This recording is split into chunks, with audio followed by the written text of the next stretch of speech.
Okay. Yeah, good evening again, Kenyans. We are live and we are discussing the current developments. Um, Jubilee Party has just attacked their deputy today. This is being led by the SG or Raphael Tuju and the majority leader. There are a lot of allegations that they have tabled. And also today, what happened is we had Mount Kenya Unity. The MPs and leaders who are not associated with UDA came together to seek for Mount Kenya Unity. They had a cup of tea somewhere in a hotel and made their resolution that they want to seek like-minded leaders to have unity. It may culminate to Limuru 3.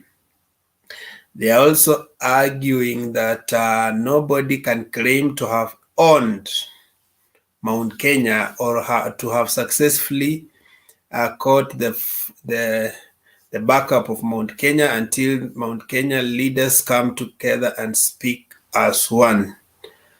So I'll play a few clips just to help us recap, and then we can delve into the discussion of the current affairs.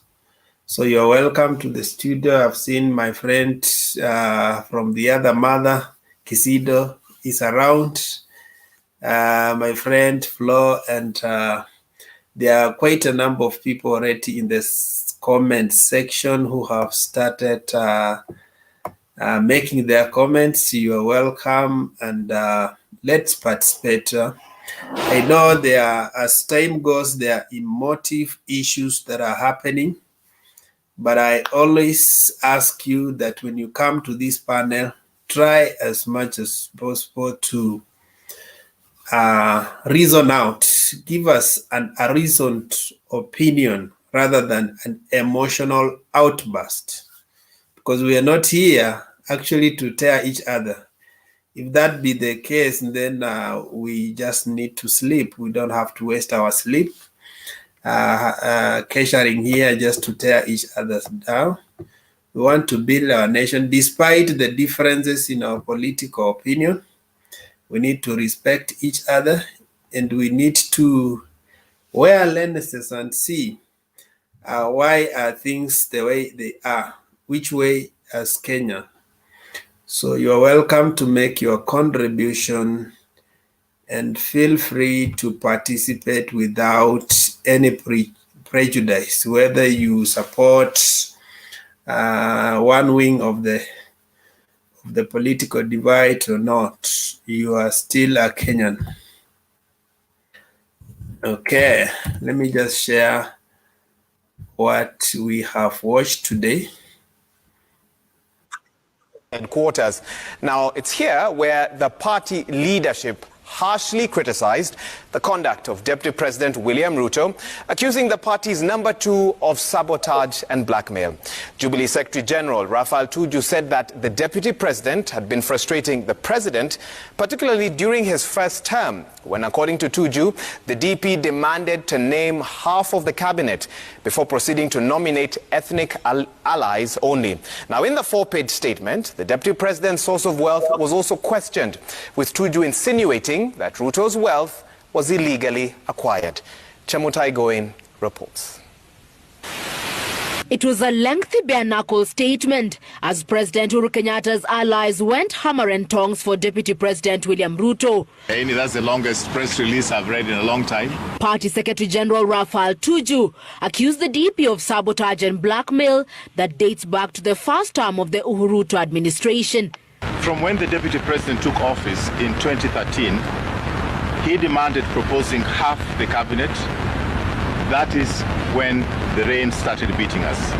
In the statement, Tuju claims between 2013 and 2017, the deputy president also blackmailed the president into submitting to his demands for personal gain.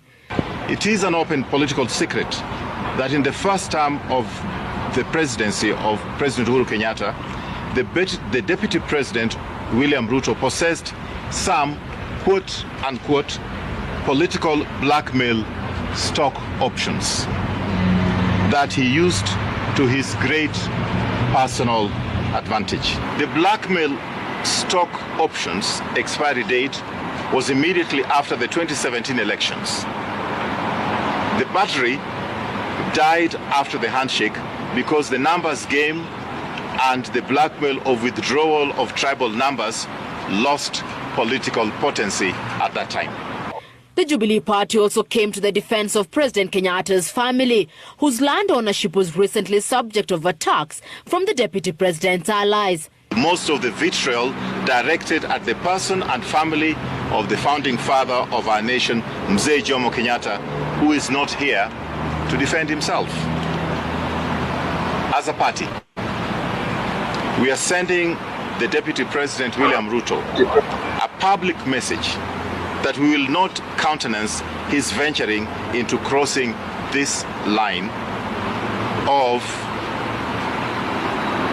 referring to the family of the president, the late President Mzee Jomo Kenyatta. He must call his goons to order. Following in the footsteps of the Interior Ministry, Tuju questioned DP Ruto's source of wealth, saying he had amassed vast resources in a rather short time. By his own account, the Deputy President is on video record when he told Kenyans that he was worth 100 million Kenya shillings sometime in the year 2015. In the intervening 7 years, he has worked very hard in his businesses, and now, therefore, he has assets like choppers, hotels, and land worth billions of shillings. Tuju, who was clearly taking no prisoners, dragged DP Ruto's eldest daughter into the controversial Aurora Kimorer Dam scandal. The deputy party leader and the deputy president told Kenyans that only 7 billion shillings had disappeared. His own daughter was the deputy ambassador in Rome at that time. To our knowledge, this money has never been returned by the Italians. The formerly farmed Jubilee House has crumbled under the pressure of infighting within its rank and file. The move now expected to rattle the political scene as campaigns pick up pace ahead of next year's general elections. Chemutai Goen, Citizen TV, Nairobi. Okay. Yeah, that's a previous summary of what happened. And okay. There was also another press conference.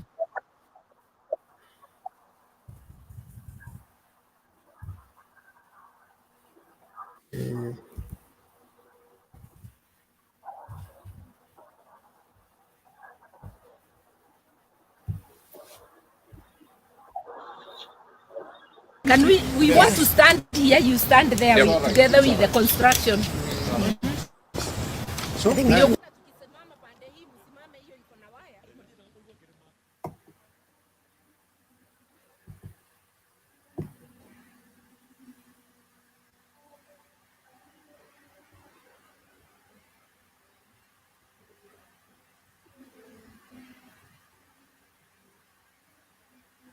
Kutana kunywa kikombe ya chai pamoja, kujadiliana mambo ya Mlima Kenya.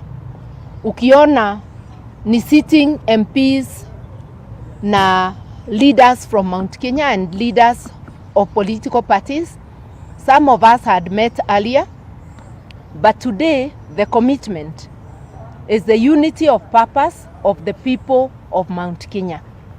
We have also resolved that we are going to reach out to every elected member of parliament in Mount Kenya region for the next meeting, which we hope will be in the coming week at a date and venue to be announced.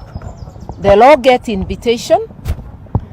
We want our leaders to be present in the next meeting as we deliberate on the issues that are going to be our wish list to any candidate who is seeking the presidency of this country. So we are committed to unity of purpose. We are committed to multipartyism. Nobody is being told to leave their party, unless, of course, if they wish. We remain in our parties, but we have unity of purpose for Mount Kenya region. That's the purpose of today's meeting. Asanteni.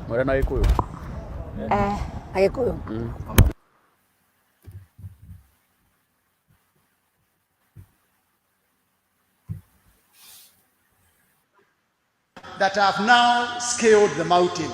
It is too early to say that you have scaled the mountain. The mountain is so high. There is also ice up there. The weather can be very rough, and therefore it is good for you to continue wooing the people, but don't think you have succeeded. Because the others who are following you, who knows that it is very difficult for them to scale the mountain. And what they are doing, they are bringing all the sheep together. They are trying to seek support from all of us. Na hayo ndiyo tumekuwa tukisema na kuendelea naye mbele.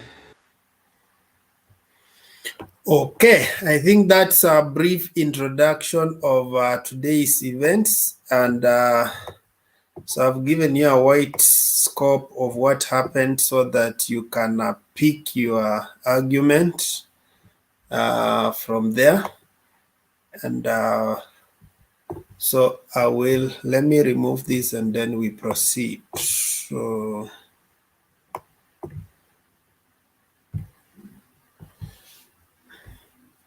okay, thank you. So I'll start with Kisito. Kisito. Okay. Kizito, yaani uliweka kamera na ukaenda kupika ugali.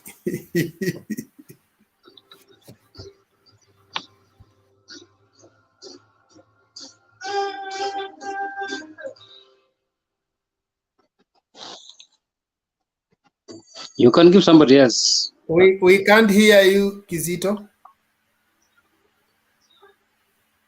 Okay, so I'm saying you can give somebody else as we wait for Kizito to come.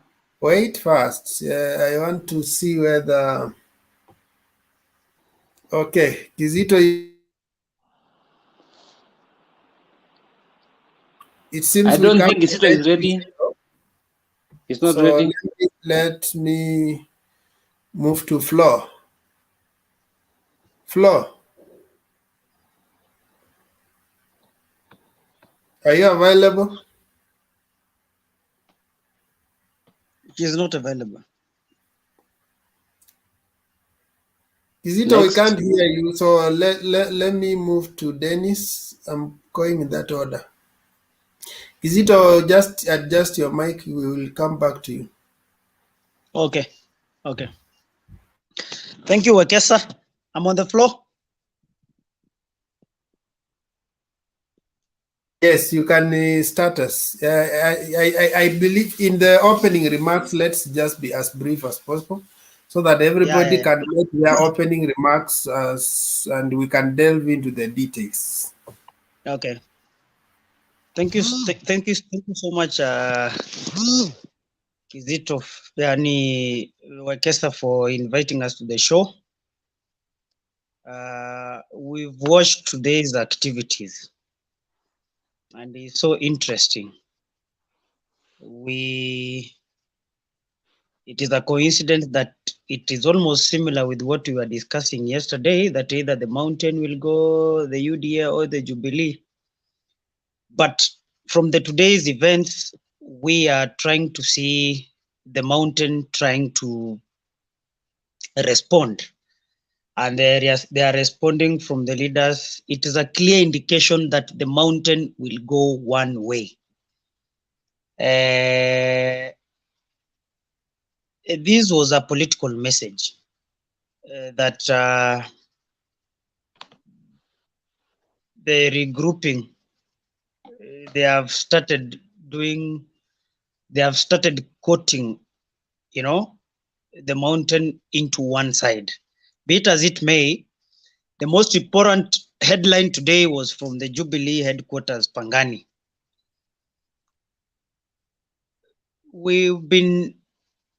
There are a lot of debate around the deputy president, what he owns, how he makes his money.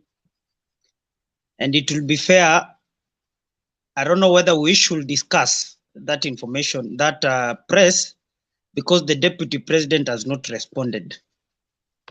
We might have been, we are going to be so unfair to him because we have not heard his side of story.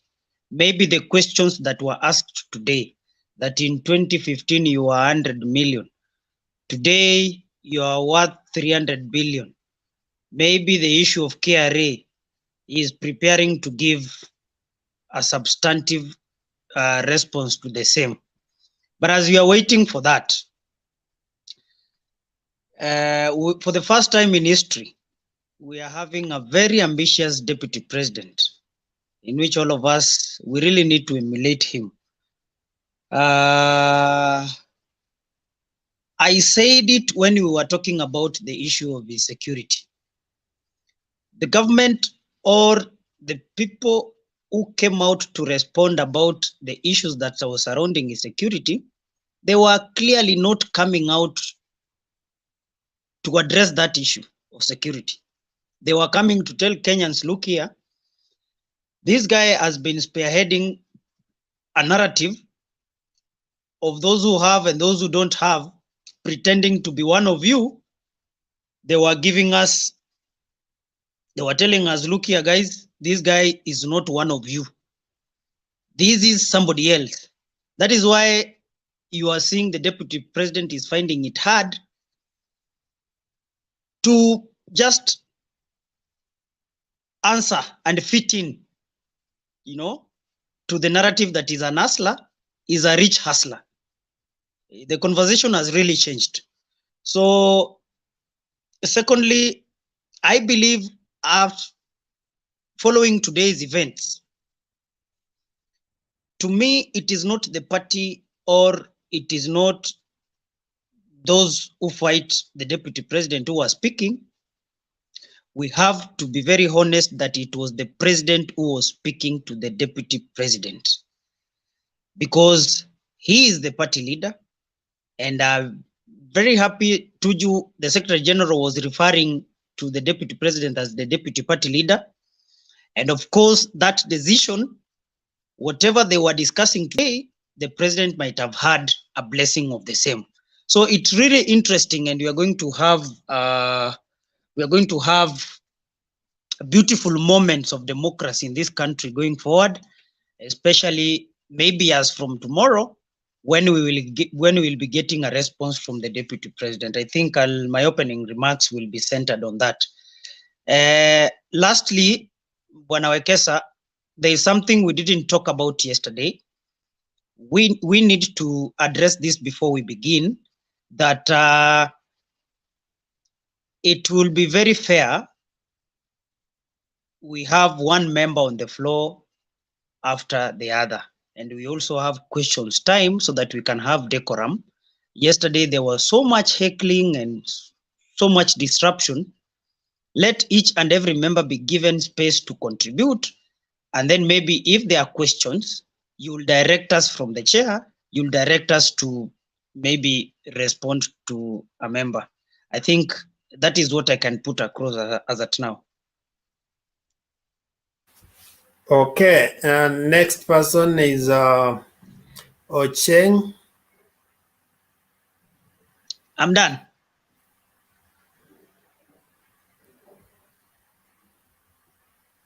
Okay. The next person is Jay. Okay, Jay, sir. how are you? I'm done. Jay, how are you? Hello, Wekesa. Hello, guys.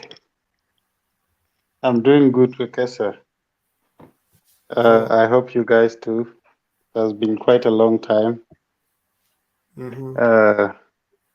As you can see, I'm also working here. Yeah, you can you guys hear me? Yeah, you are loud and clear. You can make your opening remarks. All right, thank you. So for me, what I see from the videos that you have just shared is that the divorce in Jubilee is getting messy and messy. And I think what the Tuju has just read, they must have sat down and think how to rebuke the deputy president. And I think what they're doing is that they don't want to impeach him, even though it might be possible. But what they're telling him is that you are doing, or you are creating, a parallel government different from what the president is doing. So what we need to do, simply get out. But since they don't want to go the legal way, they are trying to rebuke him. They are trying to force him to make mistakes.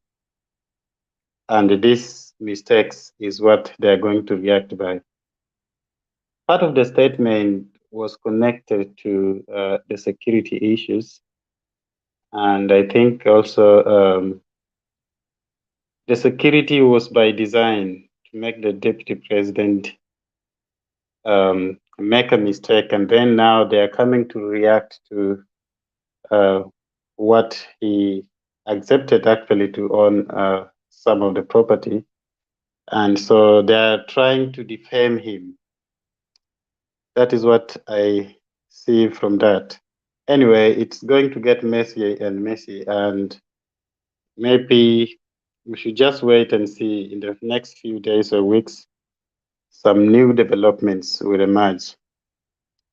The other thing, just to make a brief observation from what is happening in the mountain, it is that the new emerging group purporting to speak for the mountain has actually observed what is going on. And I don't know whether it is late for them or they might catch up, because they have realized that one of their own is not going to contest for presidency. And so they have looked around and see there is Ruto, there is Rahila, there is Mudavadi, and the rest, who are now trying to convince the mountain that they will bring goodies to the mountain. And I think the division in the mountain is what is bringing in now the third force, because now they have realized that it might be Ruto will be going with a certain number of people or a certain number of votes and other candidates as well. But then what they think is, like, now that they don't have their own, this division will leave some people out. Those people who are not pro Raila, those people who are not pro Ruto, and all the other candidates, excluding the mountain, then these people will be left out, and they don't know how to bring them on board. And so they're trying to create a third force.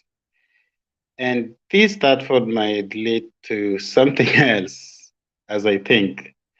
They might even produce their own presidential candidate, as I see. So let's wait and see. It is actually getting interesting to see what is happening. I think now we are in politics now. The politics has started. It's very, very nice. Thank you, sir. Wekesa, can you hear me now? You are now clear. Okay. You can proceed. Thank you. Thank you very much. You know, I was talking, I'm looking what is wrong with my phone because I don't use computer today. Otherwise, good evening to you all.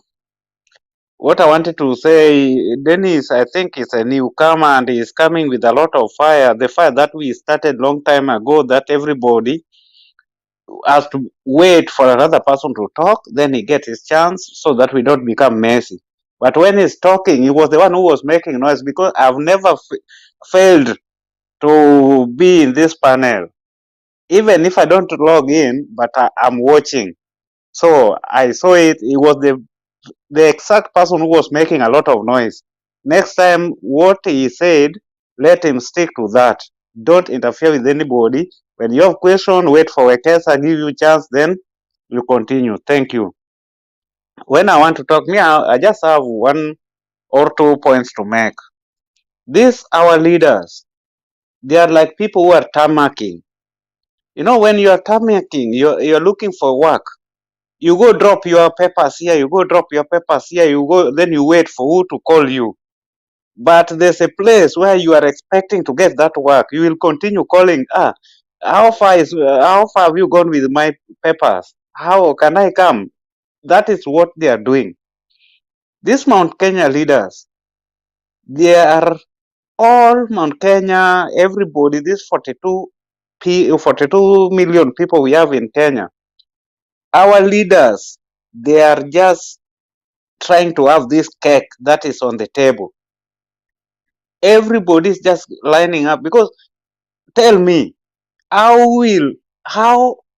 is it, who can convince you that Kanini Kega can sit with Martha Karua and you tell me that they are going to come up with one word? The only thing that will make them together, if they sit together and they say, look, we have gone astray, but we also want something. They are looking for their post. That was the meeting. Generally, there's nothing like Mount Kenya United or Western or Luos United. The fact is, each and everybody who is making noise outside there, they just want a piece of cake. Whereby, if one person means to be an MP, is going to get a minister. If he is a minister, is going to have an ambassador somewhere. They are tarmacking. That is what has started here in Kenya. So, to the panelists, whatever we are doing here, we always try to analyze this politics. Let us not be too much emotional because imagine somebody is looking for work, the person who is not even going to help you with this salary, and we become so much emotional that this person, why do you talk bad about this Kalenjin? Why do you talk about this Luo? Why do you talk about this Western man? Whereas we don't, the person you are supporting to an extent that you won't even fight people in the panel is just tarmacking to get money, to get his future, to get his salary. What we can do to debate here, let us try to analyze to see where the politics is going. Like me, I would like to urge we citizens of Kenya, let's look politics. I always like the way Ndiragu is called Ndiragu or what, because I don't see it well. The screen is too small. He always talk of something very good, that in Kenya, where Mugabe, in Kenya, people just talk like I've never been in politics, but I've seen where people make politics, like in the road. You walk in Moi Avenue. You walk here, you find that this man, they are taking gazettes. They start there with the gazette. They read this gazette. But the kind of politics they are making there is contrary to what is the reality. You find like Tuju. They were what Tuju and the group were doing. They are making a smoke. They are bringing the smoke because they know very well that once they've talked the way they had this long press, tomorrow the Asla side will come, guns blazing. They will start. They started today. You've seen them in this local newspaper. They've started throwing That is what they want. But nobody can lie to you. You cannot waste your time. That Ruto will be man enough to resign. He's waiting for them to impeach him. He's waiting for people to impeach him so that again they vote. Again the sympathy vote. Thank you. I could have gone, but I have visitors. Please, I'll be watching. Bye. Okay, thank you for your submission. Okay, Ocheng.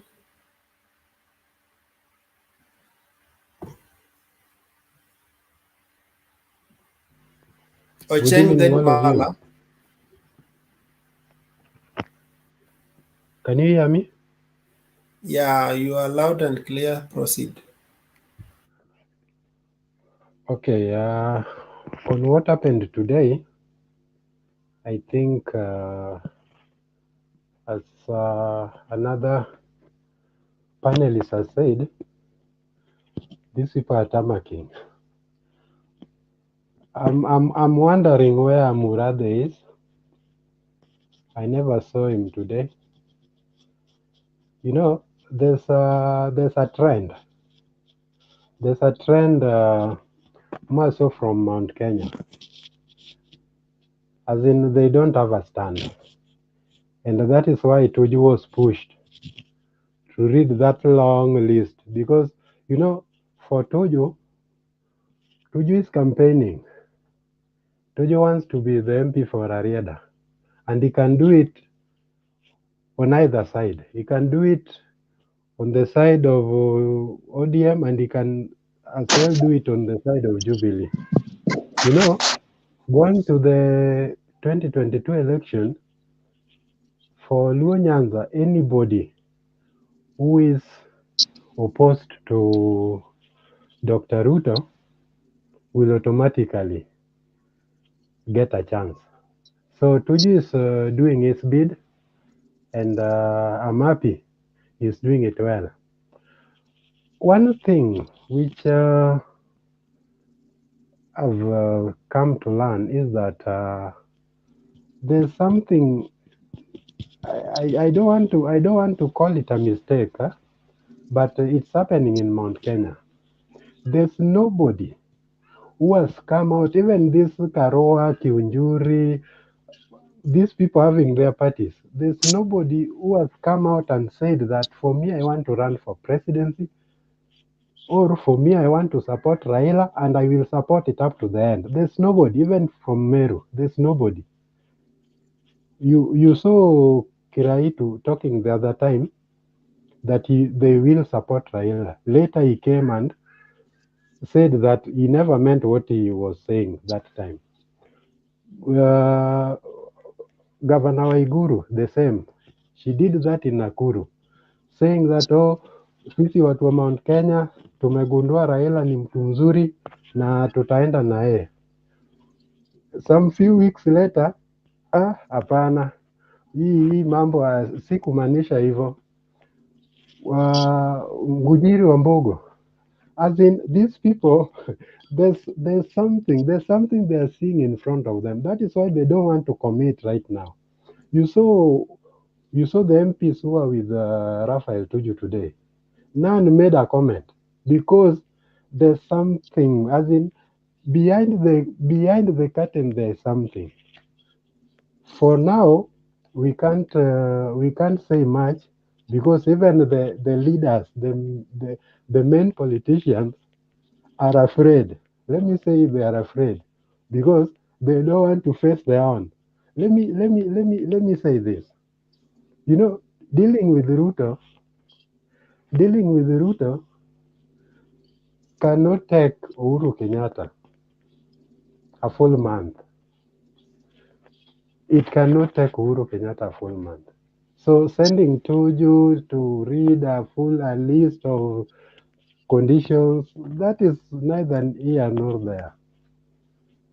So as it stands right now, in the Kenyan politics, Ruto is the main man.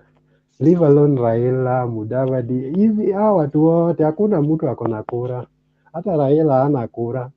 Kura ya Wajaluo, mimi nakuongelesha hapa, kura yangu niko nayo kwa mfuko na sitampea juu nimempea mara mingi na hakuna kitu anafanya.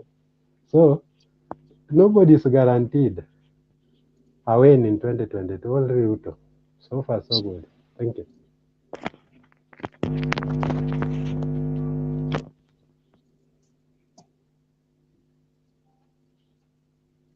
Wekesa, uliza swali. You are mute, Wekesa. Sorry, I'm on mute. I was saying umefurahisha Deno leo atalala na viatu. Alikuwa anaitwa Kariuki, leo anaitwa Deno. Ama nina confused? Yeah, he's the Kariuki now, today anaitwa Deno. Sawa. Mala, are you ready? Ama niendelee Yes, kwanza? Wekesa. Yes. Yes, you want me to say something? I was not ready, but Make your opening remarks. Yes, thank you, Wekesa. I think this is another historic date.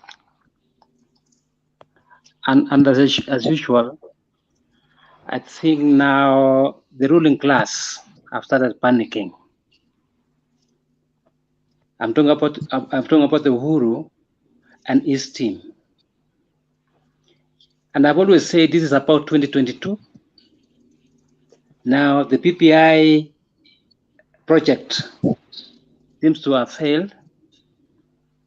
And these guys now, they need to come up with another strategy of finishing the deputy president. And as you can see, what Tuju was saying today, it may be true, it may not be true. Because through the written speech, because you could see that speech is not his, it came from somewhere. And I suspect it came from the OB. And there must have been contribution by the head of state, who is Uhuru Kenyatta. And they have realized that this guy, the deputy president, this guy is fearless. And they are looking at this strategy. And the strategy of the deputy president seems to be working for him. And it's actually scaring these people. So what I can say is nothing much. It is about 2022. It's about the failure of the PPI. And they're trying to come up with their own strategy to see whether they can now support maybe Kalonzo. I think they have moved now from Papa. People are talking about Kalonzo. Others are talking about Mudavadi. So we are going to see very interesting times ahead. Maybe from next week, many will come. Thank you, Wekesa. Okay, thank you for your initial remarks. There's somebody at the comment section says that why do we keep the topic every day on Ruto? Let me clarify. Our topics here are on current affairs. And I've just shown everything that happened today. So it's the current affairs that determine what we are doing. So if the others are asleep, you can't expect me to go and pick a candidate from home and bring in here for debate. If they have not done any political activity that is trending, then it cannot be among the current affairs. So kindly, maybe it's for good reason. I think if I was in Ruto, I think I should be happy because he's being given more coverage. Wekesa, I think you are doing good because indirectly you are campaigning for the deputy president. Thank you so much. Yeah, that's why I'm saying these are current affairs. And maybe you should even thank us because you guys have already boycotted Citizen, so you can come here. And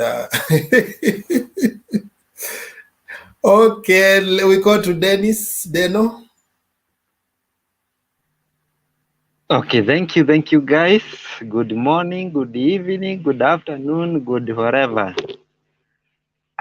Personally niliona hiyo Tuju. One thing I know Tuju from the beginning is a mole alikuwa Amolo in Jubilee, serving someone interested in Jubilee ile wakati tulikuwa na Jubilee. So hiyo sio kitu mgeni. Second, nowadays they have regularized the issue of attacking deputy president every day. Imekuwa kitu normal. In fact, the way we were panicked, tulikuwa tuna panic because he has attacked everything. Siku hizi tumezoea, tunajua even kesho gazeti is against him. But the best thing, what is happening in the crowd, the deputy president is gaining momentum. He's becoming more popular than what they think. And what I'm sure, all those guys, unaona hapo wakijitanisha na Raila nini, finally they run away, kwa sababu I'm sure nobody, hakuna mwenye atakubali kuitanishwa na Raila Mount Kenya. Automatically that is a failure, and you won't lose your seat serving someone interest. And also this issue of akina sijui Kiunjuri, akina nani, those are hapo hakuna na don't Kenyans at Mount Kenya, they are very clever. I told you another day, even if you like Kiaba, there are so many candidates, but people are sure about 2 candidates are only the strong one. How many votes they got? So hawa akina Kiunjuri, sijui akina nani, akina Muratha wako na chama yao, no problem. But the horse is 2 races. It is William or Rao. And I'm very sure the chances of William Ruto to get vote from is 98%. It is just 2%. Stop this shenanigans of those guys who are cheating him. Oh, utapata kura. Hao watu akina Mugabe ni kukura wanakura. Pengine unajua kuna pesa anapatiwa huko. So, being this open remarks, hii historia Tuju, sijui nani, tumezoea. Hata imekuwa new normal. Nothing is changing. Tomorrow wataweka bad things. The other day, they have now even wameshika media. It is all against Ruto. Now he is becoming more popular day by day. And by 2022 hawatakuwa la kusema, wataona zote hazifanyi kazi. Akina Waiguru walikuwa wanapiga Ruto, wataona by the way haiwaki. So they will join Ruto finally. Thank you. Okay. We want now to go to Adie. Mugambi, you are around?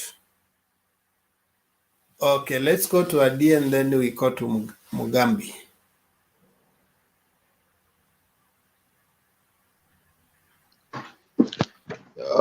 Thank you for the chance, Mr. Wekesa. And I'm very grateful for today. I would like to make some comments because I'm late. Allow me to make some comments on yesterday's meeting before I proceed to today. I'm just requesting you to provide us with some rules and regulations for this platform.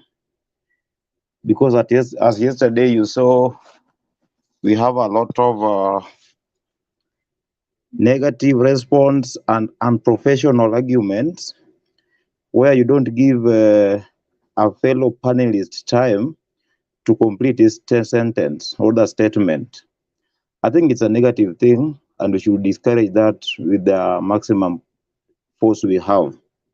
Number 2, I request you to kindly expand it. I see it's always a maximum of 10, but your house is growing. You might not know, but it's growing. Because I'm also inviting my fellow friends so that we can gauge our political ability in this country. If you can expand it to about 15, 20. I think people who know how the platforms operate, they know that for us to go to the next one, it needs what we call upgrading. It comes with expenses. Of course, because it's not, I think everything is being started free, but if we are really interested of developing our political skills, we can even incur the expenses. Why do you get fearful about it? Okay, sir, we can pay. Okay. Now, I let me, from Mutembei, so let's proceed. okay, thank you. Now, let me contribute according to the trends in Kenya and politics is going. I would like to make three statements as my opening remarks. And I've always saying this. In Mount Kenya, it's too early to determine who will support who and who will not support who. And if you think it's this time that whatever they are saying, you take it to the bank and you keep it there, then you better don't visit that your bank. You'll get things negative. Number two, the kind of politics Ruto is playing in Mount Kenya, political analysts have known it and they are now working on it. Why do I say this? Ruto is playing a very serious and dangerous politics with Mount Kenya aspirants. Number one, Ruto is playing politicians who don't go along. He makes them to fight. Why do I say he makes them to fight? Look at what's happening in Ngunjiri and Rigathi. He knows these two people are not getting along. He wants Mujiri to come up, talk badly about the current government. He knows really well Ngunjiri is supporting the current government. Now he wants to make a war between them. Number two, he's playing local pro-order. What do I say this? I'm saying he's trying to weigh politicians from Mount Kenya. Who is tougher than who? And who has the ground more than who? So that he can choose from that point. And this one is making it, he makes you to fight. So that as the moment you will be losing your fight, he'll be giving a direct ticket to the other person who seems to be tougher. And when I go to my second point on Mount Kenya supporting one aspirant, I think you saw what happened today. The other day we had Moses Korea, Kiunjuri, and Karua. Today it was another group, a bigger group, not the way we expected it to be. That's why I'm saying it's too early. Things will change, and it really change. And if you take politics and you keep it in your heart, you'll be having several heart surgeries, for which you cannot even support and you cannot pay for them. So it's up to you.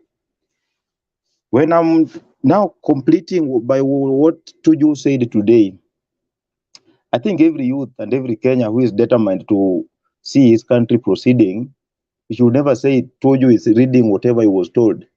Who don't know 7 billion was lost? Why do we assume it now we are accusing the guy? Why? Who don't know he involved his daughter? No, come on, Kenyans. The truth is 7 billion was lost. The dams was to be constructed in his backyard, Rift Valley. No Luo was going to benefit from that thing. No Mount Kenya was going to benefit from that thing. Why do you come here and tell us that those are allegations?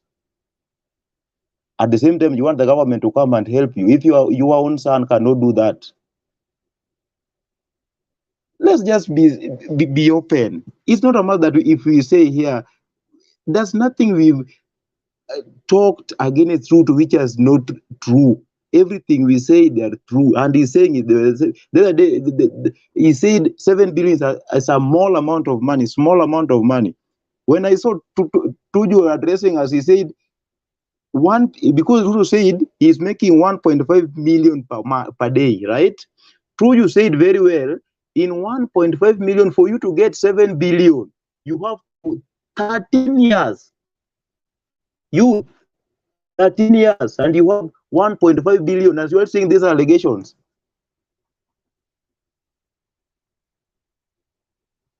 Thank you, Mr. Mutembe. Okay. The next person will be Auntie, and then Barasa. Okay, Mugambi, you are back. Yes, I'm back. It's Mugambi and then Auntie. Okay, thank you so much, Wekesa, for the chance.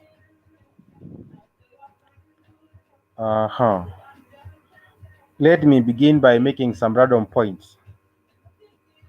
That to begin with, on what we are all witnessing happening in Mount Kenya, we are all cautious not to be victims of two scenarios. That is, two tribes against 44 tribes, or one tribe against 45 tribes. What do I mean? If in any way Mount Kenya produces a presidential candidate, it goes without saying other communities in Kenya shall see as if Mount Kenya sees itself as if it is so special vis-a-vis other tribes. That's the first observation. The second observation, if someone from the Rift Valley picks a strong deputy president from Mount Kenya, it will be many tribes against two. And there's no way that we shall be able to muscle more than for the three tribes against two.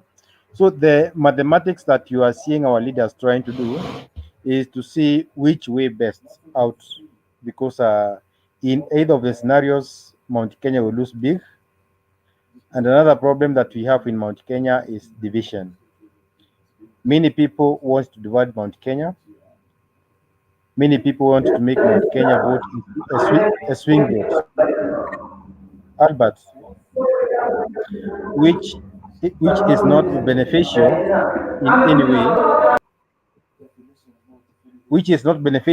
in any way, for us as people of Mount Kenya. Therefore, we will see so many groupings. We are yet to group. The other day we had 3 leaders. Today we have had Jubilee, part of Jubilee, joining Karua and Tuju, and even Kuria at the background.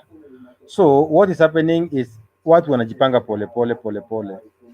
Another issue, I think, what we have seen today Tuju doing, and the meeting that was in Nairobi for Mount Kenya leaders, party leaders, is not a coincidence.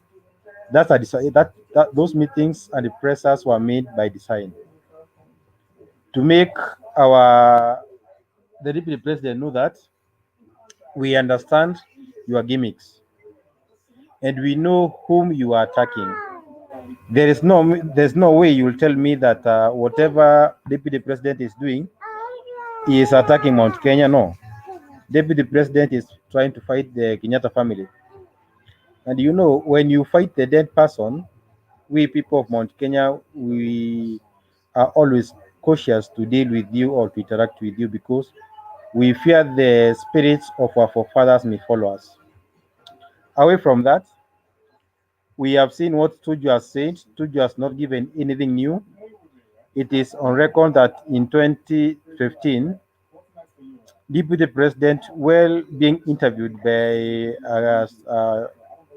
one of the media houses, he says he is worth 100 million. 2015. Remember, in 2010, the same guy told us he owned 100 acres of land. When that 100 acre of land went, now we hear he owns thousands and thousands. Now, in 2015, he told us that he has 100 million, his net worth. But today, he is a billionaire. So the question is, how did you manage to accumulate your wealth within 7 years? And that's a question that every person, including the supporters of Deputy President, should ask themselves. In which Kenya are we that someone can invest so fast to be a billionaire? Which is a hard question to answer. Another point I want to make, I want to compare two presidential candidates, deputy presidents, and Raila Odinga. On matters experience, Raila Odinga has run for presidency for, I think, 4 times now, and they can assume that the guy has network across the country. Today, the deputy president wants to put his first leg in presidential campaign. Remember, a presidential campaign is not an MCA, MP, or governor. For anyone to be a president, we have so many interest groups. And what makes our presidents is the interests of local people, business people, and the international community. There is no way a person will try to exclude the international community, the business people in your local in your country, and think that you'll govern such a country. That one can never happen. Today I can challenge anyone here to tell me which poor person can ever win an election. From where I come from, yes, we have had two young men becoming MPs in the recent past. In 2013, we had a 24-year-old man by the name Gatobu becoming an MP. And in 2017, we had a 23-man becoming an MP. But the people behind these young men, they are billionaires and millionaires from those areas, meaning there's no way anyone will ever ridicule rich people or business community and hope to be a leader. My advice today to the deputy president and his people, if at all they want to get close to presidency, stop segregating the country on rich versus poor. If we go that direction, the country shall be ungovernable, which is not good. Number two, let the deputy president not look down upon the people whom they call the kingpins. For anyone to be the president, you must have the networks. And you can't tell me that you are going to make a network with the greenhorn who is struggling to get a second term in office, and you expect him to assist you to be the president. For example, I can say without any fear of contradiction, the thing that has made Raila Odinga to be strong for the last two elections, it is the composition of the people who are around him. Yes, Raila has been having governors, MPs, and senators, but when it comes to the general election, these people are going to scramble for their seats. But with the likes of Mudavandi, with the likes of Kalonzo, the people who are behind Raila, they use their networks to strengthen the network of their candidates. So when the deputy president tells us that he is not ready for any form of coalition, I think that's a dream in futility, and it won't go very far. Another thing, if you have heard most of Mount Kenya people or leaders, what they are saying, Wekesa, they are saying, none of us is going to fold their party. Why are we having these dissenting voices now and not in the past? It is because they have heard what the deputy presidents have told them in their own local channel. You know, when you want to talk to people, use the language that they understand or the station that they listen most. When the deputy president said that he is not ready for any form of negotiations or coalitions with leaders or political parties, that is where he messed up.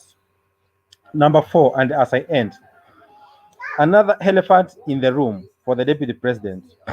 You know, when the BBI was knocked down, if I was very close to the deputy president, I would have advised him to go mum and be indifferential, not take signs.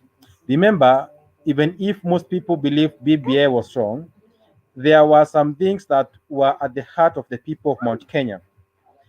We think and we believe, and it is true. We are so many people in this country.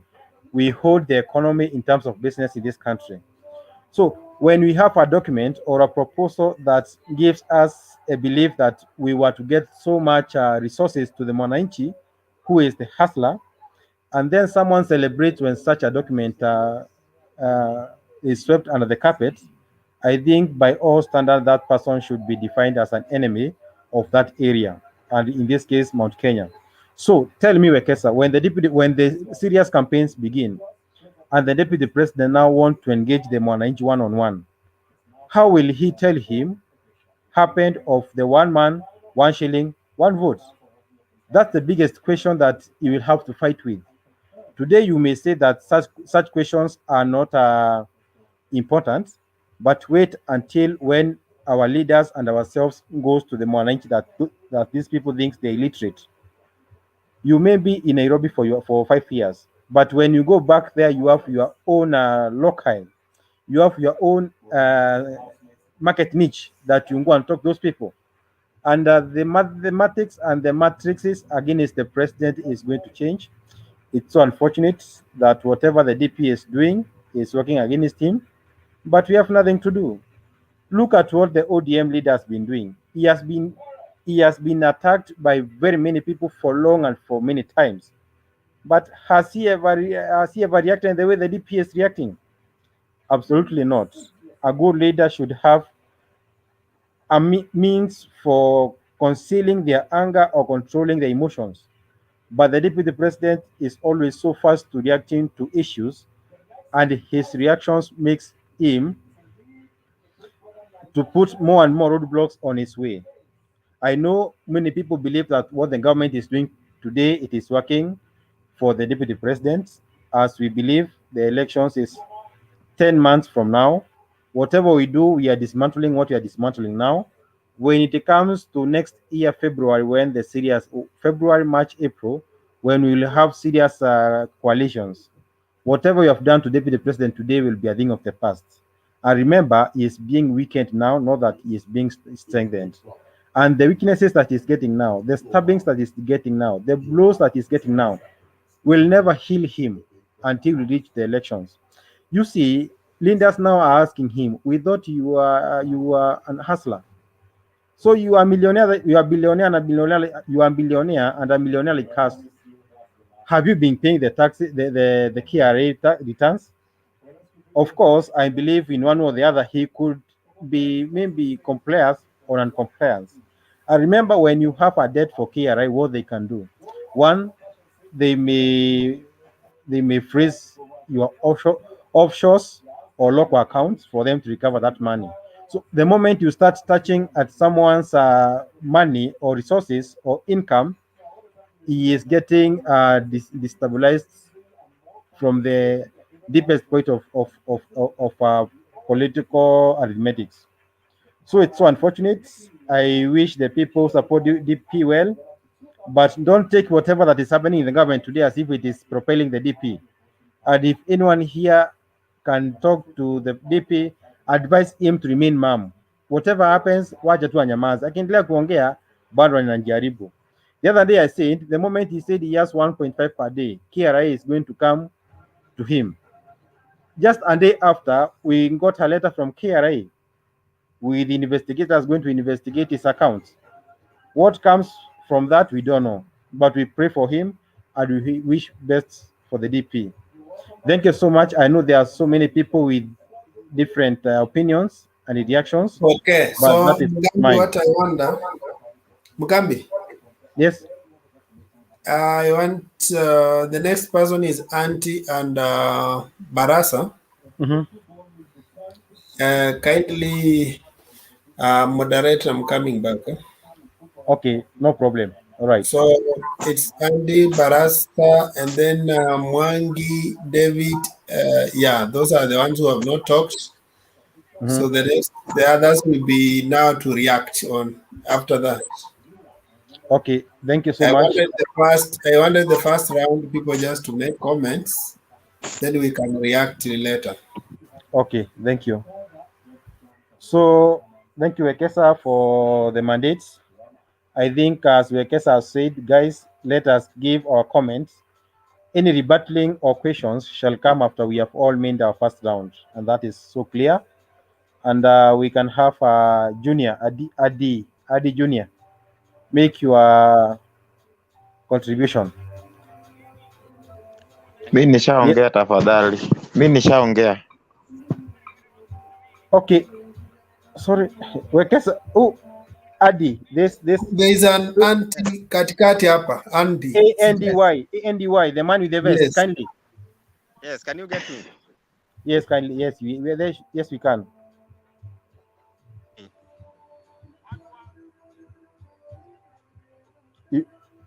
You are mute, eh? Yes, no, I'm okay. Okay, go on. I will talk on 3 issues. First of all, let me thank you for giving me opportunity. I will talk on what happened yesterday in Mount Kenya. I will also speak on what happened today, that the Jubilee could remove statement. Can you increase your volume? You are less audible. Be close to your gadgets, please. Can you get me now? Oh, yes, you are okay. Thank you.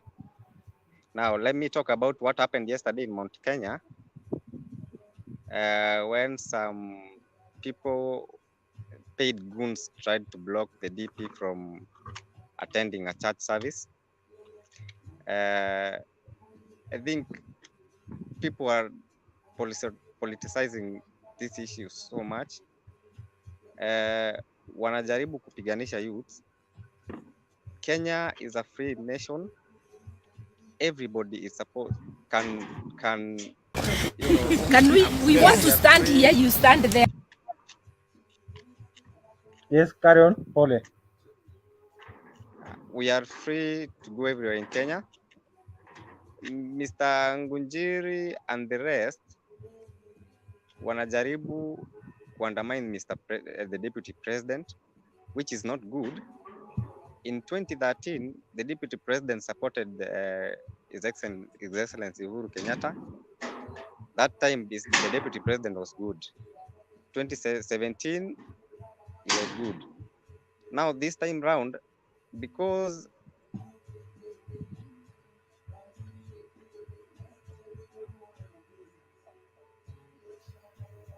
are you there? Kwani Amanda?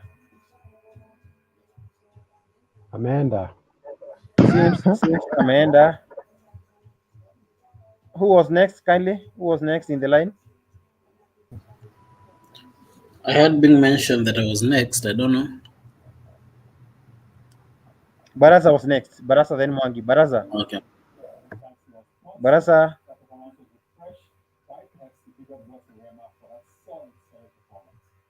Barasa, can you unmute? Okay. Am I audible now? Thank you, yes, thank you, Mr. Mugambi. Thank you, Mr. Mugambi. First of all, I will like to address like 3 things. First of all, I will start with what Tuju did today. You know, this narrative of deputy president has told this, has told that, has gone where. We are used to that, my friend. We are used to that. This thing started after 2017 election. After the election has been done, the president himself picked a fight with the deputy president. After going to, I don't know, Mudurwa or where, and start saying that somebody will come here and start tanga. That was a stab in the back of the deputy president. So this narrative has been there for the past 4 years. The main issue was to stop William Ruto from being the president. And this is being castrated by the president himself. We are aware, we know that. So somebody like Tuju waking up today, first of all, he could have asked himself that when Raila toured Mount Kenya, how many MPs followed him? Why is it that Raila is only working with the Murade and this minor commander? And if there's an addition, maybe they add on the governor for Kiambu. Those are the only 3 people who are following Raila. And the governor of Kiambu was categorically clear. He said that Raila helped him to become governor.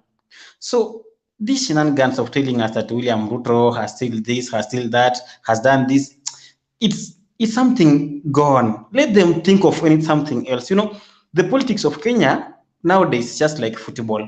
It's just like Arsenal and Manchester. You love Arsenal, that is your stand. You love Manchester, that is your stand. So Tuju, first of all, Tuju himself, he should look at his own seat. The people, the likes of that Kanini, whatever, Kanini Kega, and the Kimani Kiunjuri are fighting Tuju. They don't want him on that seat. Do you know the reason why?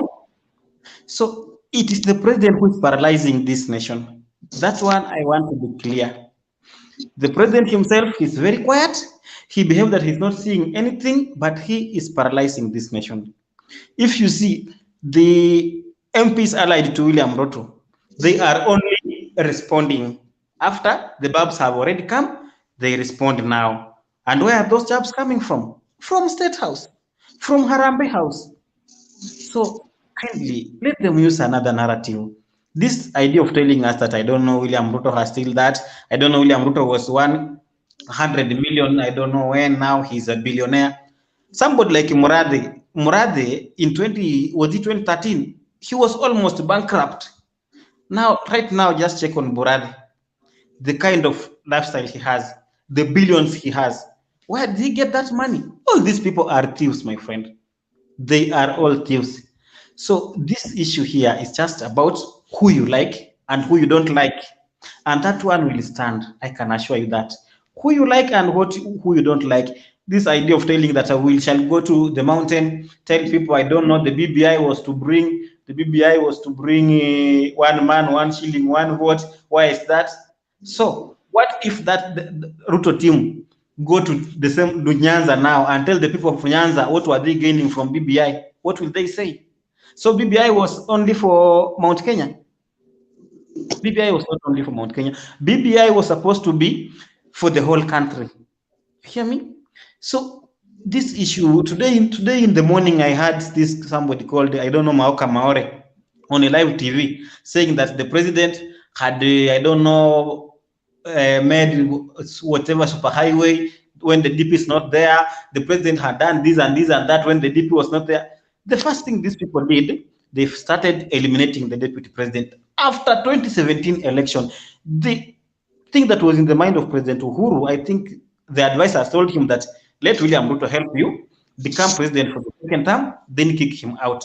And that is something that we have, scenario that we have been seeing since the beginning, since the beginning of the second term. So bringing in Raila, I don't know, Raila swearing in himself, it was just something that was already planned. Yeah, it was something that was planned. And the main issue here was stop Ruto. So these people, they have tried, they have fought, they have done all their things, but they see the narrative is not working. Now we have come to something called, they call it auditing, something like auditing. Now they are going for only Ruto. Why don't they come live and tell us that now Matiang'i has, I don't know how many acres of onion in where? Why don't they come and tell us what these cabinet secretaries have earned ever since they entered in the parliament? I live here in Kasarani. This cabinet secretary called, he has a very big, almost similar to a mall there in Kahawa. Why are they not talking about that? They wake up with the papers in their hands, reading about deputy president. Why? If you just go back down the line and see what deputy president did to this government, and see how deputy president make Uhuru Kenyatta strong, the government was almost down. But deputy president was very strong. He stand with Uhuru Kenyatta and prevented everything that was coming the way. Then what changed? So that kind of betrayal, we know it's betrayal. This is something that has been there. So telling us a narrative of Ruto is a thief, Ruto had 100 million, now he's a billionaire. Let them send KRA, let them send whatever they have sent, even DCI. Nothing will work, my friend. Nothing. Like I said before, we are going to a match and it will be Arsenal versus Manchester. Those who love Arsenal will support Arsenal. Those who love Manchester will support Manchester. We don't care what they will bring. We don't care what they will do, because now this politics has become the politics of hatred in this country. And this thing is castrated by the president himself. He is bringing hate in this country. He's doing everything wrong. You saw yesterday what happened in Kieni. Is it Kieni or where that can in Kega place? What? You saw, how can somebody wake up at, I don't know, 2 a.m. in the night, put the maram on the road that they are repairing that road? Surely, Where have he been all those years? Now the deputy president is going to the church, the road has to be blocked. Is that the kind of politics we want? And the president is quiet. You see, the president is quiet. All this goes back to the president's state house. That man is the one who is castigating everything. He's the one who is planning everything. And the more he plans, the more things will get worse. I can tell you for sure. You just watch out. Wait. Right now, Ruto is aware that he's the head of all these other candidates. He's aware of that. So now you wait, let him go to 2022 and fail to become president.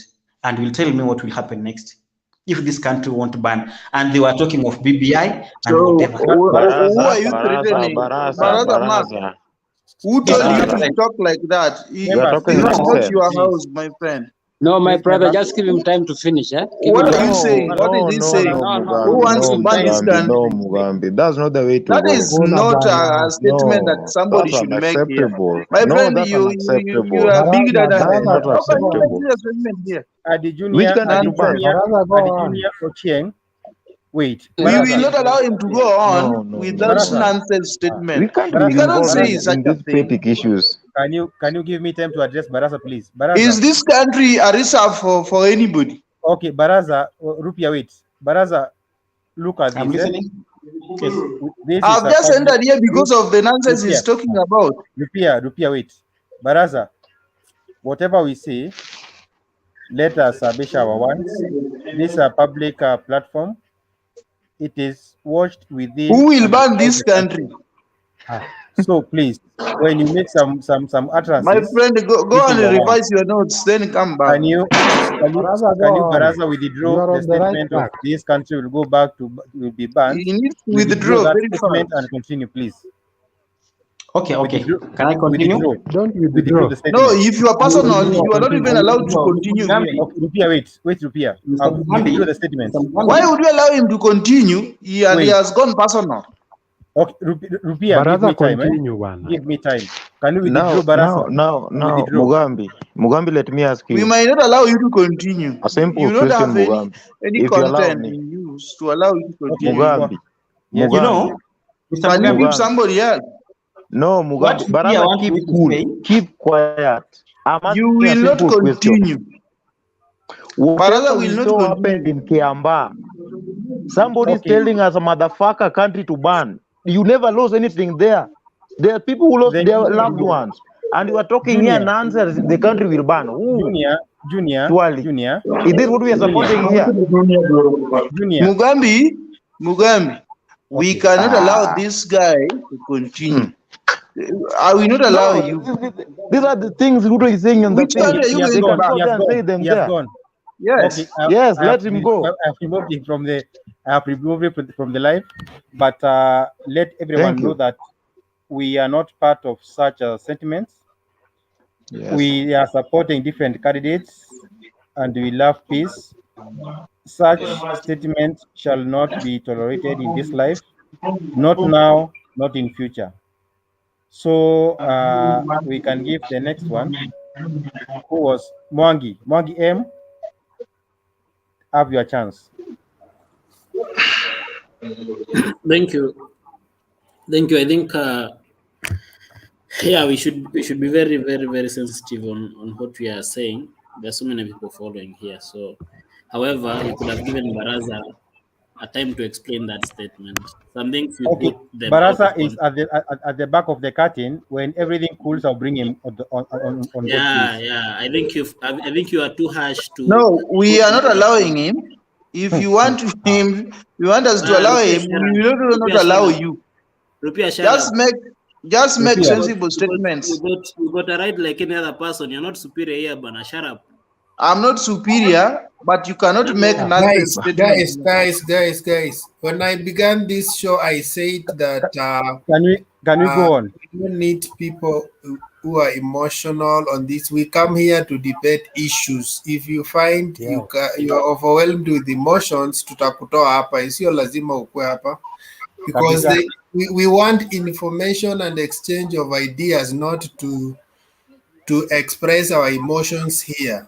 So if you can't organize your emotions, tutakutoa hapa, because we are not here to listen to people's feelings. We are burning our oil because we want to discuss it. Mugambi, anybody akisema eti sijui msipochagua fulani kutakuwa na vita, toa ghasia haraka sana. Nimetoa ghasia yote Mtembei. Nimetoa yote. Na si lazima kuna mtu akwe rais. Yani we Mugambi. Yes. Sarah, are you there? Sarah, are you talking, Sarah? Mugambi, can I talk? Wait a bit. Wait Hello, a bit. Mugambi. We had someone. Huh? We had Mwangi. Let Mugambi. Mwangi come on board and Mwangi continue. Mwangi, go on. Yes, I'm there. Wait for Mwangi. Sarah, wait for your time. Mwangi. I think. Thank you, Mugabe. Yeah, we should not tolerate hate speech at all at any given time. Now, according to what is going on, I love the turnaround of politics right now. I'm very much impressed, and I've been following this politics from the background. I'm not joined this channel for some time. The thing that you should be asking yourself is why Uhuru himself is silent, and he is also using minor commander in Central Province. You should actually be worried if by any chance you thought that Uhuru is supporting Raila, just like I was, though I don't support Raila myself. All of you here know that I've been a guy of WSL all through, and I have not changed that. Once I change, I will tell you. If at all you present a favorable candidate better than him between now and the next general elections. Now, this is a fact. If Uhuru is not going to hold hard to Raila in Central Province, the good thing is I've not been in Central for some time, but I happen to be there for the last 2 weeks or so. Manze, deep down in the ground is very different. Raila got no chance without Uhuru there. And Uhuru may be playing. You don't know what you are saying, my friend. Shut up. I know you are very personal in your statement. Just give me time. And I'm telling you, you know Mwangi, apart from hatred, there's nothing you can tell us. Mugambi. I'm telling you. Why should I lie? I think Mugambi, please. Mugambi, I think we should keep. Okay, I will come back later, but you have to say this nonsense. I will come back later. Can you give somebody who can market Raila here? Rupia nimemtoa. Hii Rupia wakwende huko. Kwani Rupia ni nani kwa hii group? Ndio maana wanaita watu takataka. Yes. Mugambi. Yes, Sarah. Mugambi. Yes, Sarah. I think we are all grown ups here. No, I wanted to make a sentiment. I think we are all grown ups here. Hakuna mtoto mdogo hapa. Na lazima tuheshimiane. Everyone issue we had to respect each and everyone discussion. Hii mambo ya kuingiliana kama minyo hapa sisi hapana nataka. Heshima inatakana dumu hapa. Hii vitu kidogo ya kuchezeana, kwani nani ni mwanaume hapa kuliko mwingine? Okay, Sarah, don't be emotional, please. Don't be emotional. Mugambi, we need to have respect. Hii mambo ya wengine hapa kuletelete mdomo hapa yenye yasaidii sisi hatuwezi kubali. Tuwachie huyu jamaa Mwangi aongee yake. And then afterwards we react on his what he has exactly. Yes, nishamtoa sasa. Relax Sarah, relax. Hii mambo ya kuchezeana hapa kama watoto wadogo sisi hapana nataka. Okay, relax Sarah. Mwangi, go on. You see, I think it's very. I think you should congratulate the UDA guys who support UDA here. They don't tear up when you people are making comments. You are very relaxed, and we really respect your opinions. So when we are giving out an opinion, we are equally learned, or even more than some of people who keep yapping here. Please, let's respect each other. Now, what I was saying is, and I like it that Mugabe comes from Central. It's very, very good. And I always like how Mugabe argues. But right now, Manze, there's a trick that is being played and you guys are not seeing it. Manze, if you think Raila is still Uhuru is still on the side of Raila, think about it. I'm not telling you not to believe that. But think about it. And you only got 6 months to think about it. because BBI was the main tool to prevent Ruto from ascending to executive power. What I mean executive is, I don't mean presidency, I mean executive power. Because BBI was supposed to give an option for a prime minister seat, which will have more powers, and of course guard the muscles of the rich. Unfortunately, it didn't happen. So what next? So it's clearly not possible for us to have that option at the moment.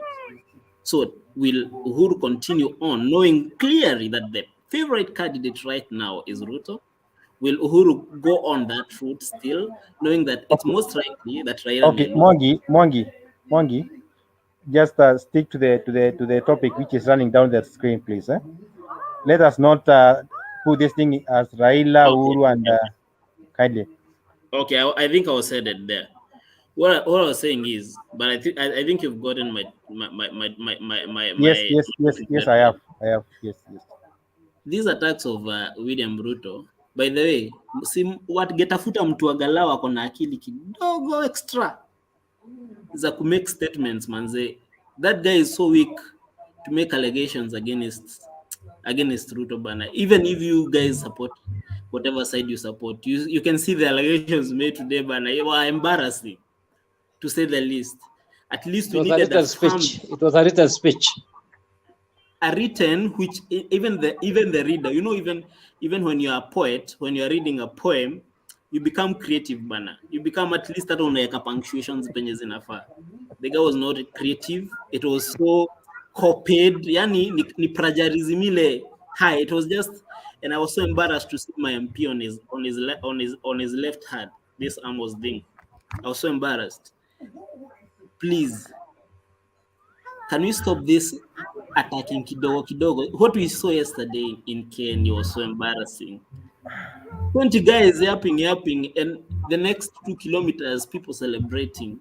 I think it doesn't make sense at all. What we saw today, it's too low. It's too low to stoop. You are marketing this guy more, manze. Talking about KRA of 1.5. Another thing I had Mugabe mention about a guy who was 100 million rich in 2015 and now a billionaire. I think I'm also 100 richer than I was in 2015. To be honest with you, even of you, evaluate yourself in 2015, 7 years down the line. If you didn't have if you had a salary of 10,000 and maybe right now you're earning 100,000, what does that tell you? You are 10 times better than where you are in 2015. It's actually very much possible to be a billionaire when you hand 100 million in 2015. That is very much possible. So these petty attacks, can you coin something better? Manze, mnajilet down. Manze, mnajiangusha. Can you just come up with something stronger? We knew you are different. Sahi mnakaa more petty as the days goes by. Yani mnakaa chini sana yani.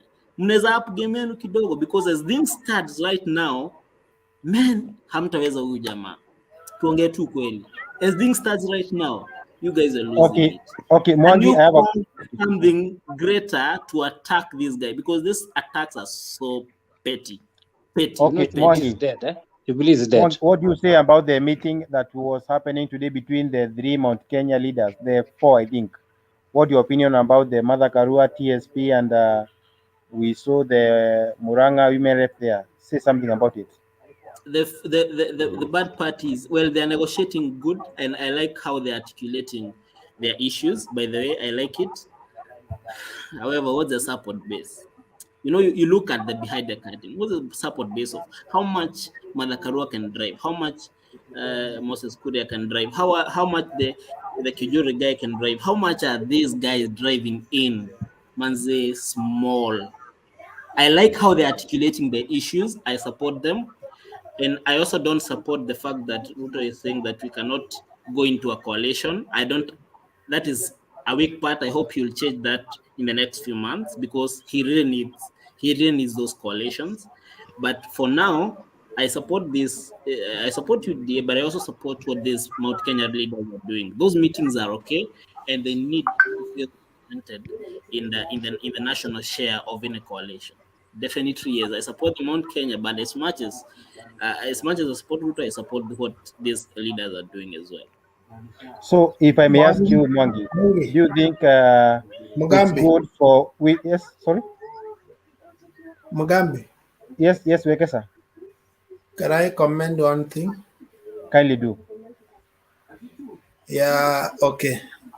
As much as my friend Mwangi has repeated several times about petty, I think it is in the content of contribution that we see whether what you are saying has substance or it's petty.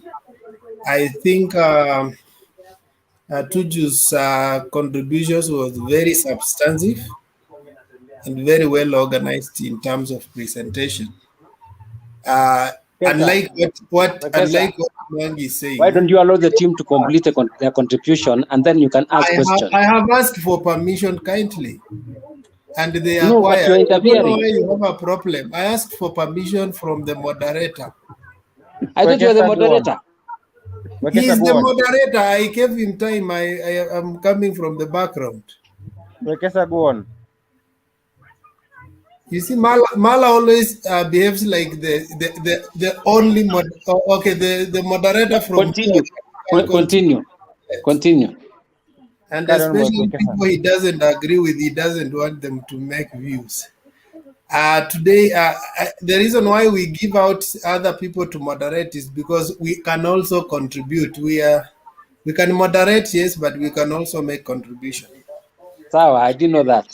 Yeah. So what I'm saying is that as the analysis of Mwangi is very skewed, you can believe that he has the content. But I can tell you they come to be worried is the UDA. In fact, they are in a panic mode.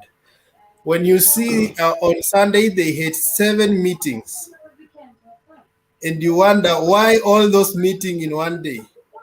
And because they were in a panic mode and they know there is a silent revolution that is happening on the mountain, Uhuru and the team have devised a strategy to attack the mountain from different angles in different style. And that's why we see there are many groups.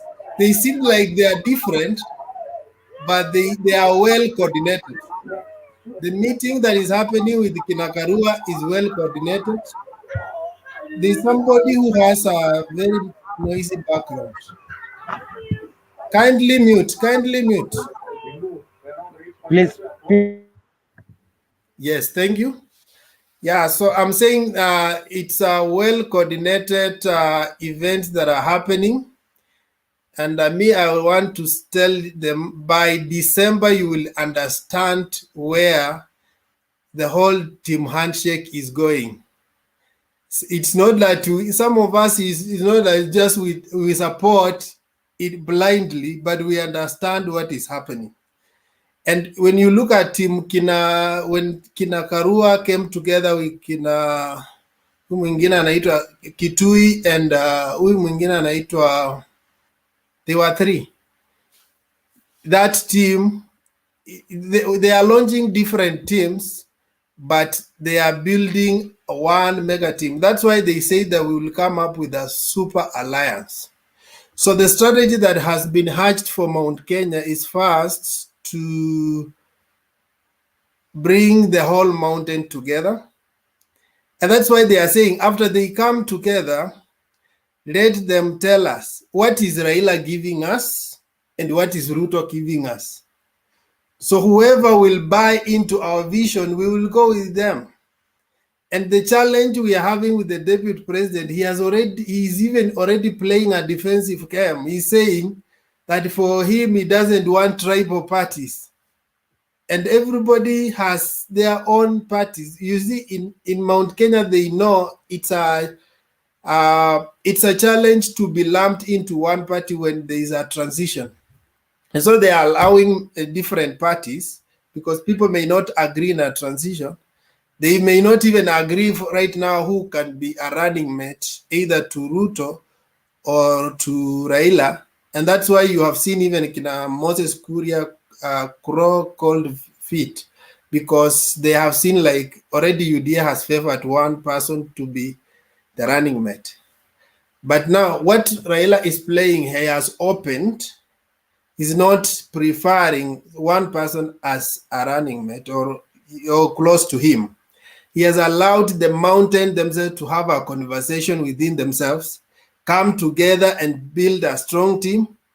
And even when they propose that this is the one person who will lead the mountain in negotiation with him, he will be very happy with that. So as much as you say that Raila is being played, for us who are working behind the man, we understand what is going on and we are very happy. That's why you have never seen people of Raila have issues with the team Mother Karua. We don't have issues with the team Kinamuhiza Kitui. We don't have issues. We know what is happening behind the scene. So don't come here and just tell us things that you can't actually substantiate. I thought I needed to make my contribution there. Okay, can I make one point? Thank you so much, Wekesa. Thank you, Wekesa. Let Mwangi finish what he was saying. Mwangi? Okay. Wekesa, it's not that I cannot substantiate, but I'll feel bothered if I were you, and I'm the person who is the kingpin of my home, and then I take a neighbor or I take vijana wangu wa mkono to take you to my home to convince my children that you should be the next dad. I should be concerned about that. Mwangi, let me tell you what happened. What happens in politics, and you can see even in America, when people argued that, in fact, they were arguing that why is it that Obama never endorsed Biden in the first instance. He waited until nominations happened. In endorsement, there is what we call progressive. You don't begin by the senior endorsing, then you go to the juniors. You allow the juniors, and that's why Uhuru has given, there's something they said when they were on the mountain, he has given us a signal. So allow the juniors to endorse, everybody endorse until they accept him. The big man endorses at the last minute. You don't, when you begin at the top, it doesn't make sense. So that's how it happens. You just look across different democracies and see in progress how endorsement, even when Obama was running for presidency, Colin Powell endorsed him, but the last man came and endorsed him at the last minute. But already they have laid a ground for what should happen. So behind the scene, it is even who has given them the machinery to run the whole show. So endorsement for him is not just a word. It's if you allow somebody to run the whole show, I can tell you for free, Raila cannot do those meetings in Mount Kenya without the blessings of Uhuru. I agree with you, Patri, but as you can see, things are turning around. And if you reasoned, of course, to SK Macharia last time talking, and by the only constant guy is not even Morale, is not even Minor Commander, it's that SK guy, the SK Macharia guy. That is the only guy who have been constantly with Raila. The others will come and go and play it. Do you know why they are not doing a constant? Because they don't want it to look like Raila has already endorsed a running mate or whatever. Yeah, sure. He wants us to organize a team. So this is it. You guys should be very much worried. From how I'm getting it now, me from Mount Kenya, you have been advised that that's how it's going. I know Mugabe has his own. I know Mugabe. No, I'm finished. I have a question. Yes. Can I ask you a question on that? Yes.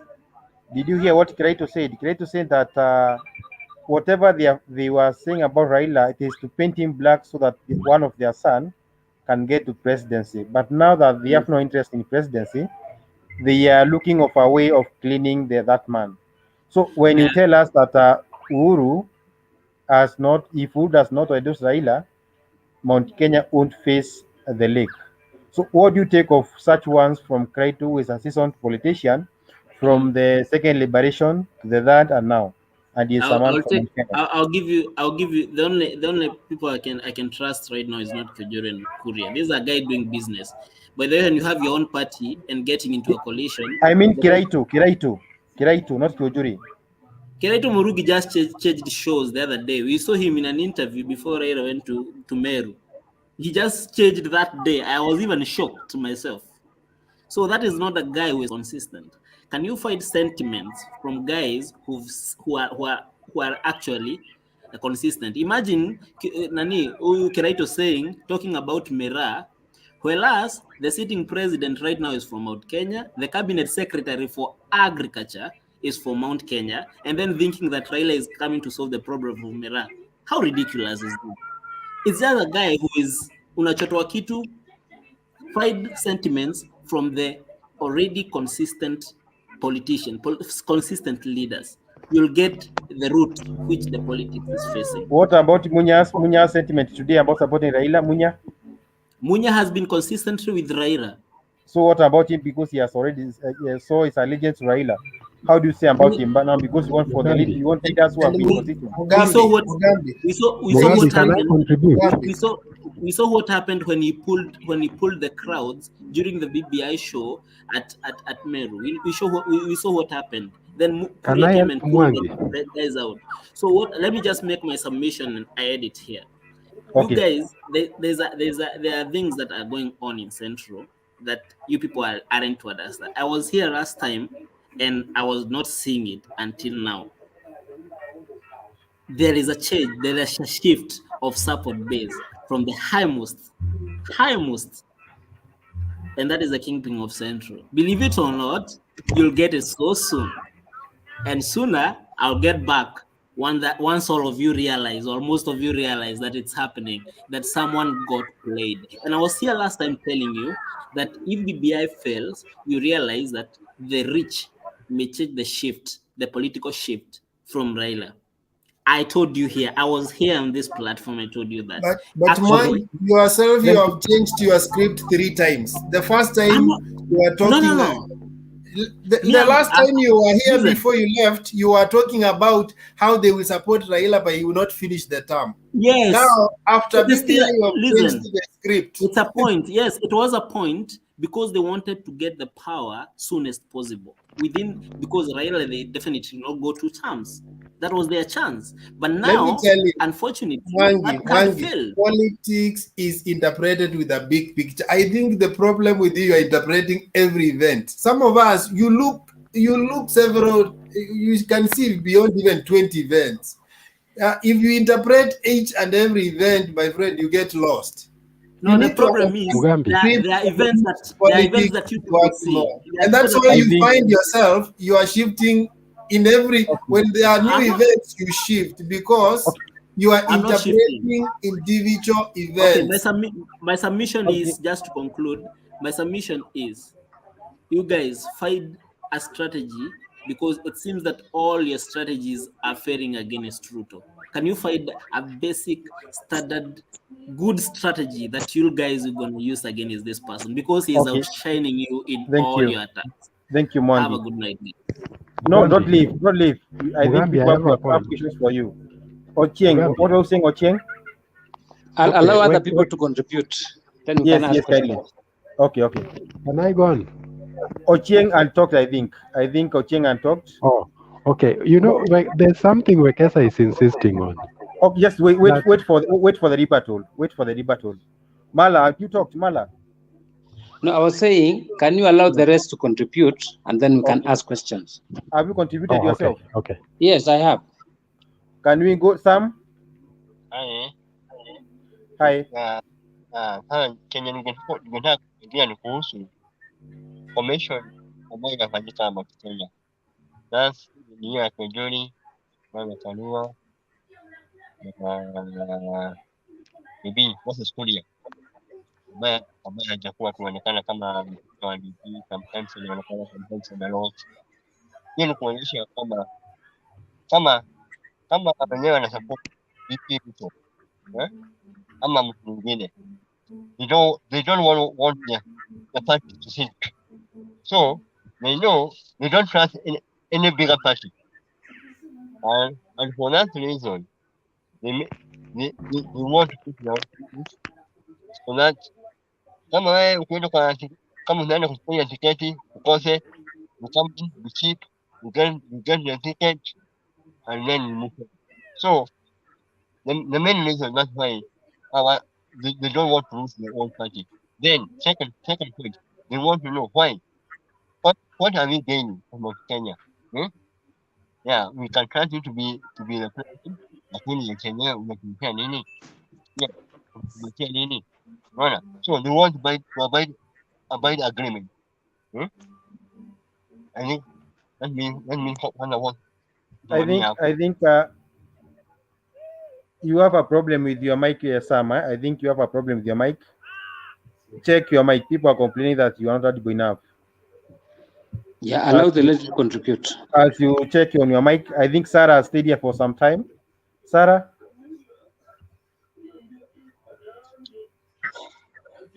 Good evening, everyone, and good morning and good night. And Mugambi. Yes, please. I think I want to talk about something fast before I contribute. Okay. You people, you are leaving us for so long without contributing, and then there are some other guys who are yapping inside here. We will not agree with them. Okay, Sarah, use kind words. Don't use such hand words to people. Be kind, please. There are some other guys. Yes. In fact, if someone is contributing, please let him or her finish his contribution, and then we check in to respond. So that's quite in order. Yes. Yes. No. Now give your opinion on the current affairs and the Jambo, issue. Bernard. So my current affairs is this. I think watu wengi kuna vitu hapa, kuna kitu inaitwa siri fiche. Kuna siri hapa imefichwa, na hii siri imefichwa na watu ya Mount Kenya. One, hii siri yenye ninasema imefichwa na watu wa Mount Kenya, kuna watu wanatumika, of which the president himself is playing cool politics. Kuna mtu mic yake ni mbaya, nini iko ona manini?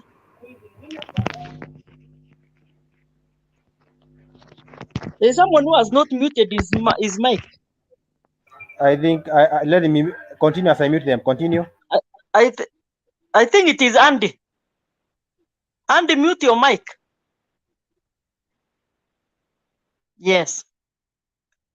So there is a politics, cool politics, which is being played with people from Nini Central. One, yesterday I wanted to comment about that story where the deputy president was there. We waited mpaka hata tulitoka kwa the show. One, I think what Nini Kiaga did yesterday, because there's a clip which I saw about is chairman of CDF. I think most of you ni kama muliona hiyo clip yenye chairman ya CDF yenye alifanyiwa pale. That means if you see the chairman of CDF, there is someone who was backing him, on of which automatically it is known that it is his boss. One, and I keep on telling people here, I think 1978 politics, so many wengine hapa ni wachanga, hata hiyo 78 walikuwa bado wajazaliwa. So if we flash back about 1978 politics, I think we will know where we are heading to. I think Mala can attest to me, because nafikiri siku ya alikuwa amekuwa nini that age in a nini Mala. So what we need to do, everyone, what Wakesa was saying, we know the politics behind the scene. Also, as in UDA, we know the politics behind our scene. Everybody knows his politics behind his or her scene. So hii story yenye tunataka kila mtu wa support mtu yake ina audible manner. Hii story nyingine ya kusema ati sisi politics, anything that it is for 2022 already it has been served. We know who is the president 2022. And I think Bernard, where is Bernard? I'm not seeing Bernard here. He has just stepped out. Yeah, Bernard I think Bernard is someone who knows the Bible most, and the pastor, and they can attest to me the meaning of God of many colors. So he can elaborate more about the God of many colors. So for about 2022 already God has already chosen his person to lead this country. Sasa hata tukipiga nini hapa, let us do very very respectful politics. Then we see, because we are at the end of it, we are all brothers and sisters at the end of this politics. In fact, my neighbors, everyone who are my immediate neighbors here, they are not of my tribe. They are other tribes, and those are my immediate family. So please, about 2022, what are to pick is politics, yes, and I was to complain about Nini to Wekesa that why is he putting every now and then deputy president? But it is good. We are marketing in another. No, I've known. No, he has explained. But I think he's also marketing my boss. Yeah. So thank you for that, Wekesa, because you are marketing my boss. Okay, Sarah, let me ask you a question about what we are discussing. What's your opinion on what Murathe has said today and the meeting that we saw about with Mother Karua and other Mount Kenya leaders? What is your opinion on that? These Mount Kenya leaders, they are testing waters. What will these people say? They are there testing waters. Mambo na Murathe, don't take it to the bank. Hiyo ni story ile tunasema, sijui nitakwambia namna gani story ya Murathe Tuju. Those are you cannot go and backbite your boss na unasema ati sisi tumesema sijui milioni ngapi, and he said ati 2020 what was it 2013 ati Ruto alikuwa na pesa ngapi. And even I can even put my example 2013 to 2021, my life, if I can check my life of 2013 and 2021, it is 80% different. So these are logics that we can use our medulla of oblongata to know these things. Si tutakuja kutuambia ameiba. Wakati yeye aliiba, wakati mnasema yeye ameiba, nyinyi mlikuwa wapi? Hata Murathe alikuwa bankrupt the other day. Na juzi anapatikana ni millionaire. Yeye ametoa wapi? Sarah, thank you, Sarah, for your opinion. And those are opinions Sarah for Sarah. given question. Those are opinions for Sarah, not Motebase. Kindly let me ask Sarah a question. I need to respond. I have a question for Sarah. She has mentioned me several times. Huh? Okay. Go ahead.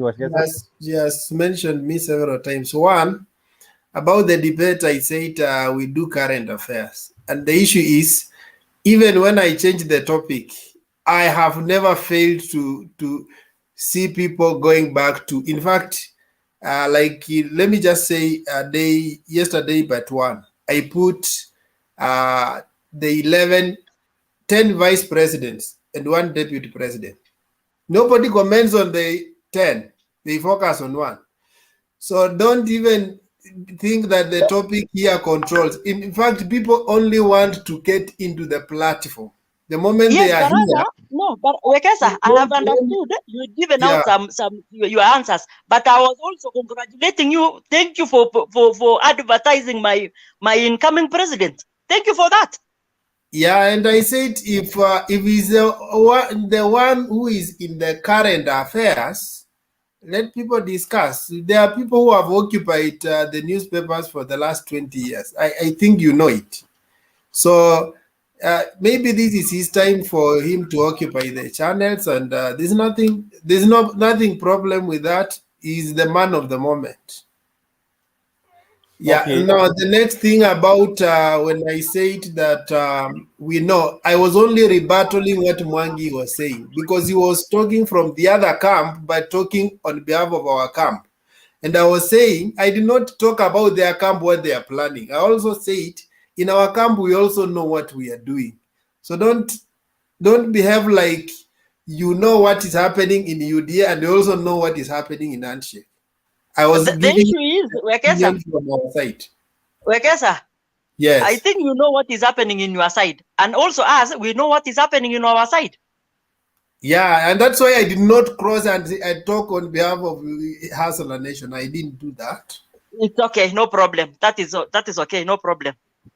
I have a question for Sarah. I was just trying to make you be cautious, Wekesa.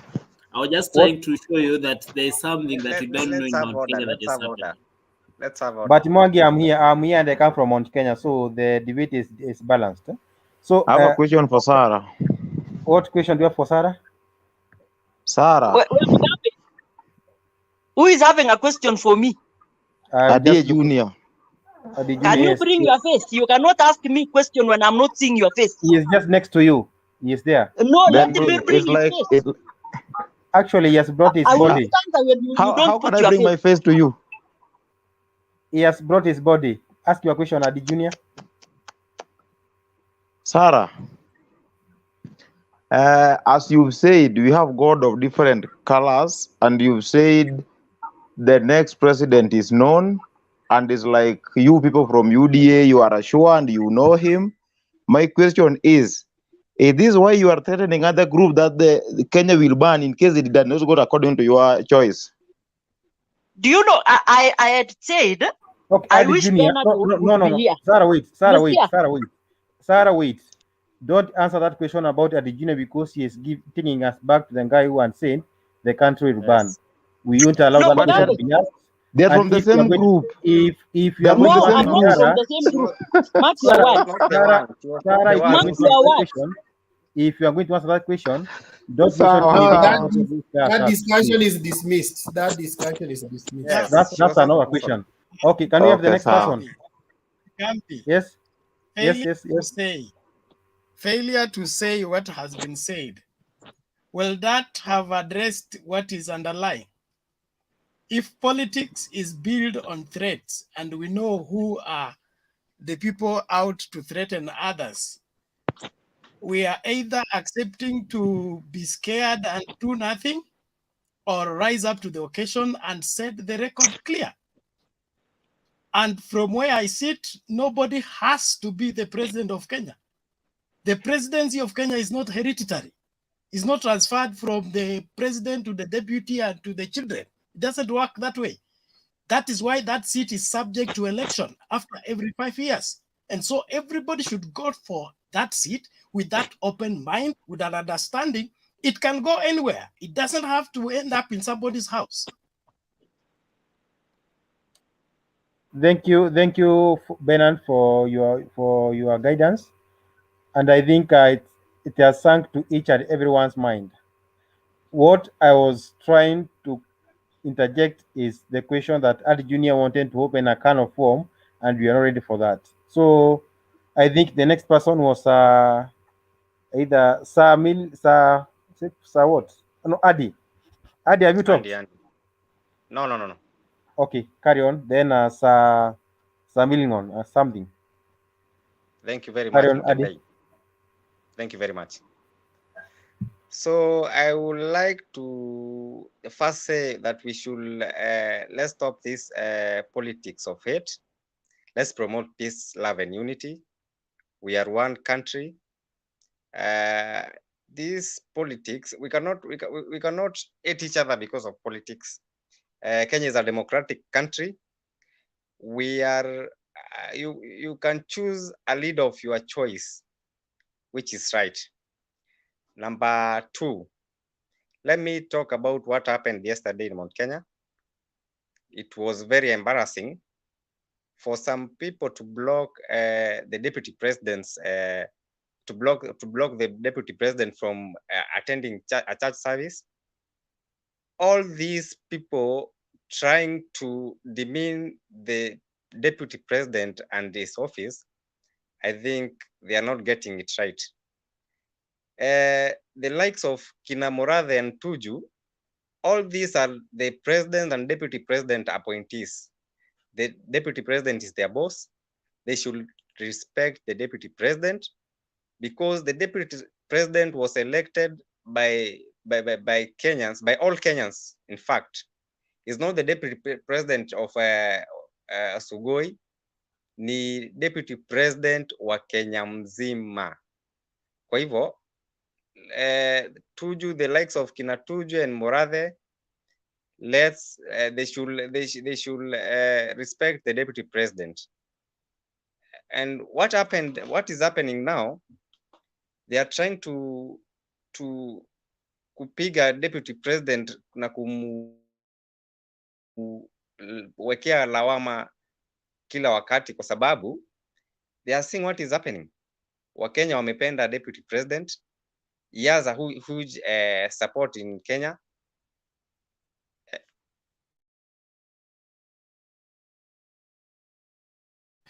You are muted. Go on. Yes. So some issues, let them stop this petty politics. Okay. Because Adi, someone, yes, sorry. Adi, before you continue, yes. We have seen Mulkomen, we have seen Sudi, we have seen Oscar, we have seen many people aligned to the deputy president attacking the president and his family. So why should you try to segregate the Tuju and the Murathe as the appointees, and then you don't blame these other people from the deputy president who are calling even the president and his family very bad names? Why do you want to be so shrewd or skewed towards one side? Mugabe, just before he responds, can I add one more question? Okay, do. What is the difference between Tuju's position in Jubilee Party, how he got the position, and how the deputy president got the position, and how the president became the president of the party? Let's start there so that we see who was elected and who was not.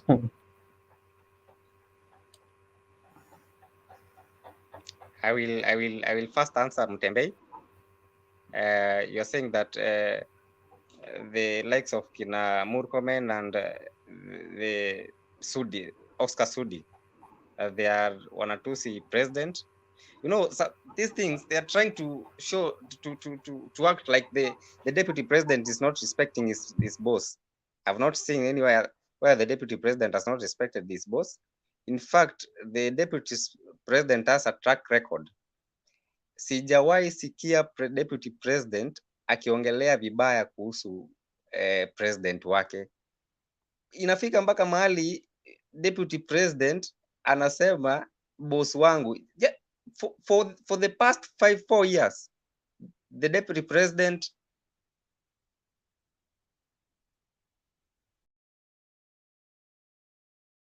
amepotea. Sawa, it's okay. I think Andy came to Kenya yesterday. We should welcome him back. Okay, it's okay. Then we have Mosobeti, no, Sa Mili Ong. Hello. Carry on. Hello everyone. I hope everybody's fine. It's good to see you guys again after a very long time. I've also been well, and I thank God for health and everything. I've seen the title, under the topic. It's about Jubilee attacking UDA. At this point, I have no problem with Jubilee talking, but I have a problem with what they're saying about 70% and whatever. Because there's something. I was watching a certain documentary last week about Mobutu Sese and the children now. Sorry for interjection. Bernard, nishikie for 20 minutes nakuja. 20 minutes nakuja. Nishikie for 20 minutes. Okay, thank you. Okay, noted. Thank you.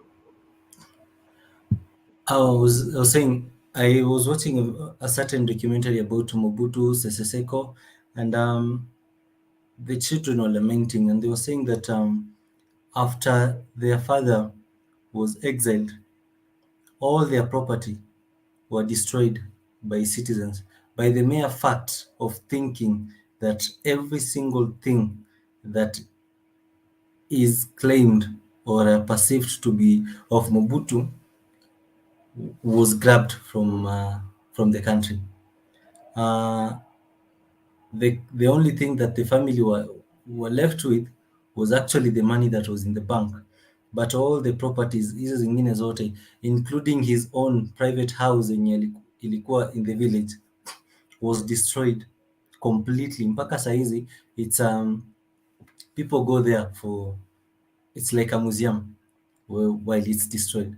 So when I hear somebody like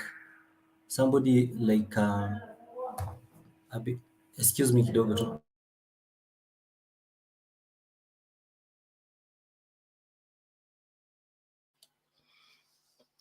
Okay, as we wait for Samilong to come back and continue. Who was going next? Next was Musobeti, and then Jonathan, and then Demba. Okay, where is that Musobeti? Okay, Oh can yes, we have... I'm here. Just a minute. Hello, good evening, everyone, ladies and gentlemen. Good evening to you, Karibu. Asante. So this is my first time to join this conversation. I appreciate, thank you for welcoming me. Nashukuru sana, nimeona hii discussion, you're discussing well. Spendi siasa vile, but I've listened to all both parties. What I can say is that we are Kenyans and we need unity. If at all we as the normal Kenyans, actually we can unite, these leaders, they can confuse us. Daddy, one time they are, just a minute, sorry for interruption. I have my kid here who has not slept. You'll forgive me. Just shortly, mommy. So, all right. Sorry for interruption. So what I was saying is, if at all we as Kenyans, we come together, these leaders can confuse us. There we see they say words against each other, but at certain point they are dining together, they are together each. Sasa sisi tuonekane kama sisi ndio wabaya. So we should actually be united. If we are actually, we have different opinions, and we have rights to support different parties, political parties, but let's remain united. Let me see. This is Sarah as my sister, Sarah as my mom, right? Let's not be yani tumegawanyika kwa mfano ya milengo tofauti. At all, siasa ni ya muda kidogo tu, right? So tukue tu united pamoja. Kama tutakuwa tuna discuss about UDA, let's discuss about UDA, which is good. If kama mimi ni wa ODM ama ni wa party ingine, but at all, let's bear in mind that we are Kenyans and we need each other tomorrow ama siku zinazokuja.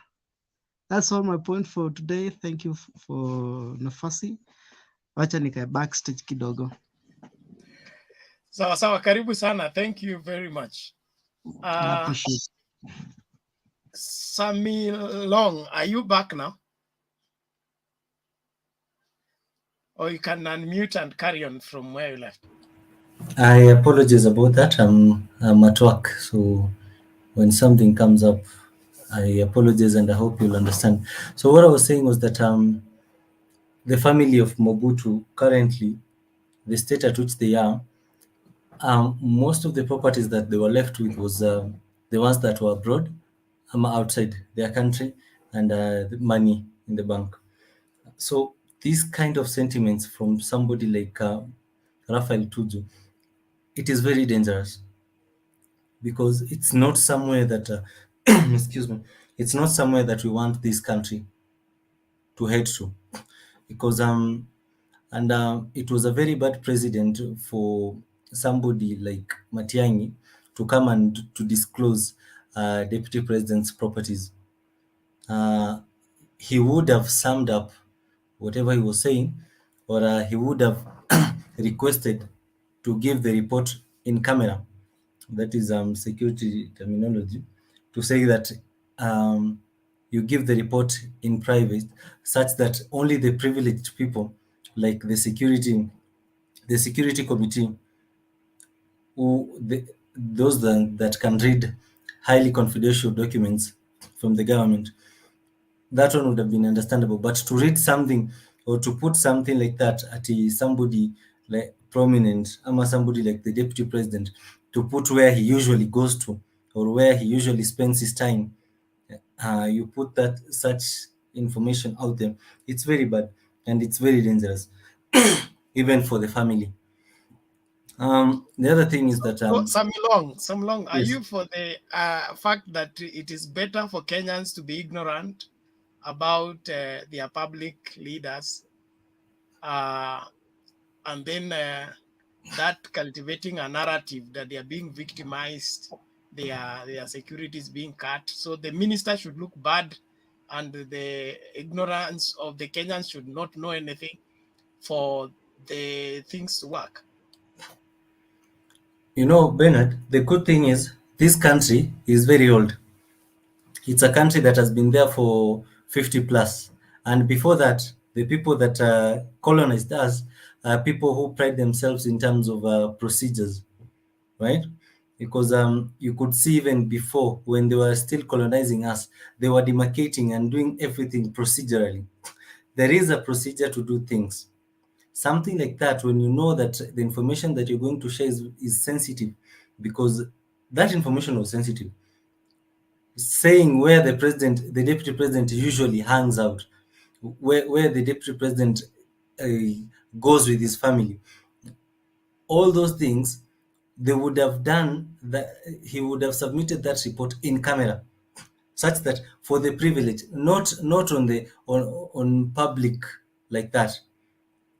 There is a procedure. I do not advocate for leaders not disclosing, but there is a procedure to do it, especially for a sitting president or deputy president.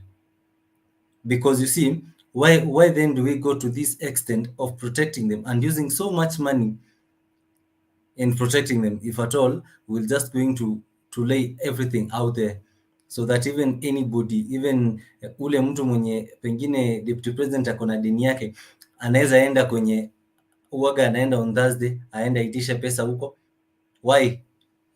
Makosa iko wapi? Makosa iko wapi? No, it is wrong. Kama It is wrong. ana deni la kulipa Somebody's alipe. private life, So, it is Samilong, private. are you advocating that we would rather have somebody who is a public figure, but be mysterious? So the protecting of the president is of the deputy president is in hiding information about him from the public.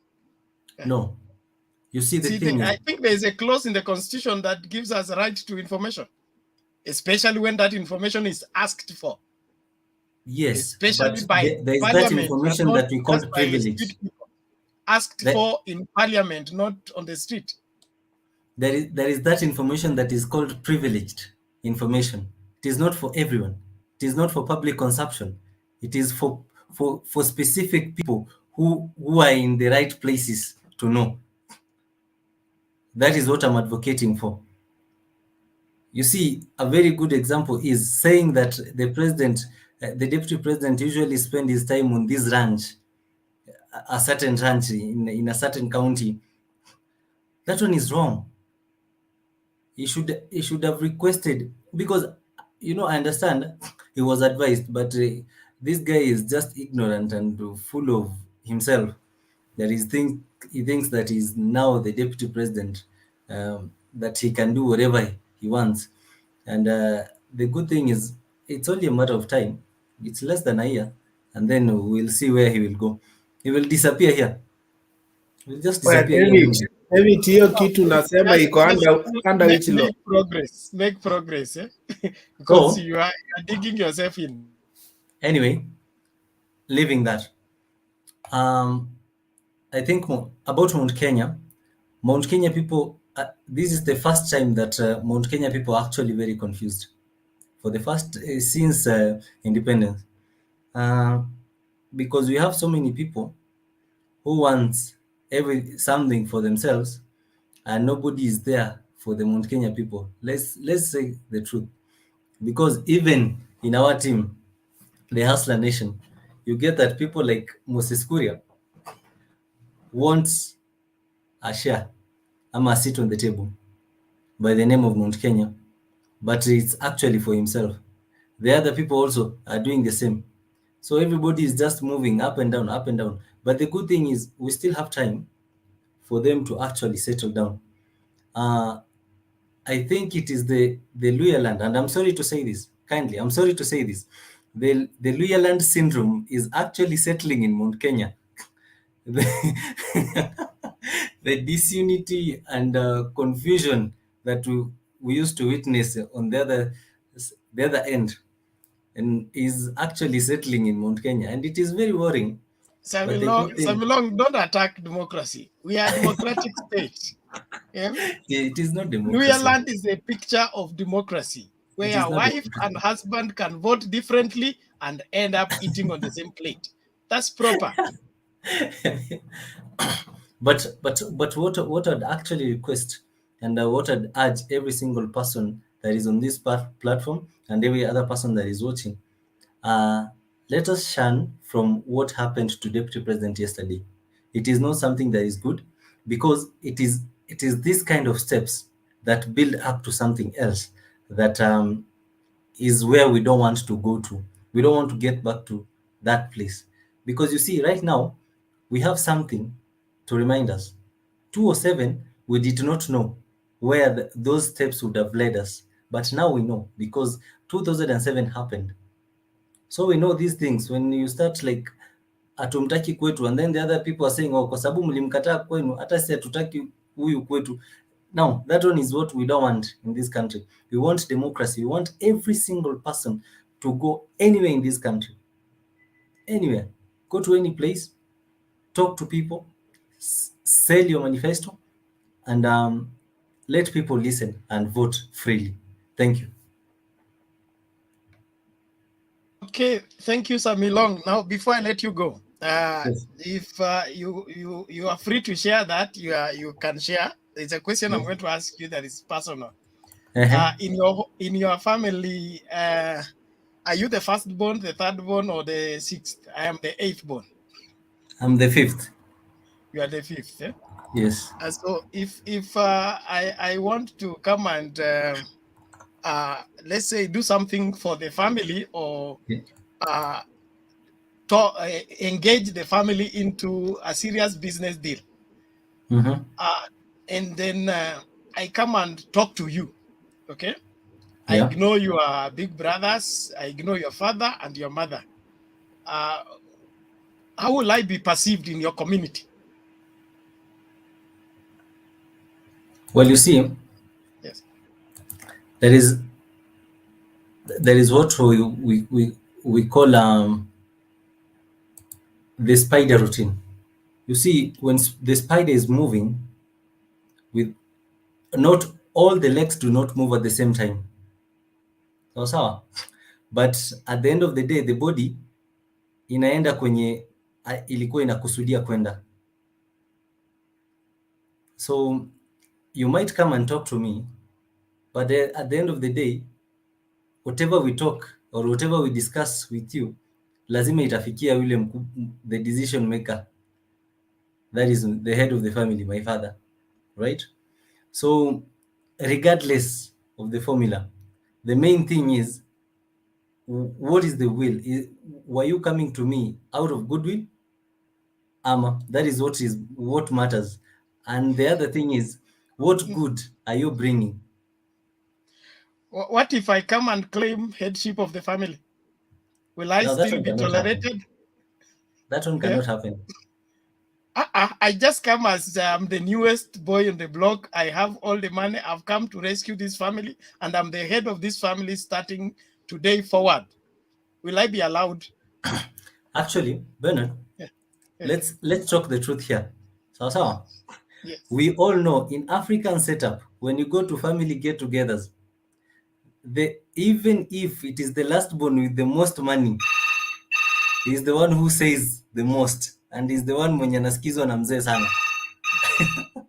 So allow me to pick this one. So in your family, I can come and take over. I'm happy to hear that.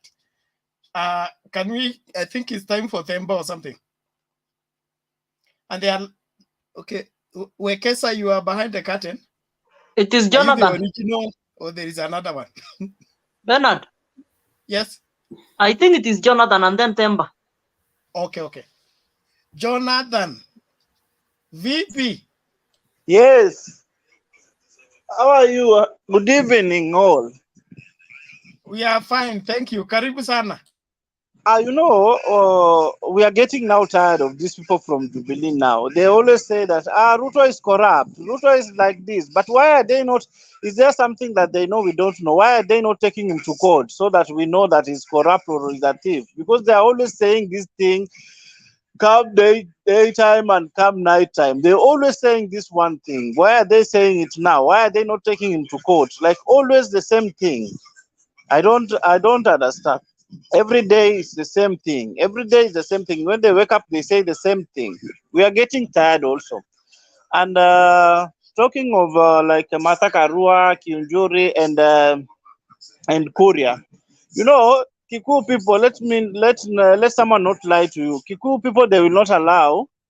Like they are going to election without their party. They cannot allow. Let no one cheat. Let no one lie to you that they will allow. Like let's say that they will all go to UDM, so that they will be all in UDA. They will not allow to go to the UDA party, and then they don't have their own party. They must have their party because they believe in their party. So it has never happened that that Mount Kenya will go to election or to election without their party. They need to have their party. That is what I can say. Why must they need I think UDA is also a party. What is their party? I mean, they can also take ownership of UDA and it becomes their party. You know, Bernard, I had I saw somewhere someone is saying that that's why Moses Kuria is not now appearing in UDA, because he found out that our dearest deputy Ruto, he wants to have only his party. He wants to, like, the one who is only have the power in that party. That's why I don't think they will stay there for long, or I don't know. They will agree with that because they like their party. They like to have their party, so that when there's something they must share with their party or something, they cannot have like another one who is controlling the party and they are just there. That's a lie. Okay.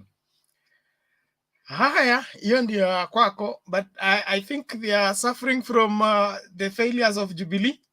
What do you think? Because if Jubilee would have taken off and became giant party and sustained, nobody will have a problem with joining another party the way they did Jubilee the last elections.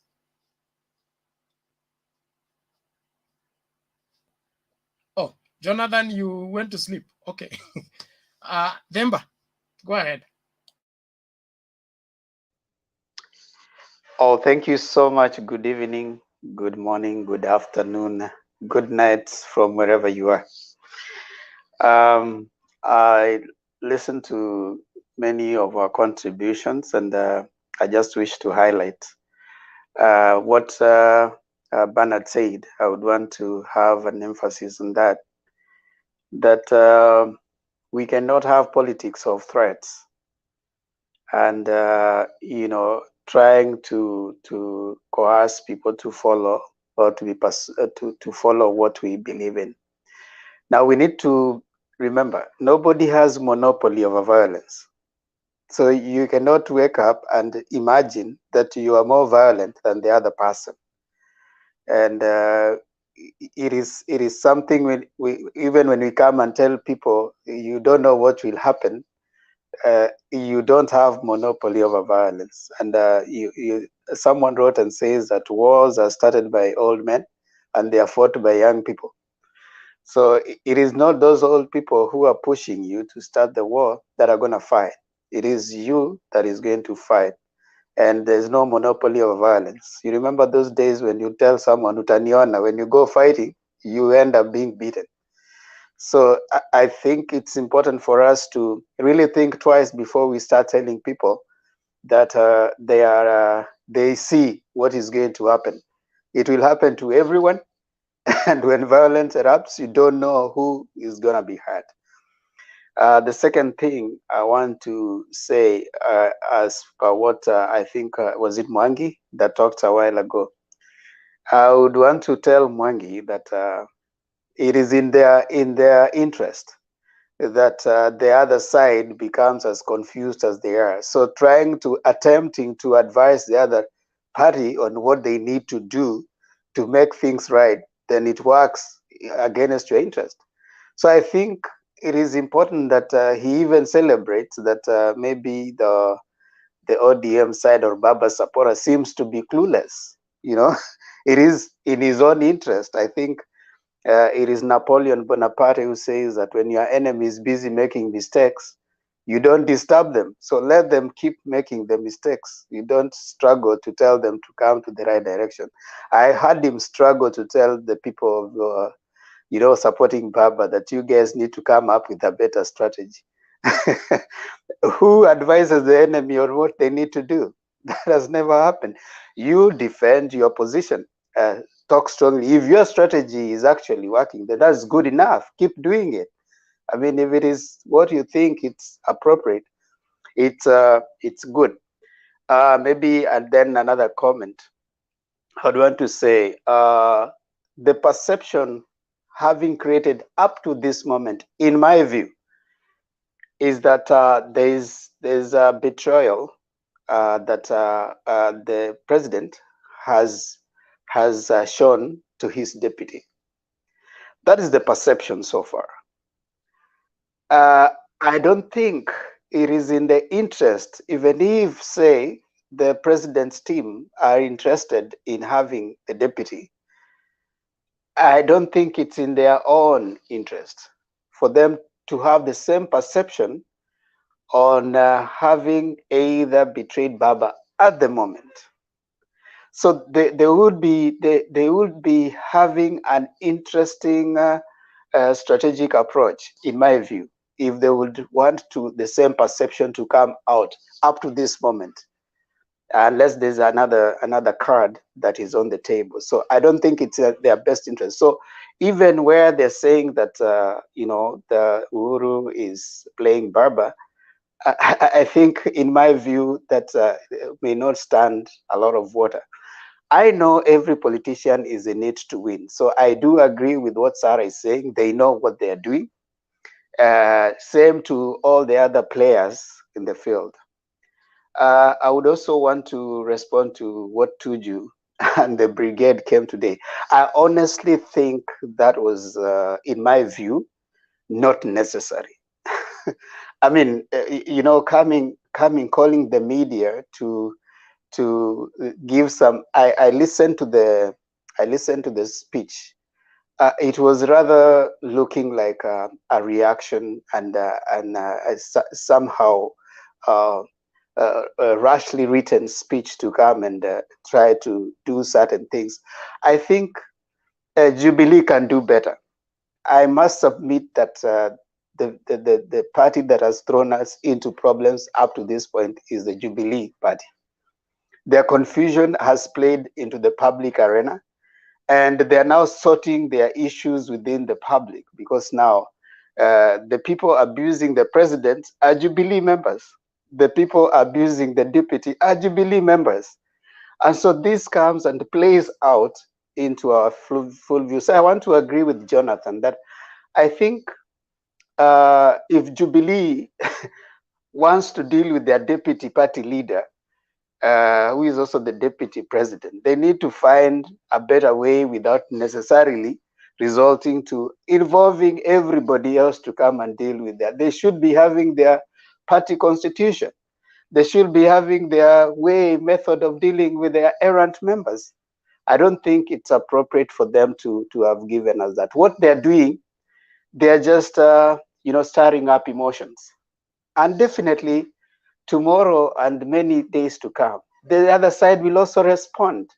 So the whole of this week we'll be seeing, you know, responses and counter response and stuff like that coming up. I think if Jubilee wants to serve as right for the remaining time, they need to clean their house.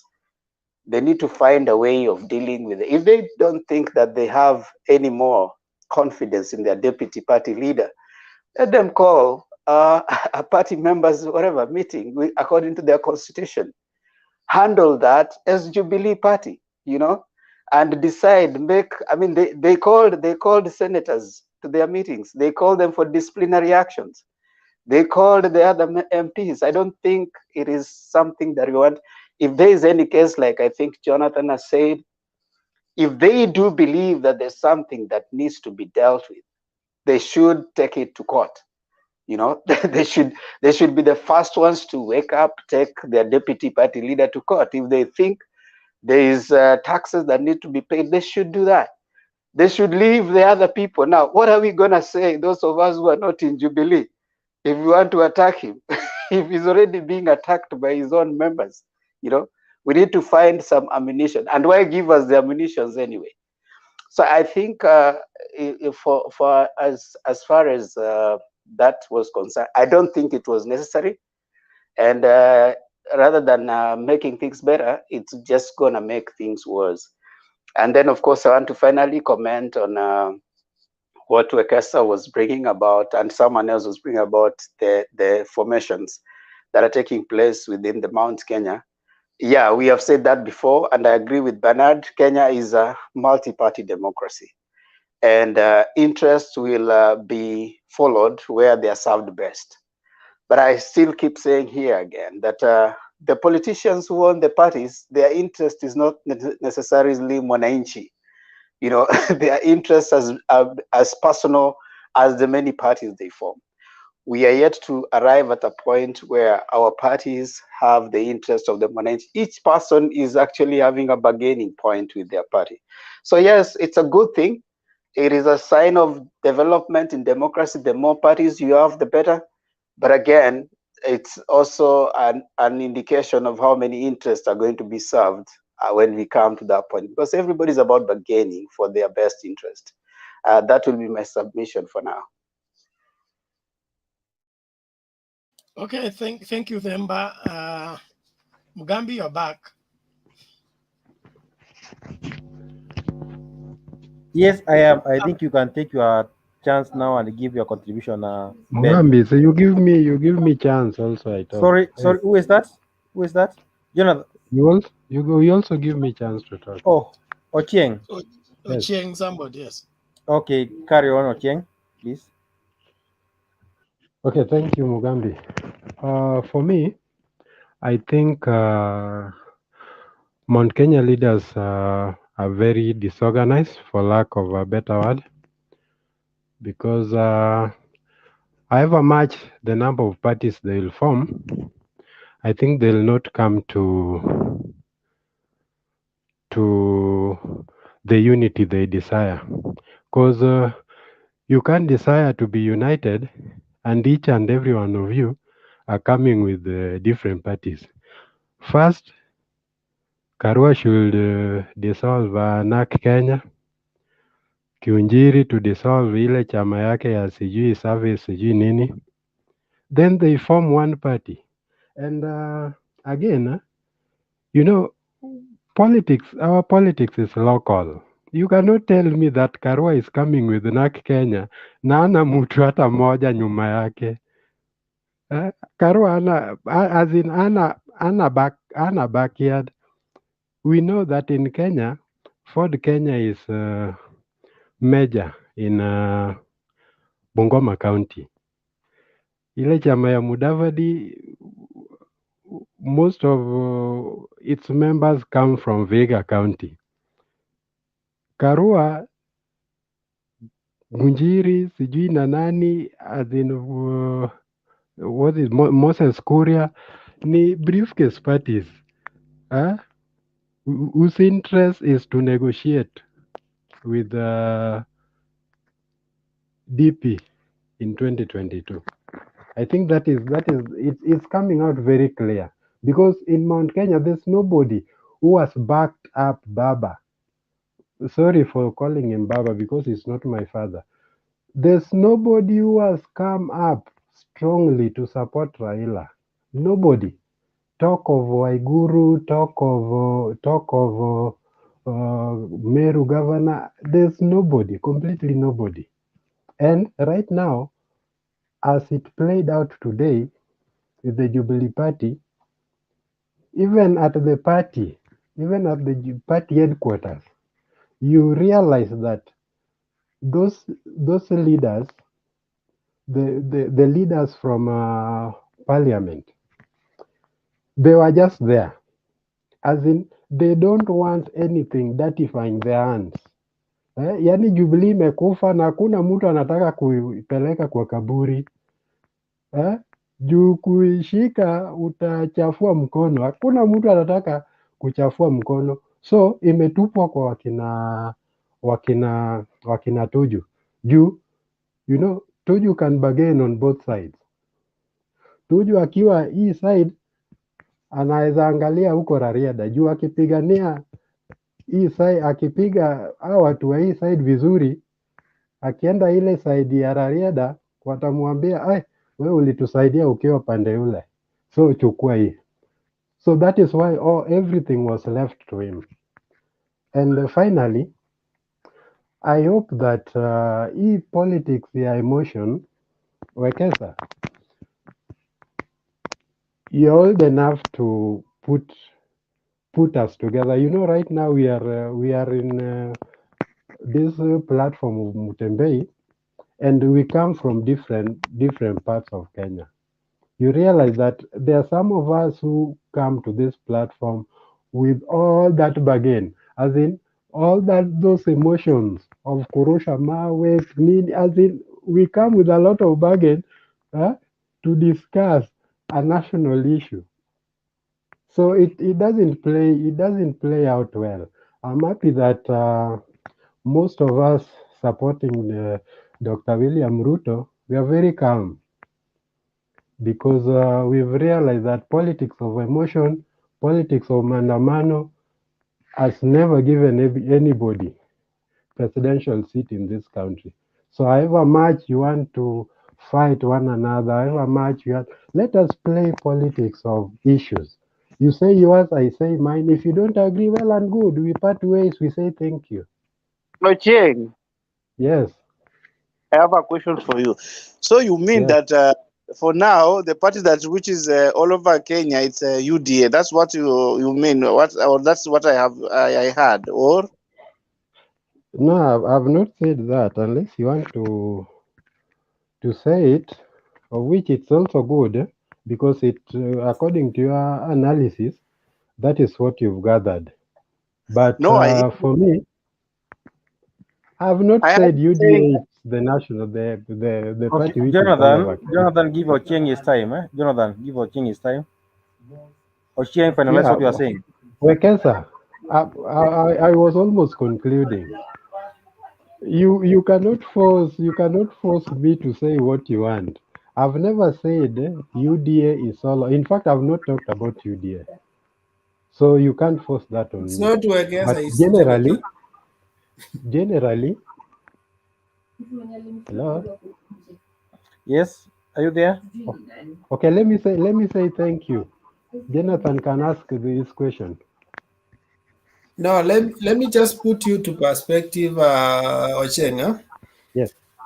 I think me and Mugambi, Bernard, Themba, we moderate this thing, and for you telling us that the other wing is the one who are more moderate, unless we give you even all the debates you go and watch. So I think it's an individual thing. Don't lump it to either side your handshake or side your UDA. It's just an individual thing. There are people who have that character and they repeat it. If you look at them, they are just individuals who do the same. Every debate you have to stop. So it's an individual. It has nothing to do with the side. And if we take statistics, your side has more. But let's not go to that because we moderate and we have the statistics. So don't take us. Maybe it's today it's our people who disturbed, but we also have other days people disturb us.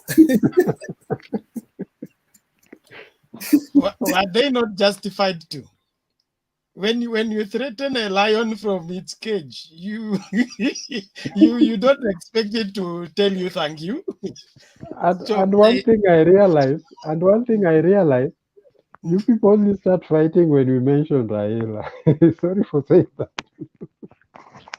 I presume Ochenga is done with this Now contribution. that you have refused to call him Baba, Just sit there, pretty. We are coming No, for you. my dad passed a long time ago. I don't have any other father. You are an African. You are an African. In the African setting, anybody the age of your father is your father. Furthermore, It's not even Raila is uncle. not All this uncle Raila auntie is, thing is foreign. Raila is not the age of my father, so he's my grandfather. I normally call him Mzee. Grandy, Yes, grandfather. good. Father is inside it. We My accept. my grandfather passed at the age of 75, and Raila is at that age, so he's my grandfather. But you have been doing Do you grandfather remember as a father somebody inside. in Kenya who was called Angomudi Aori? Angomudi Aori. Unfortunately, I never called him uncle because he wasn't my uncle. Okay. Yeah. I rest my case.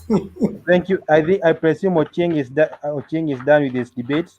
There's this guy Mudhi Anhi. Have you contributed, Jay? I think he has. Muthiani, are you still there? Amesikia ni yeye akapotea. Ni sawa. No, before this, I wanted to ask you a question, Mugambi. Yes. Someone asked for maybe Sarah or whoever in UDA or Samilong can answer this. When Jubilee came together, URB and TNA, they agreed, ndio wakasema yangu 10 ya ule mwingine 10, si ndio? So that script didn't work, and that's why they were at Kieni Lodge and they said that round E, we don't want to make promises we can't keep, isn't it? So somebody was asking, so are we allowing one person to climb the mountain and take his turn? Who is the other one? Is he being promised another 10? Tukue na ya Ruto 10 na another one maybe Kashago 10, so that it becomes a duel. Ama hapo hatutakuwa na hiyo bargaining, because they said round hii lazima we make things better. So if they make it that better, will it be a duel of 2 tribes, 10 huku 10 huku inaendelea? Thank you Ama for the question. pia. I think before Cheng answers, let me say what I began by saying. In Mount Kenya, we are fighting two monsters. Number one, we are so careful not to have one tribe against the rest and 2 tribes against the rest. If the DP gets someone strong for Mount Kenya will not be in the safe hands against other tribes, because it will be 2 against 1, which is so unfair. However, if we can have someone from ODM and get someone in Mount Kenya who is strong, it will be a break of that seesaw kind of political balance in our country. Remember, most people think it is Kalenjin, actually not two against one, it is Kalenjin against Kikuyus. Kalenjin against Kikuyus. So if Ruto gets someone strong from Mount Kenya this time around, and they promise each other 10-10, Mount Kenya will be in a very slippery place that our leaders who are visionary don't want to go that side. That's why you are seeing so much consultation, so much groupings, so that we can get the best bets. And remember, President made one thing that shook everyone, that if you are seeing it is dynasty versus hustlers, what if I say it is now the time to give the baton another tribe to lead the country? That thing is in all of us now, and what President meant is what our leaders now are trying to dismantle, about 2 against the rest or 1 against the rest.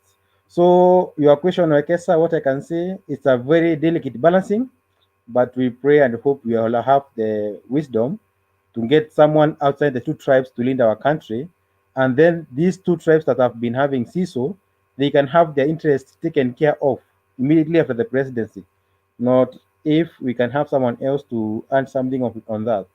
Thank you.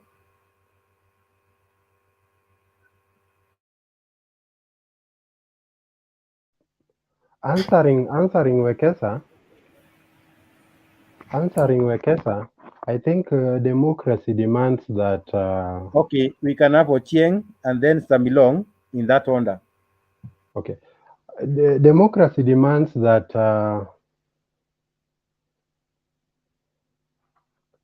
those who are many will rule over those who are few.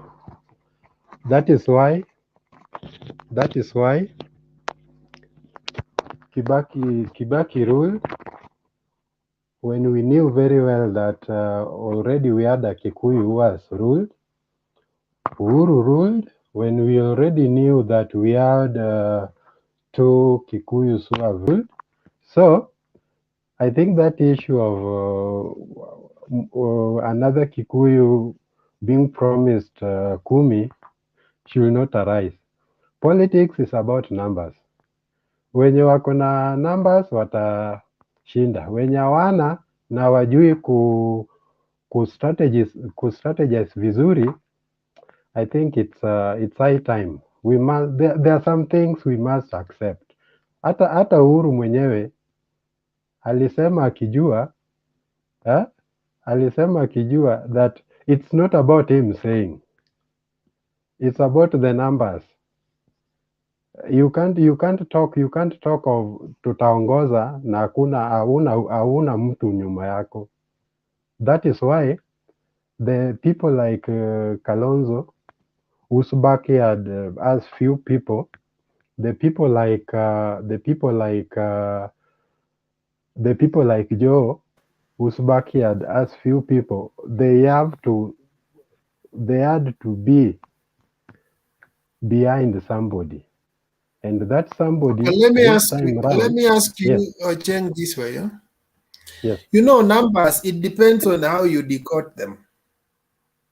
Because in Tanzania, Magufuli ruled when he was from the smallest tribe. So numbers not necessarily mean it's a tribal number. It's how many numbers you can mobilize. And that's why in Israel, the prime minister, the current prime minister come from a small party, but the two small parties came together to make a bigger coalition. And why is it wrong? When the small tribes come together to make a big coalition, you say 42 against 2. But when the two come together to get power, you say they have the numbers. It's tyranny of numbers. It doesn't make sense. It doesn't make sense. I wish you talk of maybe a ward in Kenya or a county in Kenya where No, we leave have alone such a that. scenario. I'm giving you a very good analogy. I'm saying if the 42 come together and they are forming a coalition because you wanted the numbers to create numbers, then you say it's 42 against 2. But when the two come together to get the numbers, it's democracy wins because it's about the numbers. It's about the majority. What do you mean? You know, here is a case where we may have the 42. We may have the 42 against 3. We may have let's say even 40 against 5. But you find that the 5 are more than the 40. So as in, that is how it is made to happen. No, you aren't answering my question. I'm not saying the others have the numbers, yes, but the problem is they are labeled. So when you bring the 42 together, they have the numbers, yes, but when they do that, you label them that why are they coming against? You see? But when the two unite and create the numbers, there is no problem. I think now that's where we need to demystify so that everybody can get the numbers regardless of whether you amalgamated the small coalition or the bigger coalition. But you know, you need to demystify that early enough, because right now we only have around 1 year to the general election. So you need to demystify that early enough, because as it stands, No, the numbers are there. The numbers are there. The only problem that they have been having is the system that has been cutting the numbers into truncating. It's called you truncate you. Professor. Professor. Yes, never. Okay, let me attempt to give you a parallel to what you're saying, because what you are saying is much more about political messaging. You know, Yes. it is political messaging whereby you pick something about your opponent, then spin it so that you can appeal to the emotionalities of the individual, so that the individuals can now start seeing the negativity of whatever thing that is happening. So you want to look like, I want to give you an example. If you have studied Ruto's campaign strategy lately, it has been that of looking the victim, you know, and whenever he goes to speak, he's, you know, like you could pick a line that was going across everybody who was campaigning on Ruto's side, that you see, I'm being followed because I identify with the deputy president.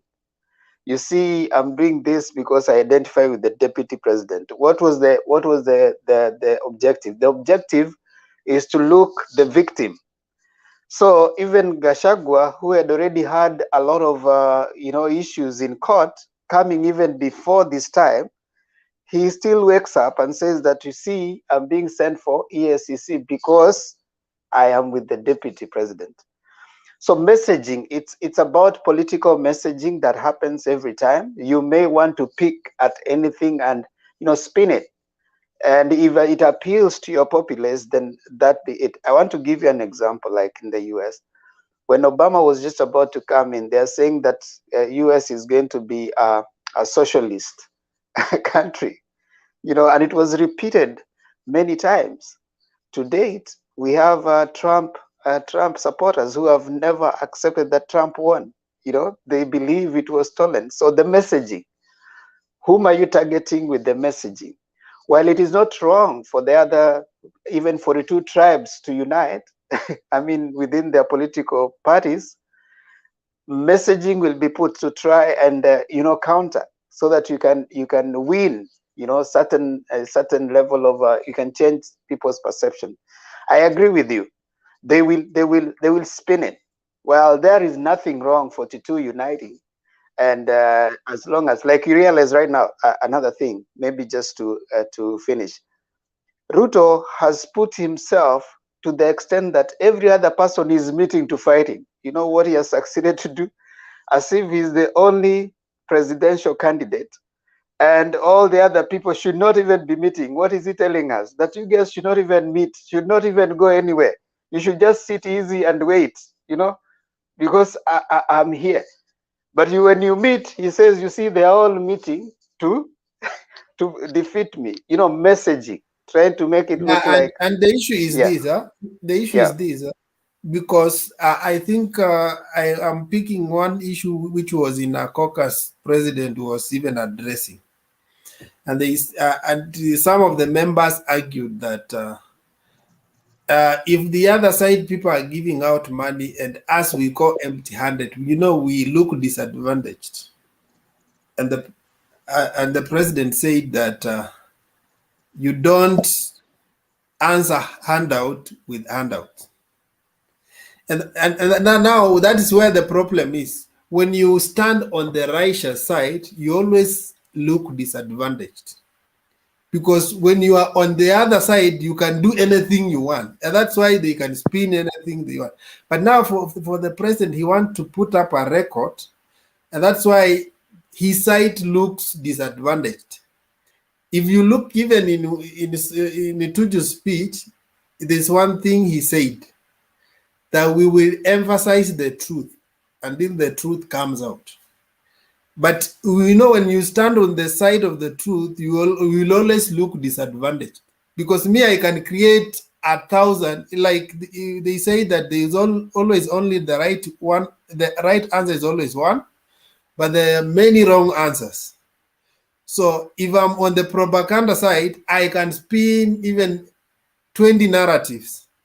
But for me, who is trying to bring up something that looks authentic, I struggle because it's just one way. I want to agree with you. And one thing, let's give it to the deputy president. With his arrogance, he has succeeded in doing one thing. You know, for 4 years, he's been campaigning. And as you notice, as they were coming, they were saying that, you see, we have been doing all these things. You guys have been waiting to be endorsed. Now, you see, the president, his constant narrative was, let's work. Let those people who want to go and politic. Now, fast forward right now, you realize even those who are closer to the president are holding semi-campaign meetings. And for some reason, the narrative of the president has not been so much like, let's stop campaigning, you know. So he has invited the campaigns, and officially, you know, unofficially though, the campaign period has actually started, you know.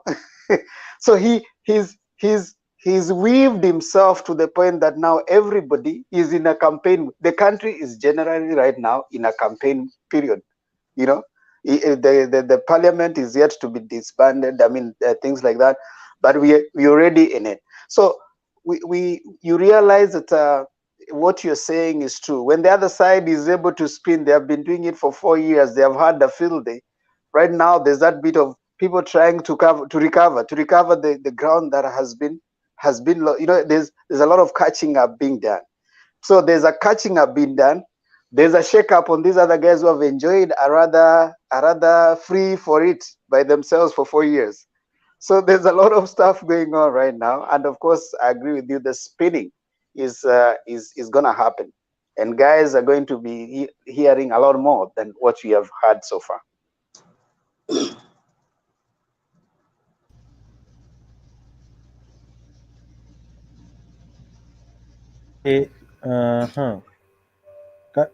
Can I speak?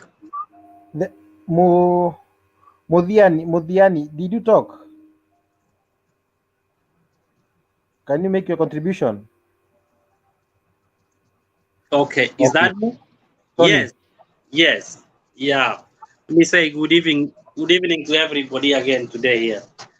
Yeah, you know, in politics, if you keep quiet from the masses, you are more likely to veto out or be forgotten.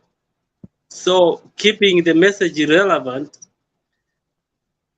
the DP has been doing things in such a way that he keeps the people on their toes, that his name is famous for in the whole country. Now, the deputy president is a very smart person. At the same time, he knows how to take advantages of the situation. He knows he's in the office and he has the government machinery and privileges that he can easily use to reach the masses, and that's what he has exactly done.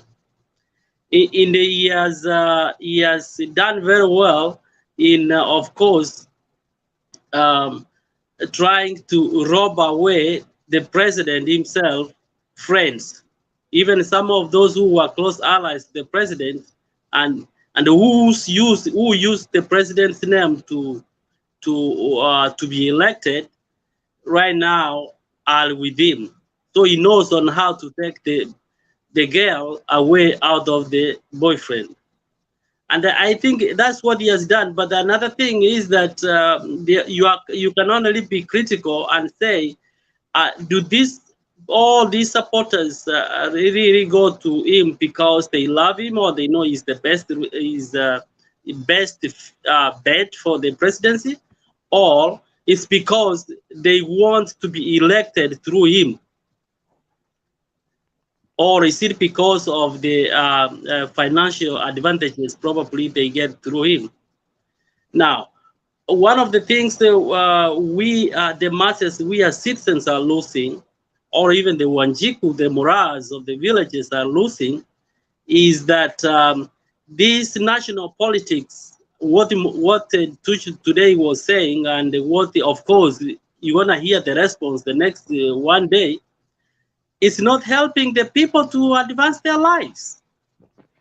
The people are forgotten, and what they are telling us, in fact, it is an admission from the Jubilee side that they were fighting as soon as they took over 2013.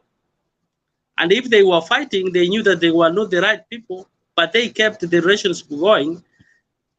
The DP was smart to pull out fast so that they can keep on the race going. Now, one of the disadvantages of our national politics is that our political elites follow where the money is. And no one is going to succeed in politics without the money, of course, but how they get this money is whether they earn them genuinely. Now, when Tuju, if you listen to what Tuju was saying, and you listen to what the list from the previous list of properties owned by the deputy president, what they are trying to do is to strip naked the deputy president, trying to justify that he does not fit the title or the narrative of the hustle nation. Now, if anybody or any legal some of these are very good in the law, and if anybody knows that he got he got that in a negative way,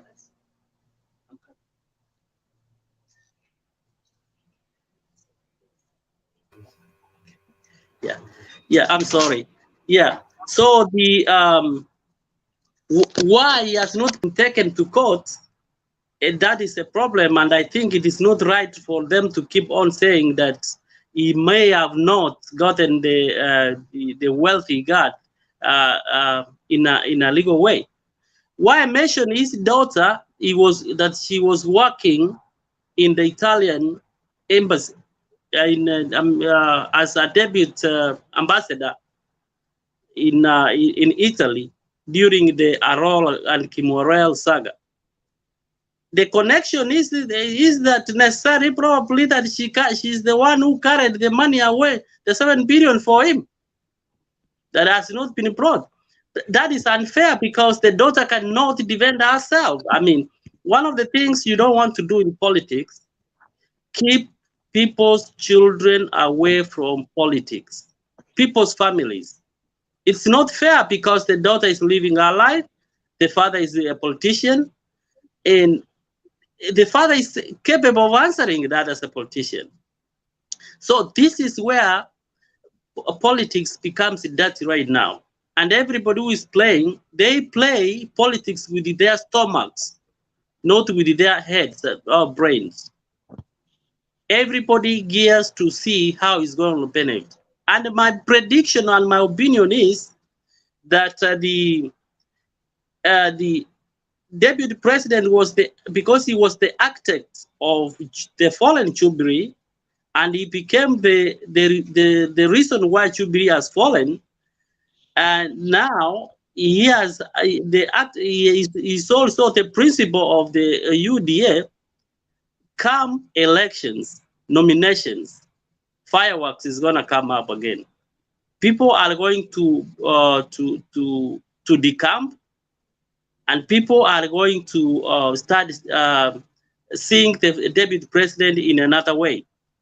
So, but why are we reducing politics between as if the deputy president is the only person in Kenya who has wealth?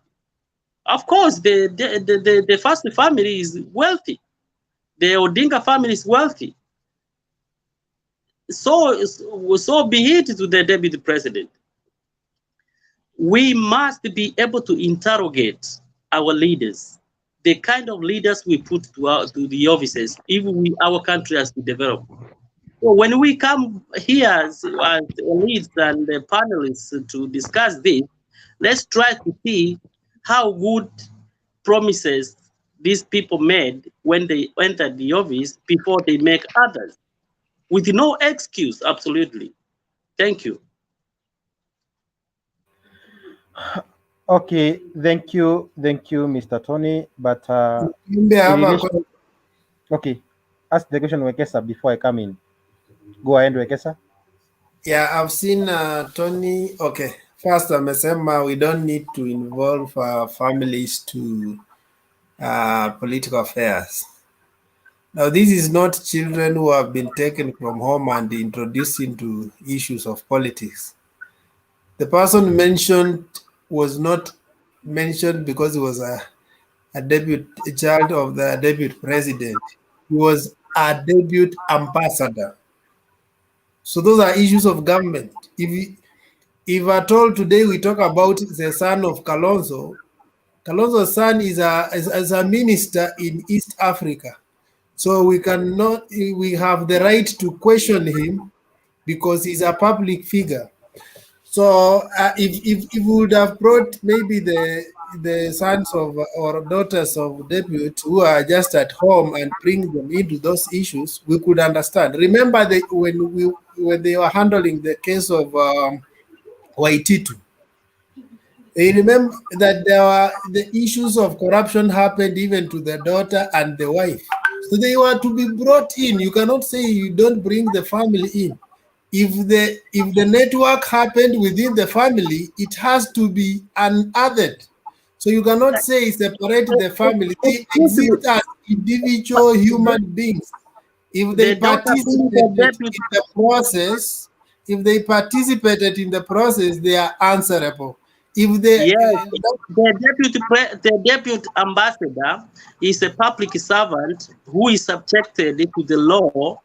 That the law and you are saying that he is not here to defend himself. She's alive, my friend. She can answer wherever she is. If she was not involved, you cannot say she's not here to defend herself. She's wherever she is, she can answer.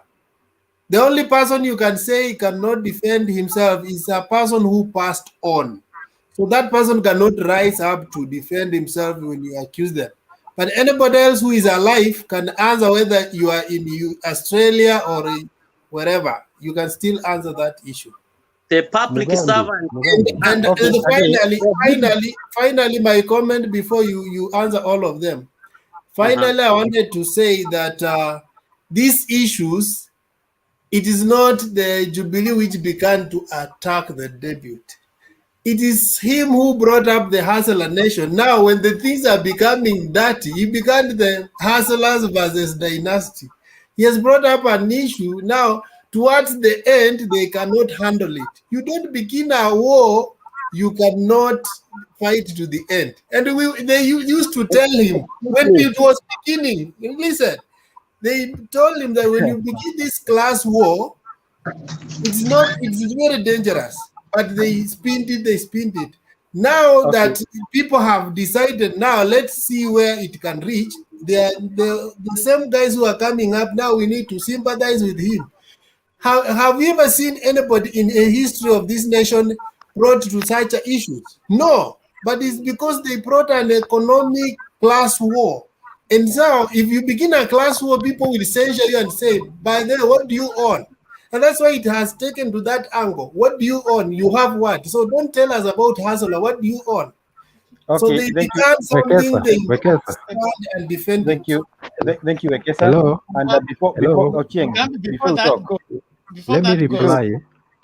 Wait, Ochieng, before you talk. I'm seeing Tony is not there. Yes. Yes. Tony is out, but he said something. Yes. Wekesa, let me reply you. Wait, Ochieng for Ben to finish, then you talk after Ben. Yeah, I just wanted to say that Tony has compared the Odinga and the Kenyatta family for them being wealthy and the deputy president's family being wealthy too. And he sees nothing wrong with that. I just wanted to bring in the balance whereby the Odinga and the Kenyatta family, we are talking of wealth after 50 years. If you match their wealth in 5 years, in 10 years, then you must show us that place where miracles are taking place so that we can also go and receive it. Okay, thank you, Ben. And before I give Wekesa a chance, I think Tony is trying to spin a propaganda to fit his context. What Tuju said, he began by saying that the deputy president told us in Kimoral and Arol Dam, we lost 17 billion in the country. I think he said in Italy, which country, where the daughter was the deputy ambassador. So, in the context that the daughter came in, is that if your daughter was in this country and you claim that the money was stolen and taken this country, why couldn't your daughter use her powers in the office of the ambassador to wire back the money to Kenya, if at all you believe you have the heart of the country? So Tuju was not dragging the name of the daughter for political purpose. It was just for the process. If you believe this problem were caused by our country in country X and you want a link there, why didn't you use your powers to channel the money back? And he ended by saying that up to date, we have never had any information if the 7 billion came back to the government of Kenya. Simple. Let us not spin this thing to fit our context. Let us be liberal and think upright. Ochieng. Yes, Mugambi. Oh, okay, thank you. On the issue No, of spinning. just before Chieng, okay? Okay. Mudania has been waiting for too long and it's been jumped many times. Please, Mudania. let justice prevail. Justice delayed is justice denied.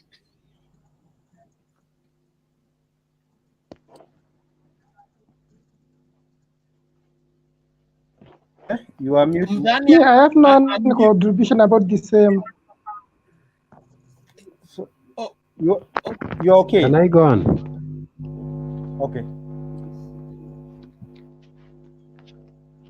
Okay, let me say this.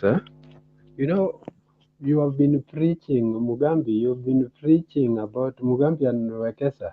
You people have been preaching about this spinning thing, not knowing that Tuju started the spinning. In fact, previously, even CS Matiangi was also spinning another narrative. You know, for us, we are not in the government. You and me are not in the government. So for us, we can say, oh, Ruto is a thief, oh, Raila is blah, blah, oh, so and so is this. Without evidence, we can't substantiate. But here is somebody who has been in this government coming to you, telling you, oh, this guy has a lot of security. Oh, this guy carried 7 billion to Italy. What are all these? You know, Tuju is somebody in the government. For him to come and tell us that, oh, Ruto has done this, blah, blah, blah, blah. No, don't do that. Take him to court. If he's a thief, take him to court. You can't be Tuju, and play like me, talk dirty on social media like me. No. What is your point? That is the spinning. I'm saying. What is your point? Tuju started the spinning. Tuju started the spinning. You are talking as if Kenya began today. One moment, Wekesa.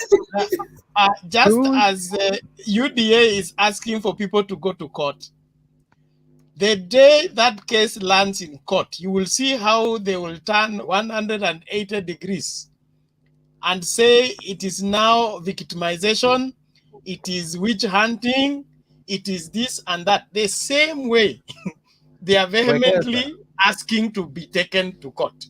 So it beats my understanding. Why would we have a people pursuing a particular political ideology that has no basis in terms of no constant stand? You're always switching goalposts and changing according to the current flow of affairs. How do we govern a country in that kind of atmosphere that if you are taken to court, you are being witch hunt? Then if people are being questioned around you, you say is because they're associating with me. Why are you the only one? That is a question we need also to ask. How come it's not Mudavadi? How come it's not Kalonzo? How come it is not Abdullah, whatever, Dida Abdu? Why one person? Why this one person? You cannot tell me that because I'm a front runner in my presidential bid, so everybody must be against me. That doesn't serve the point, even if we try so hard to accommodate it. And Bernard, before King comes, wait. Before you come, I think Raila Odinga has been a front runner for the longest time possible, and we have never had such cries that we are hearing from the DP and his people. So, what is so special with this man? Remember, the government did its routine work by changing the security. You spin that thing to fit to suit you. You summoned Matiang'i. Matiang'i came with his answers. You spinned that thing until you told us you make 1 million plus in a day. Today, the SG has come and told us that yes, now that you have agreed, you are a billionaire. Can you come out clean and tell us how much do you remit to the KRA? Why didn't you, if you are so clean, why didn't you wire back the 7 billion that you knew was stolen through Italy that your daughter was there? So don't make things to suit you. We have had people in your capacity as front runners. We have never had such cries. So does it mean that you cry so much because you have maybe done so much evil? No, come clean. And Ochieng, stop jumping from one point to another. Bring your points fine and clear. We handle you, we put you at your place. Mugabe, me you can't handle me unless maybe in a different thing, but not in politics. Okay. Ocheng, you know how you are behaving, you guys. You are behaving like someone, his wife, who has issues with behavior, but you have issues with behavior, but unasema ukiniguza, nitaambia society that is how you are mistreating me. Or a lady who comes and disturbs you, na anasema ukiniguza nitapiga kelele niseme you have raped me. You know, that is how you are behaving, you guys. Wekesa, mambo ya bibi toa hapa. This is the point. This is the point. Let me ask you people, what is easier? Going to the media to say that somebody is a thief, between going to the media to say that somebody is a thief and going to gathering evidence and taking to court, which one is easier? Let me answer Gambi in 1 minute. Okay. The easiest way is for DP not to come to the public, but to go to the president and say, we are equal partners. Can we talk our issues out? Not to seek sympathy from the public. And again, to add on what you have said, Wekesa, we have had the people who are DP's followers, who are MPs, they are arrested, taken to DCI, taken to court. Before we reach to court, actually, when the DCI are in your home, the social media is flooded by that you are being victimized because you are following the DP. Take this scenario. What if today the DCI goes to the deputy president's home to arrest him? What chaos will be there in the country if I told someone like the Wambogo, Ngojiri, if the DCI came in his house at 5 a.m., before he woke up, everything was in the media that he's being victimized because of following the DP. Whereas we know he has been he had a lot of tenders from Nyeri, which were White Elephant project, when his brother was in the governor, got the money and delivered nothing. That is something as clear as black and white. But the moment he's arrested, everything is politicized. Remember, these government organizations, they are independent from politics. The moment you bring politics in them, they shy off because they have the names and the families to defend. The other day, we had the judges in their chambers. The DCI went there to interrogate things that they had caught them with. But before they were even summoned, we heard Ruto and his people saying the judiciary is being victimized. So you want to politicize everything. So if the DP can politicize about his followers, what about himself?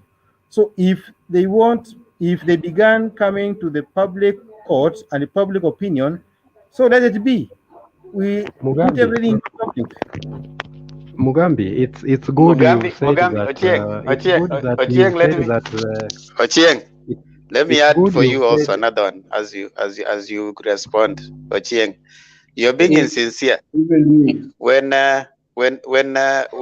your people who are sitting with the Ruto are standing up and calling that the first family has stolen land, have you ever come out and told them that they need to go to court? Because they have spoken when the deputy president is there. They have called everybody else names. The other day they called Matiangi. One of them just said the Matiangi is was just Raraka land case. Did you tell them to go to court, or it's just going to court when it is your person? Can I answer? Yeah, Ochieng, I want to add another question to Ochieng.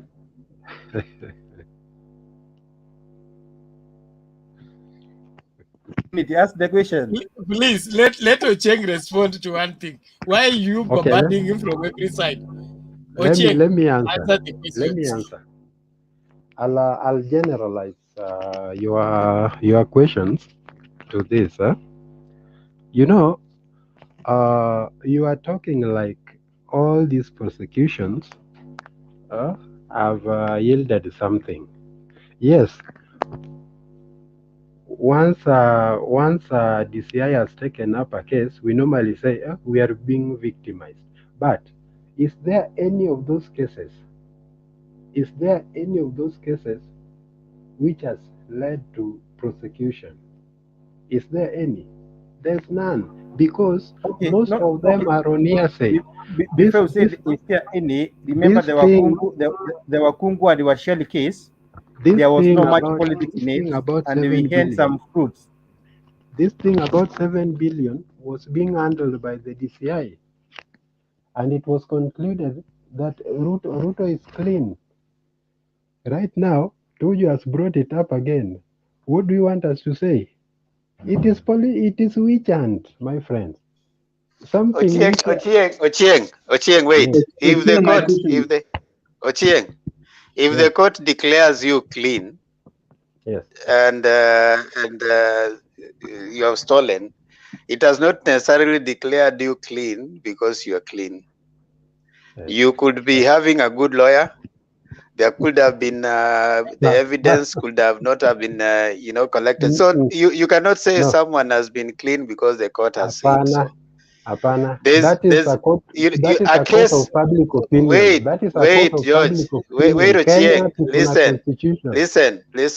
Yes. The court, the way it views legal issues are different from what we consider in public. A legal case, it's how you argue a case, evidence collected, and that is what argues a case. It's not what people think whether you stole or not. But you see, that does not change the view that you're having. Like, for example, the other day, yesterday, when Jakes was telling us here about, Muteshi's land, you see? And he was saying that, the court declared that he was to return it, and so Ruto is not a thief. You see, you can go to court and do anything about it. But you can come back here still, my friend. There are things that you have to answer to. So you can't come here and tell us that now the same court you are saying, even you are now contradicting yourself. You are contradicting yourself. You are telling us if they have something against Ruto, let them go to court. Now you are again turning back and you are telling us there's nothing that has ever been fulfilled in court. So what do you want to do? You need to be clear. Okay, tell us you want him to be taken to court, and this is what is going to happen. Not you don't have trust in the court system. You have already said they go to court, they never concluded. So you wanted to go to court and it's not concluded. Then we come back here, you say it's political. No, don't try to make whatever you are thinking to be don't try to paint or to force me to believe in whatever you are saying. I've said that if it is not witch hunt, tell me of any case which has been concluded and has led to prosecution. There's none. But Kama Mugambi uko has na just mentioned evidence, one right now. Ochieng, you're not listening. kama uko Mugambi na has evidence, mentioned one. wachana na hiyo ya Sasa si umesema one. Hiyo moja imekuwa mentioniwa hapo. The thing is, No, the thing is, Ochieng and team are this people is a case. who believe in This is propagating we are not, lies and then painting them look like truth. And we are one of not, the narrative they are pushing is that nobody Bernard, can take the DP to court. There Bernard, is nobody yes. afraid to take the DP to court. And it's not that there is no evidence. In fact, if the only reason why he's not in court is because somebody is sympathizing with him. Simple and pure. Let's take that to the bank. You can sympathize and complain on social media. You can sympathize and complain on media. Yes, you choose. Let us have order, Ochieng. Mugambi. Ochieng, wait, let me say something. You people, Ochieng is telling us, oh, let the DP be persecuted. The Jubilee has officially written to the Register of Political Parties to scrap off the name of the DP from the Jubilee Party.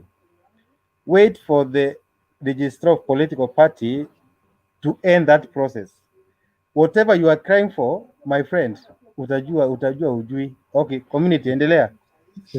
Yeah, I have a question for you, my brother. Mugambi, let me add some flesh on your point. Yes, when ODM was chasing Aisha Jumwa, who was the lawyer who took the case to court? Murkomen. For the first time in court.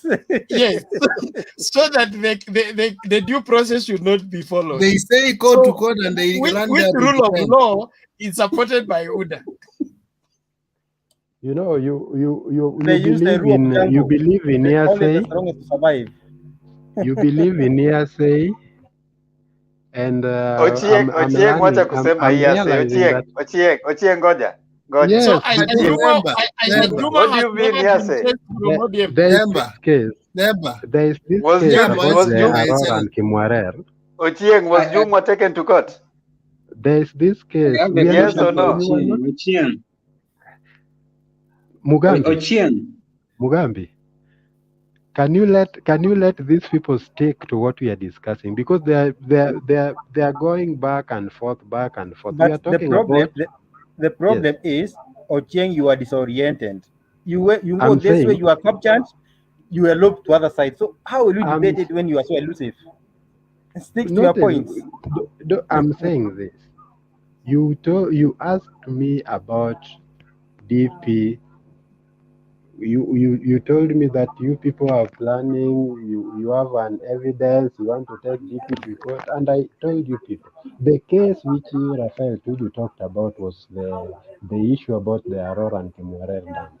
It was about 7 billion. This issue started way back in 2018.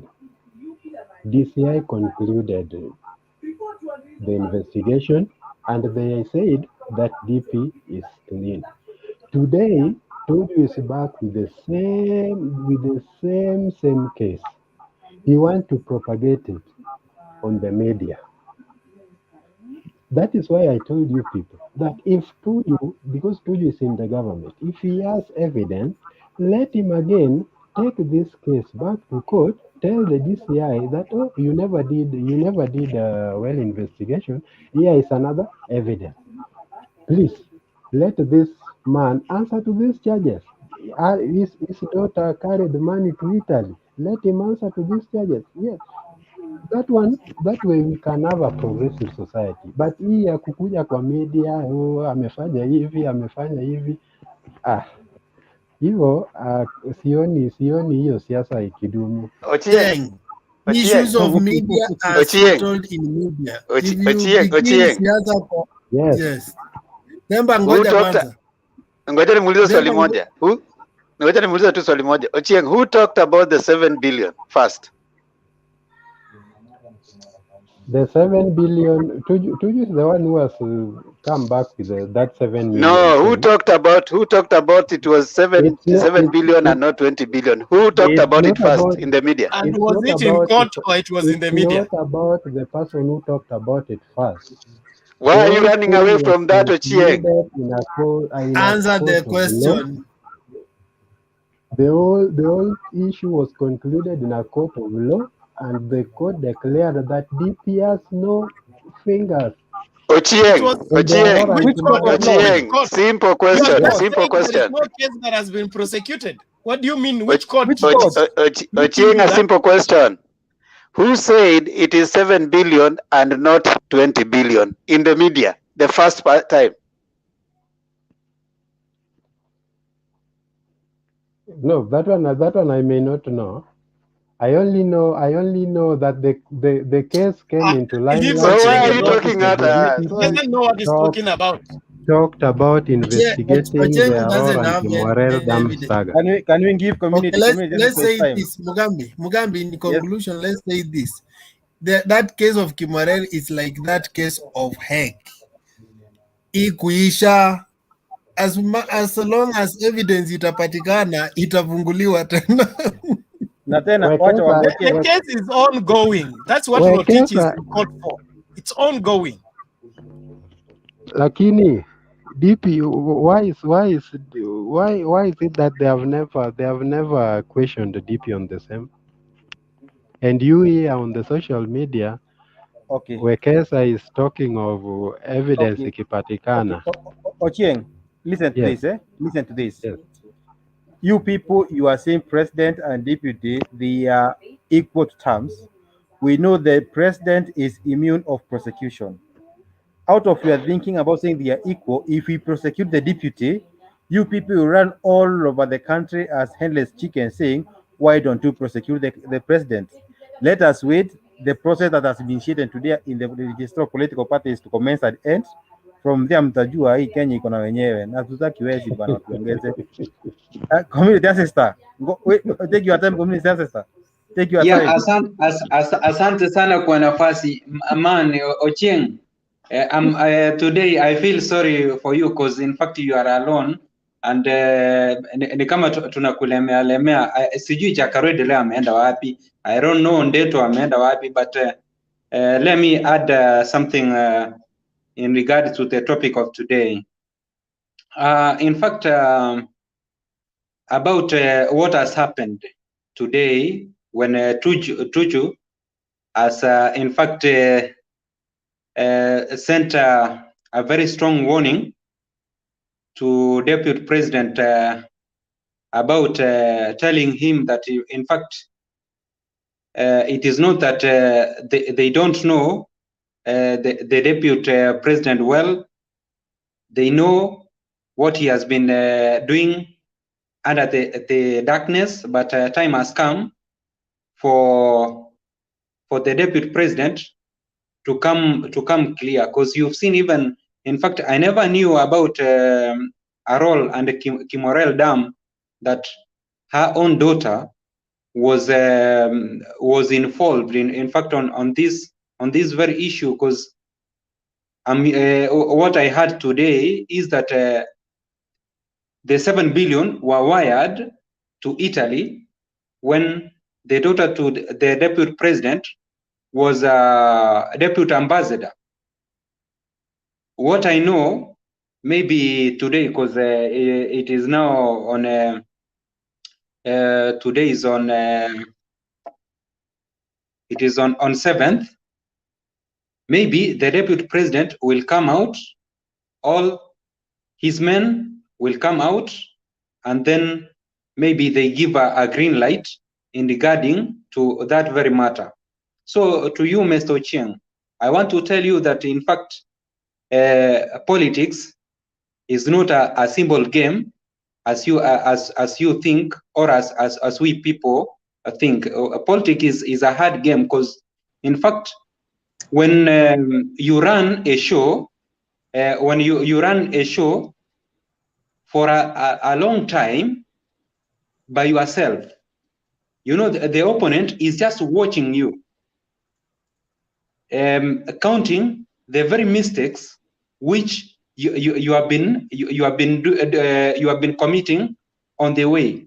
So when he or she comes to do what we call counterattack, sometimes, my brothers and my sisters, the counterattack of your opponent who has been learning whatsoever you have been doing, sometimes it is very dangerous. So scoring a goal against you, it will be one touch. So the deputy president, in fact, time has come for him to learn in a hard way that the rule of silence sometimes matters a lot. I know as men, when you keep silent, sometimes people may tend to know that you may be you have lost the fight or you have been defeated. But silence sometimes is very good, because in fact, once you continue talking and talking and talking, on the way you might be making mistakes, and then somebody who is your opponent, he or she will capitalize on that mistake which you are making, and then he will win you one touch. So DP, he has to learn from now henceforth that in fact keeping sometimes silent is something, or quiet is something which is very good. Now, in fact, Pharaoh, he was a leader in Egypt. God, through Moses, he said, he told Pharaoh, kindly allow the Israelites to go and serve me. But Pharaoh, because he was lazy, his people were very lazy, they wanted slaves, that is Israelites, to continue working for them. He became very stubborn.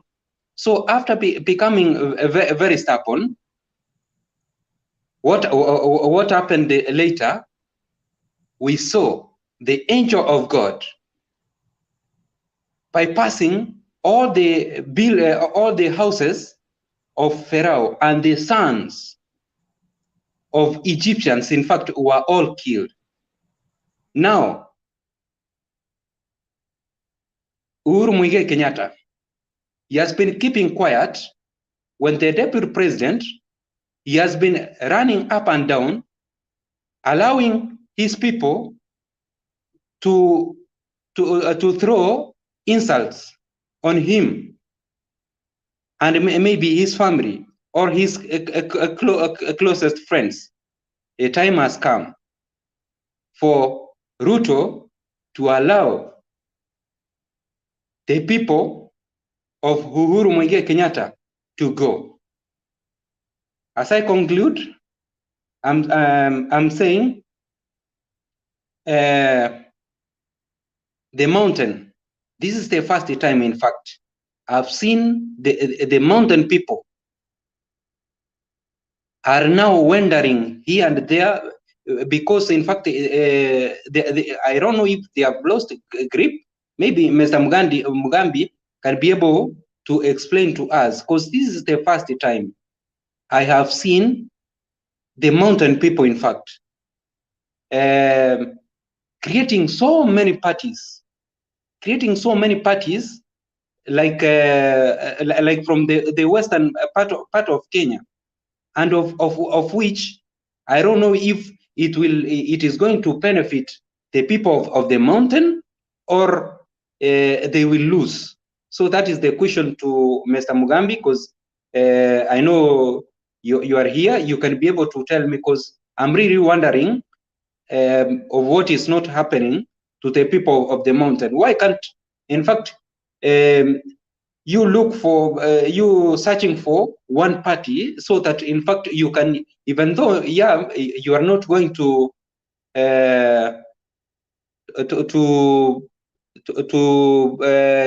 bring out somebody to stand as a presidential aspirant come 2022. But now, in terms of maybe putting your interest on the table, how are you going to do it when you are not in one using one voice? In fact, because it will be so much disadvantage to the people of mountain, because the people of mountain, in fact, every now and then they are supposed they used to be in government. So if it continue like this, you are going to lose. Mugambi, kindly assist me on that, and I thank you. Okay, thank you, community. You have raised a point that needs a lot of concentration before you answer. Remember, from 2002 to 2022, Mount Kenya has been having the president for two consecutive terms. That is 20 years. Before then, when you go to 97 and 92, Mount Kenya was so much divided. And there's a time in 2002 we had two presidents. In 97 we had around two. In 92 we had around two. What we are experiencing is a journey going back to where we didn't have a presidential aspirant.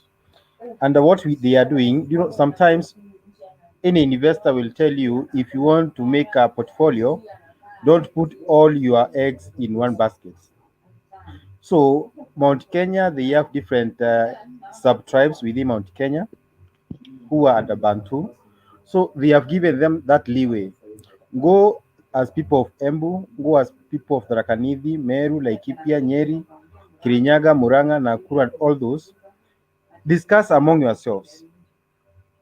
If you feel it's good for your region to have a party that will have a good nomination to get right people in office, do that. But in the process, let us have negotiations and talks on where do we want to fix our interest as a region. Therefore, all these small parties, what they are doing, it will culminate to having one kind of a coalition within Mount Kenya. And this coalition will have their people or their leaders who will come and negotiate with the people that Mount Kenya feels they are the best people to take care of their interests.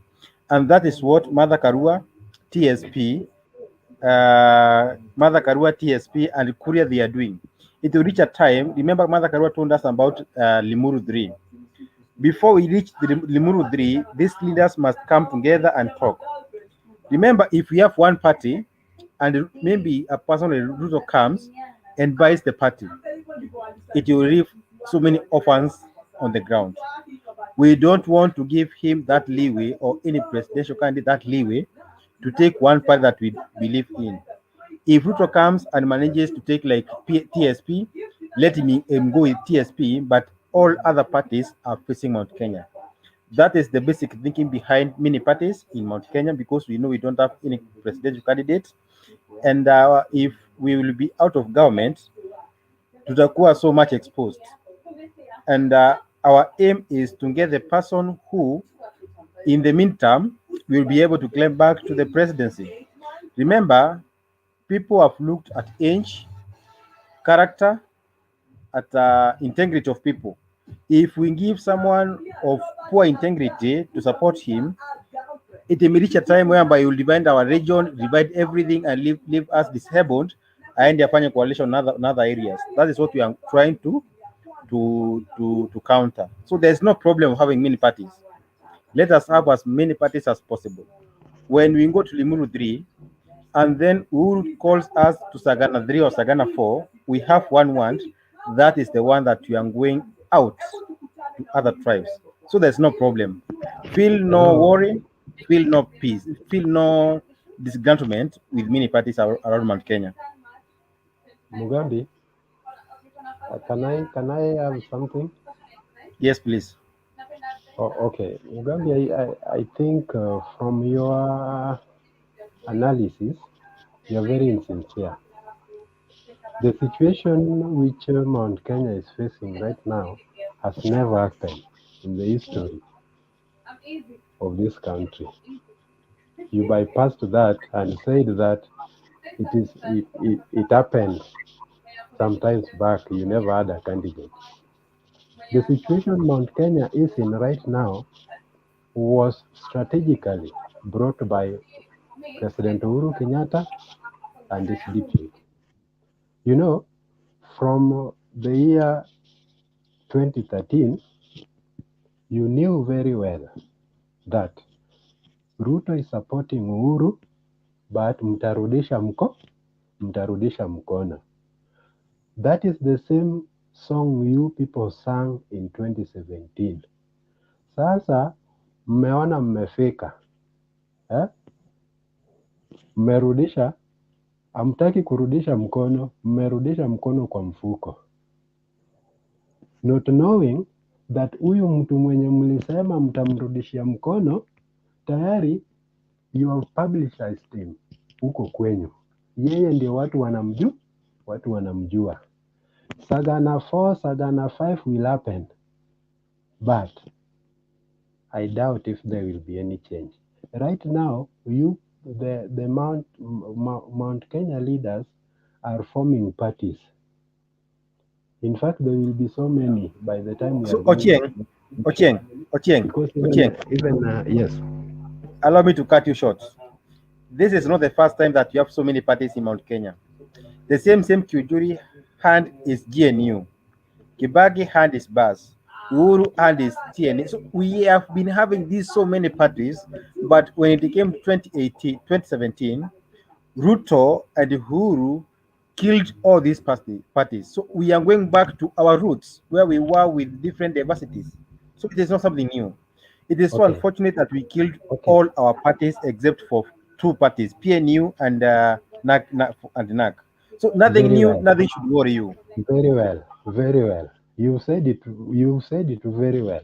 You know, up to now, as trend goes, you are not sure of all these parties being dissolved to join one. You are not sure about that, because even them, the leaders themselves, are not sure where they are going, because for them they are talking something on Sagana you did not finish properly. You said Sagana 5, but same result. Sagana 1 happened, Bernard. What Sagana were the results? Happened. What was the result? Sagana 1 happened. Sagana 2 happened. Sagana 3 happened. Where the MCAs were given. Did it achieve the purpose? Nothing. What do you mean nothing? The BBI passed. It was opposed by 5 votes after Sagana meeting. BBI was passed because of the car grants and the 300,000 which was given to each and every MCA. That simply means that there is something that happens in the Sagana meeting. Okay, sorry. And if it worked once, it can work again. Sorry for cutting you, Bernard. As I give Tony chance, I want to say one thing.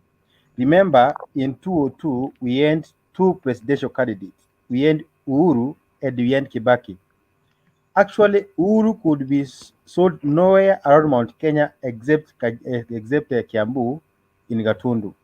The rest of the places, they went to Sagana, they locked the area. So when I say Mount Kenya politics are determined by people, by leaders, business, by people who are there, I know what I'm saying.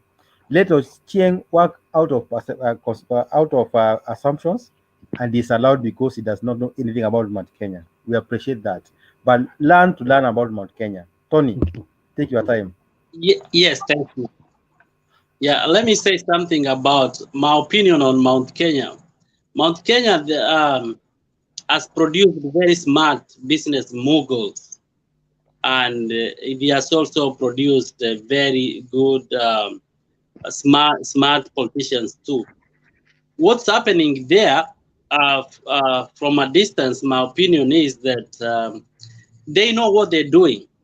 It will reach a time they will come together in unity to support one of their own. Right now, they are diversifying. Unity and diversity will come after all these parties go out and put what they want, try to make friends. But I think Mount Kenya will always be one because they have a common interest to protect. Bearing in mind that they suffered so much in 24 years rule of Moi regime. Yes. Now, when I look at it, the way the deputy president, a man I respect, although sometimes I know he's too ambitious, but he has made inroads to the central province. But you tell me which party has made inroads to the Rift Valley, especially the stronghold of the deputy president, the way he's making inroads to the others. In fact, I have to be critical to be critical to the politics, not the personality. I would say that the parts of the Rift Valley controlled by the deputy president are hostile to other opinions. They only want to hear the deputy president policies and supporters. So, but the deputy president also at the same time, he wants to bring all the small parties together for his own benefit, to propel him to power. Not necessarily is interested to the unity of the nation as such, because what he's trying to do is to make the parties, many parties from other tribes of the country, to support him, not anybody else. That takes us back to the Kanu regime, which the deputy president himself fought against. So this is politics. Now let me say something that Kenya. Excuse me, Tony. Which deputy president fought against which Kanu? New Kanu, old Kanu, in between Kanu? Because I don't know any historical record of deputy president fighting any Kanu. Not Kanu. Okay, the deputy president was in Y92 and he was very strong. I didn't mean that he fought Kanu himself. When multipartyism came, remember in NDB, when he joined the Raila team, he was fighting the Kanu regime, especially when they were fighting for multipartyism. He did join the other party against Tony, you're not giving us proper facts. Ruto was left in Kanu to the last minute. Ruto left Kanu in 2007. Okay, when Kanu lost the election in 2002. So when everybody was moving out of Kanu in 2002, Ruto remained. It was until the Cliffy draft that his eyes were opened, that for the first time he voted with the opposition. But all his political life has been Kanu, Chama cha Baba na Mama. He defended the imperial president. He was the last man. Yeah, I started to be advised on that. And let me reframe my argument that what the deputy president, his philosophy is to amalgamate all the small parties into one huge party that will easily propel him to the presidency, comprising of all tribes, but not like this party is going to be democratic as such, because that's the same thing that happened in Jubilee, which he was the architect. And it's the same principle or same philosophy is using in UDA. And you know very well there are so many people so many politicians who were not elected and are bitter about the deputy president just because they feel the deputy president was aggressive in choosing who to be nominated in some specific regions, just because he wanted to make them appointment for what he's doing right now. Now, all this being said and done, let's look at what is benefiting the common person, the Wanjiku that we are trying to fight for. I do not think that the common man has benefited from this government from 2017 up to now, which the deputy president. Okay, Tony, before you go, finish. Definition, just define for me how common is common mwananchi. Common mwananchi is the Wanjiku, the so-called Asola, if you have to say it. The people who are wakulima wale wa mahindi, wakulima wa ng'ombe, maziwa, wakulima wa kahawa, wakulima wa pyrethrum, and also the hawkers, the people in Kikomba, Mitumba, the hawkers of every day. That's a common mwananchi. That's what I'm talking about. These people are not benefiting from this kind of tactics of conveniency. That the deputy president, whom I respect, of course, but is an architect of self-interest policies to propel him to power. And that is all he cares for. That is the savior, the Messiah of the common man. And if we interrogate it properly, you can be sincerely say that the deputy president is only smart and is playing politics of the day, and when he's done, according to his words, he's going to become a pastor. So this is the time to sin, but the time to get salvation will come after he has achieved what he wants. Thank you. Thank you so much. I must congratulate you for the last point. Mr. Bernard, I have a question for you. The time to sin and then salvation will come. This is serious. Yes, community, what is the question? Yeah, I'm asking, you mean William Samoei Ruto, he did not fight the current regime? Because this is something new I've come to learn from you, my brother.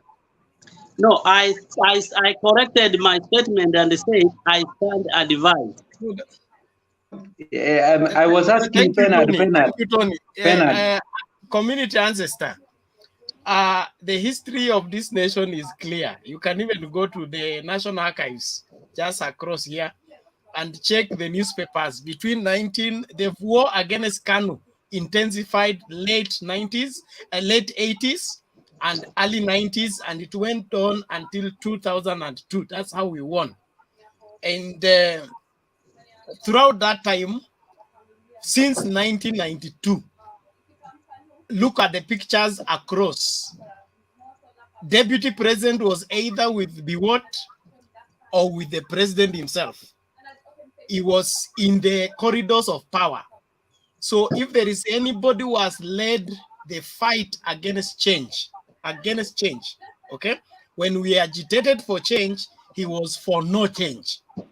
And that is why, even when we were talked about changing the constitution, he said, no, he doesn't see anything wrong with the old constitution. We should retain it. It is better. So he has never fought for change. He has always fought for the status quo, and that is his politics. And the main premise of his politics is he has everything, we don't have anything, then he gives us what he has. That endears us to him. The politics of handouts. That's where we part ways. Because as a nation, we have been on the handout list for too long, and that's what has contributed for us to stick where we are. We must move to the next level, where every Kenyan is productive. You can vent for yourself, feed your children, feed your family with or without government support. So that has to be emphasized. So check all the history, go to the National Archives, chukua siku yako yote, unalipa shilingi 20 tu, get inside and ask for newspapers of 1990 all the way to 2002. If you will see Ruto leading maandamano, bado mapambano, then bring the picture. I'll get you the video. Thank you, Ben. I think Tony has left before I ask him a good question of I have heard him talking about the DP having a very big party to propel him to State House. I wanted to ask him if that is the right. Oh, yes, back. Tony, I have heard you talking about the DP forming a very big party, collapsing all the parties, forming UD, which is a national party. So, do you think that's a good idea for any presidential aspirant or candidate, as long as 2022 elections are concerned? Basically, in politics, it really is neither here nor there. It is what works for his specific agenda. He has an agenda. Agenda is to lead this country. And if I speak more about that, the reason why he objects, he was very much objected even to the BBI, which is a non fact right now, is because hao wengine wamekuwa presidents wamekuwa na presidency iko so strong. Sasa yeye amekaribia na wanataka kuneutralize hiyo presidency, akue president wa mnusu mkate. Because what is sure is kind of sure that he has amassed enough support. He is kind of sure of clinging power. Problem here, deputy president is power. That is all. And he don't want to share it with anybody, and he wants to make sure that he's a boss. And that's all. After that, he will be saved and become a pastor. Yeah, now Mugambi, I have a question. In fact, so it means to the panel, yeah. So it means that fighting for democracy is something which is not very easy, because when I look at the age of Raila Amolo Odinga and his brother Oburu Odinga, now to you, Bernard, who is bigger than who? Because when I look at Raila, I see Raila has got resources, because I once worked at Raila Amolo Odinga's home. He has everything, my brother. If it is gym, if it is a supermarket in his home, these people who are well off, you find that they are equipped. So he has everything. But when I look at Raila Amolo Odinga and his brother Oburu, if Oburu is the elder brother of Raila, and Oburu is strong than Raila, which means that Raila's health was damaged when he was in prison. Kindly put me right there, please. Can I help you that, please? Even you did ask me the question. Let me help you that, my friend. There you can find a 20-year-old reasoning better than a 50 or a 40-year-old man. And you can find a 40 or 50-year-old reasoning like a 15-year-old. There is the way you conduct yourself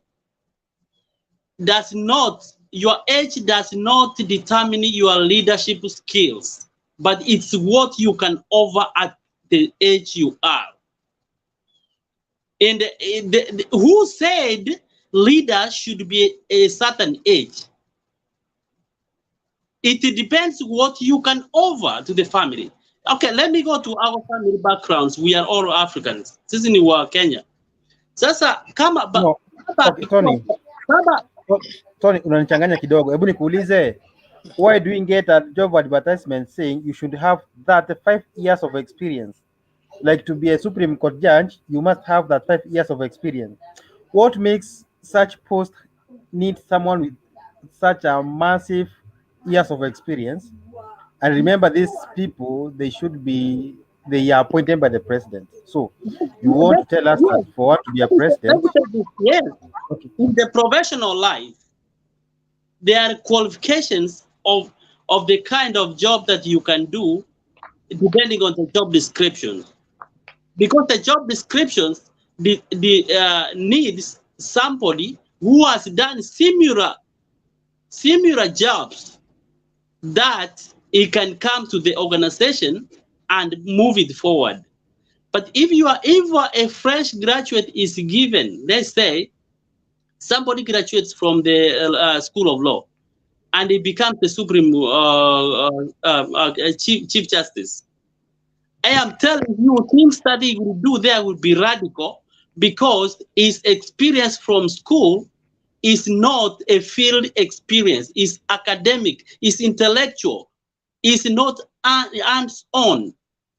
And there are jobs like if if I want to employ a driver to my truck, maybe truck yangu inatoka Kisii mpaka Mombasa kuchukua majani ya chai, I must make sure that this is experienced driver to drive long distance without getting sleepy, getting the bumpy roads, navigating between the traffic.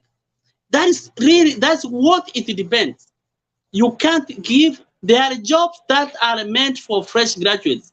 Like you start from mid or alafu naenda juu. You can't be a fresh graduate and become the CEO of Safaricom. Okay, that said, specifically on community's question, the health of one Raila Odinga was, yes, very much affected by the detention. The history of this country will go on record that Raila has died many deaths. He has died many deaths. He's alive today because of the grace of God.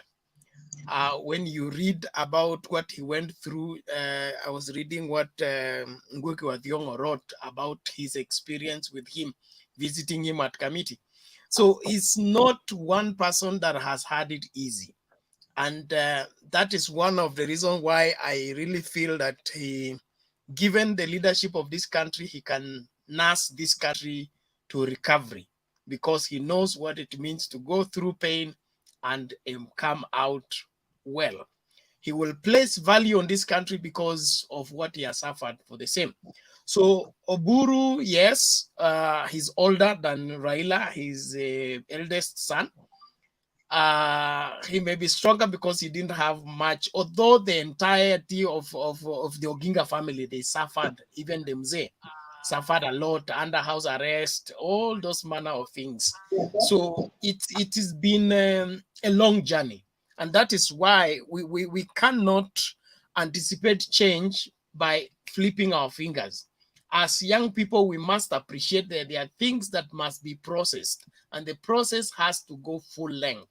Gestation period cannot be accelerated. So there are some changes we want in this country that will never take place by flipping our fingers. All this we want to happen within 5 years. It doesn't happen that way. So to change, the agitation for the change of the constitution started early 80s.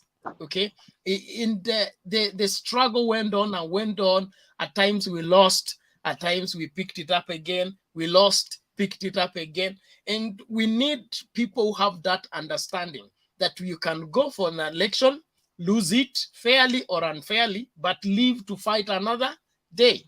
But if you make it do or die, what happens is that you make the stakes to be too high, and that is what now invites do anything.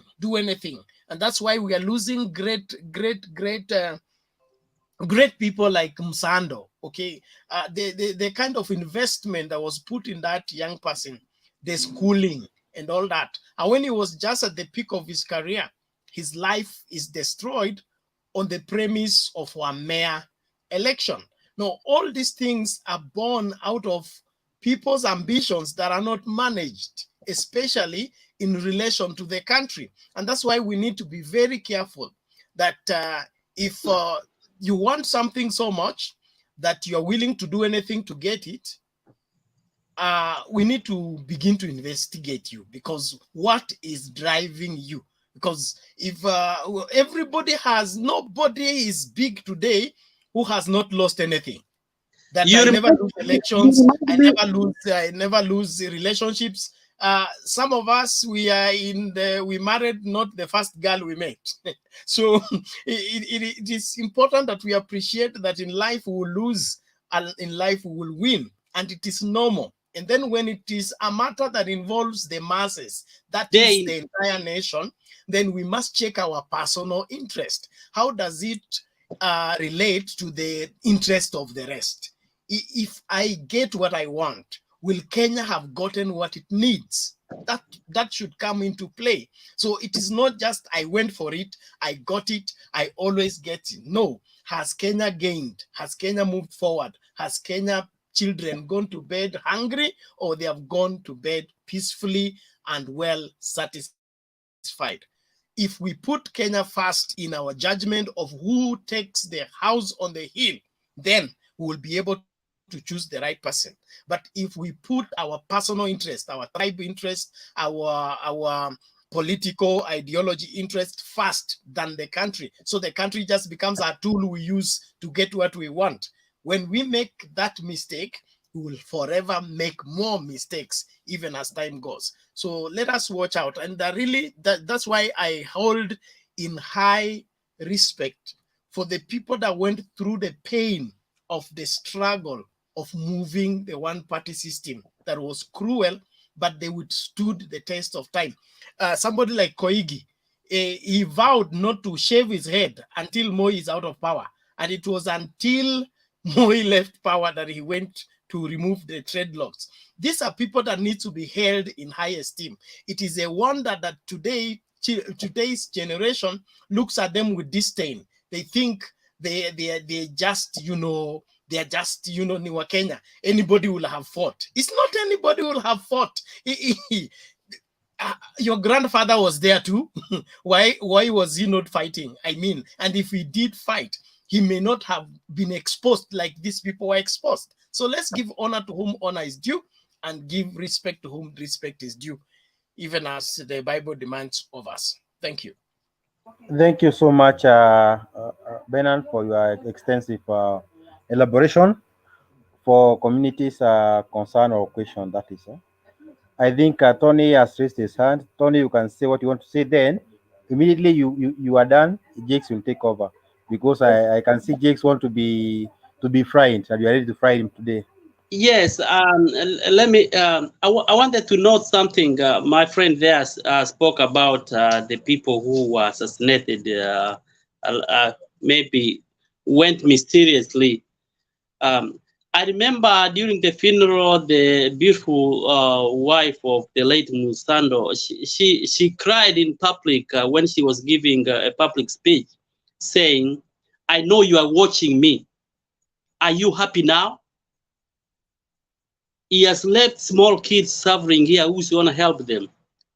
May you never have peace. God is watching over us." That's a quotation. So, and I am sure the cry of the widows and the orphans, God hear them more than anything. If you look at what has happened to this regime, so much has happened. I am not saying anybody, I don't know, I don't have any evidence, but of course somebody did it. And let me say about the people fighting to lead others, even as young, if you are as a youngster, you want to become maybe a CEO of a company, you cannot work to at least becoming a snitch to your colleagues in the office that you want to report every bad thing, like, oh, he stayed over lunch, he went for lunch 30 minutes, but he took 1 hour. She was supposed to be talking. She was talking on phone. She was not supposed to be talking on phone that time. You kind of stay like that, you will not succeed, and you will never have peace. We are the parents, some of us. If you take your child to a school and you realize that the school, the headmaster and the deputy are fighting, what would you do? You simply pull out your child from there and take your child somewhere else. Any company which succeeds, subordination has to be there. What happened when the nation that is in subordination?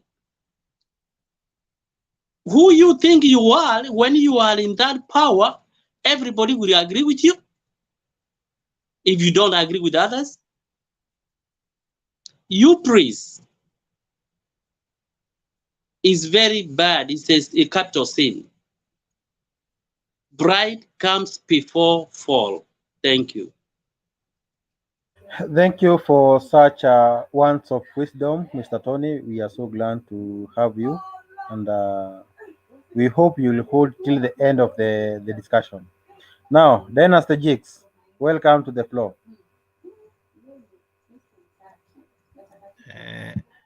I even feel scared that you're saying you will fry me. I hope the oil is hot enough. Good evening, my fellow panelists. Themba, I can see you. Tony, thank you for your words of wisdom. Depending from which angle one chooses to look at it from. Bernard, I can see you. Beautiful smile as always.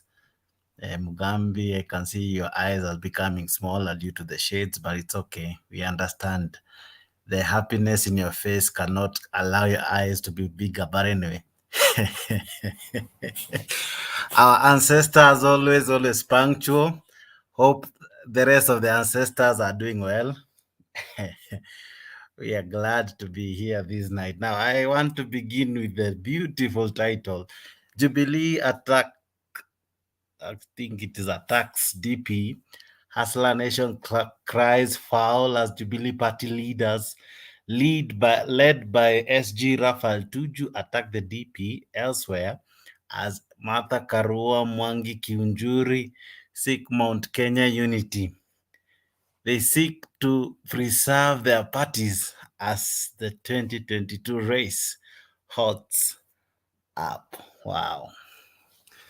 Now, where do I begin? Now, from which? Where is the hot oil? Use the bottom-up approach to tackle that title. I choose to carry it with a wheelbarrow. That makes it even easier for me. Now, to me, I think Tuju is too too bankrupt to deserve any expensive response. If he cannot even afford to manage his money, how can we even manage to give him an audience and a response to all he said? Now we know all this is a game plan. We knew and we are well aware that a lot will happen. But by the end of the day, after all is said and done, who benefits? Who stands to gain? Who stands to reap? You know, I love it when some people like Bernard say, when your enemy is busy destroying himself, don't be quick to correct them. Now, if I take back a journey lane back in history, I remember how people were removed from committees and all, how people were humiliated, how people were told bad things. We have heard of big names like a thief and all. And then finally enough, that still has not changed the perception that Ruto is the man to beat. We have had people say, oh, we have 10 million strong, but this 10 million has never showed up in any election for any of such candidates to win. We have had, like Bernard has rightfully said, oh, people fought for constitution, blah, blah, blah, and many other things that Bernard wants us to believe.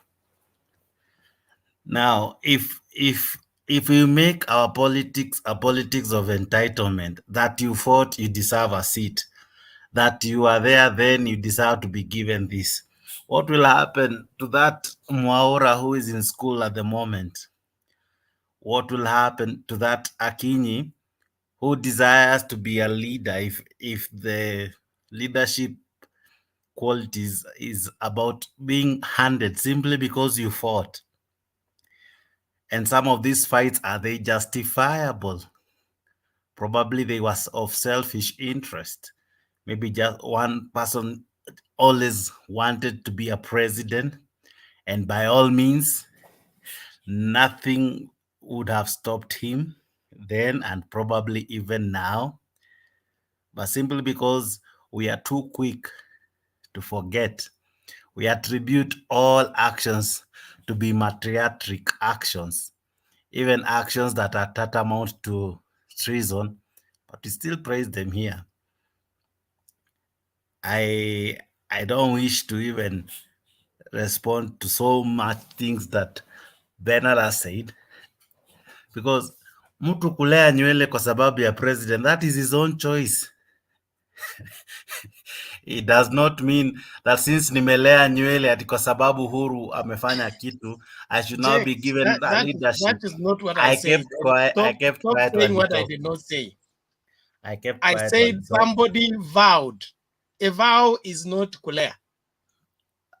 Okay. Now that means it was a fight that he had to fight. And then if just check the history books. Okay, I think you're through. Now, as I was saying before, I was rudely interrupted. It's that vita za kujipiga mwenyewe, mwiba wa kujidunga mwenyewe should not be taken to national discourse for us to give you sympathy. You normally term Ruto as a sympathy seeker. But when I listen to Bernard, sasa tuhurumie waliofungwa ati kwa sababu walifungwa. What if it is them who decided to create a coup? What if it is them who decided to do nasty things, hence they ended up on the wrong side of the law? Should we now reward them? Should we reward bad habits? It's the same as rewarding corruption. It's the same as rewarding gangsters simply because they were doing something and maybe we feel that was good. We should reward them. That's what you want us to believe tonight. I choose not to engage in such line of thought. Our leaders should represent our current interest. Our leaders should represent our needs. Our leaders should be a reflection of us. So if I fought for constitution, should I be given a seat? That's what you want to tell Kenyans tonight. Should I be a president simply because I was arrested? So the other question that I would wish to ask, why are we not asking the right questions?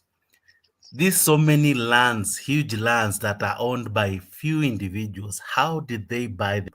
To whom was the transaction offered to? Why is it that simply because one person has risen from ashes, he's now a shining star, he becomes the center of focus? Do you want to mean we have the other angels, they are all so good, their wealth is also genuine, that we ought to keep quiet, that we ought just to silence our hearts and our minds and stop thinking? If they are good, why can't they, all of them tomorrow, declare publicly what they owe, how much they owe, and at best tell us how they acquired it. Some of them came into riches because they were born in them. They have never tasted the taste of poverty. They have never walked barefooted. They have never slept without food. Some have never walked on foot for more than a kilometer. They have lived in cars. I am not blaming anyone. It is their luck. But don't bastardize people who work hard. In short, it means if you work hard, you are a criminal. Is this what we want to tell our young generation? That for you to have land, you must steal it. For you to have anything, you must have robbed it. For you to sit in such a beautiful seat like Mugambi is sitting on, he must have had a tender from Kemsa. I don't think so. I think he worked very hard. That beautiful curtain behind Bernard is not a proceed from any corruption. Tony is not even in the country. He's not living in a corrupt land. Neither did he reach there because of him being corrupt. His fortunes turned well for him. So why should I come here and bastardize Tony? Simply because ako mbele yangu, and I feel some of these things hata nikiwivu. How do you even, let me even go kidogo to what Tuju say. How do you criminalize someone's child? How? If June Ruto was the deputy ambassador in Italy, then the person even you need to question is, what was the lead ambassador doing? What was the lead ambassador doing? She was not the lead. In fact, he said she was the deputy. You know, it is wrong to mebebewa akili for long. I think it's high time we ask the correct questions. If Ruto has 257 bodyguards, how many does the president have? Ama au 257 ndio wanachunga Kenya nzima. But anyway, the other thing, I think it is even wrong. Unashughulika na biashara ya mtu, wewe mwenyewe uko kotini, you are fighting because uko already declared bankrupt. Honestly, from what moral ground was he talking from? When we create every night, it's about Ruto, it's about what he owns, it's about now his children. Really? That's the nation we want to talk about? And I can tell you for free, what would happen, Bernard, if God forbid... Are you open to questions? Not really, because I didn't ask any. What would happen if Ruto becomes the president? You said I'm in the cooking fire. Acha nijikarange. So what happens if Ruto becomes a president? What would happen? Ruto becoming president is not a big issue at all. Thank you. In so fact, let me you have continue. well articulated. Nobody deserves to be president, including Ruto, according to your script. According to me, if he from becomes president, from what I said, that would be the best day, because it would only mean one thing: people that people might gather, not to be given presidents. They people deserve to be respected because respect does not mean you are paid to bring us where we are. Because you respect your senior pastor, why don't you make him a paid president? A price for us to get where we are. We cannot brush that off and still be same. So as I was saying, and I'll still say to the top of the roof, is that at times we act not knowing what tomorrow holds. We were here when we were told BBI will never fall. We were here when we were told that nobody could stop it, only for it to stop. At times, even the demons may work against you just to prove a point. And I like what Tony said. At times, pride comes before a fall. If I look at the coin, who is proud here? Those who think they are untouchable, they can do whatever they wish, they can decide whatever they want to decide, push everyone around, chase everyone around simply because they can do it. I'll tell them for free, a day is coming, they will no longer be in those seats. History has it, we had a powerful president in the name of Moi. He's not even alive to tell the story today. History has it. We had serious leaders before, Akina Mishuki. They're not even alive to testify of what they have attained. But today, people are here acting as if they are almighty, all powerful, all knowing, all to the level of even abusing God. I thought Bernard would have even castigated such a move. But anyway, as long as haikuumi, you wouldn't defend it. Would you even know when that has happened? So according to me, can you please allow us to ask you some questions, because the allegations you are making, they need to be scrutinized. Checks. Which move are you accusing me to have defended? I've not accused you of defending anything. I've asked you, have you chastised what Tuju said that Ruto is a Bible? Tuju and the Jubilee Party are doing what their party requires. I'm not a Jubilee member. And the war within Jubilee, it should be fought by Jubilee members. Let the Jubilee Party continue with the process. Okay?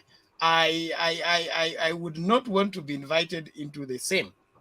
But for the record, we will not use Jubilee, will not be okay to use Jubilee's wherever Tuju's personal war, okay, with these auctioneers. So what is your question, brother? Bernard, when you say let the Jubilee Party do with the process, what process what do you mean? They are disciplining their disciplined members. So we did it in ODM. We did it in ODM. We never invited the country into it. So let Jubilee discipline the indisciplined members. So it is indiscipline to own property. So it is indiscipline to own property. Tony, do you have something? Let us hear from Tony. Tony, what are you trying to say? Yeah, thank you. What I want to support the speaker, but at the same time, I'm not here to. I'm not a pro Ruto or Raila fanatic inside here. I'm here as a support of our good country and good citizenry that we must do. What I wanted to say, very specific, is that if any of you is a civil servant, you have a board that regulates how you do and the work ethics that you have to abide by. The deputy president's daughter, regardless of how she got a job, which I don't want to even to know, but I think she was qualified, a position which many people have looked for, worked for many years and never got. But a 20-year-old, I don't know how old she is, but I know she's less 30, that she had to get. It's unfair to put her in a situation of a political discourse where she cannot defend herself because she was a deputy ambassador and she couldn't defend herself because there was a person she was reporting to, and what she was doing were delegated duties. Exactly. Now, the only thing that I want to say... Can we do this? Can we do this, Tony? Let us not mention names of people and their children. Let us leave that one to politicians. Let us stick to our general debates. Yes. June Ruto is out of politics. Let us discuss Ruto himself, if we have to, Raila and Uhuru. The deputy president, for heaven's sake, we are human beings, and please, I want it to be quoted right. That we are under the sky. We do not know how long we're gonna live. We do not know what the next hour is gonna be on our lives. How on earth you say, if only when I retire from this, I'm gonna be pastor? How long are you gonna live? That is what the deputy president said. But what's wrong with that, Tony? Let me ask you: do you have a plan of what you will do if you retire? Do you? No. Do you have a plan of what you will do? If you plan to farm, if you plan to be a cattle keeper, and whatever you plan to do, have you planned your tomorrow? In any case, do you even have retirement benefit plan? I think you do. So what's wrong in one wanting to be a pastor, or I think that is now also criminal as per you now? No. Okay, get me Mugambi, right. Mugambi, No, I Mugambi. am. Let me finish. Finish. Why can't you be Thank you. a pastor right Tony, now? Because that's I've been given time. Okay, Tony, that you want to do. Why are you doing something that you don't know, you don't think is the ultimate good? What about if Tony, that time never come? Can you let Demba assist you? Demba, come in. I not necessarily want to assist him, but when you join politics, you cannot determine what people will discuss or not. I want to give you an example. Biden, when he was gunning to be the president of the USA, they brought in his son and some businesses that his son was involved in. All right. So, and even Obama, when they started looking for him, they brought in different perspective. I mean, in politics, you cannot, once you decide to, either if you want to be a politician, be a politician. If you want to be clean, go back home, be a pastor. People will not discuss anything about you.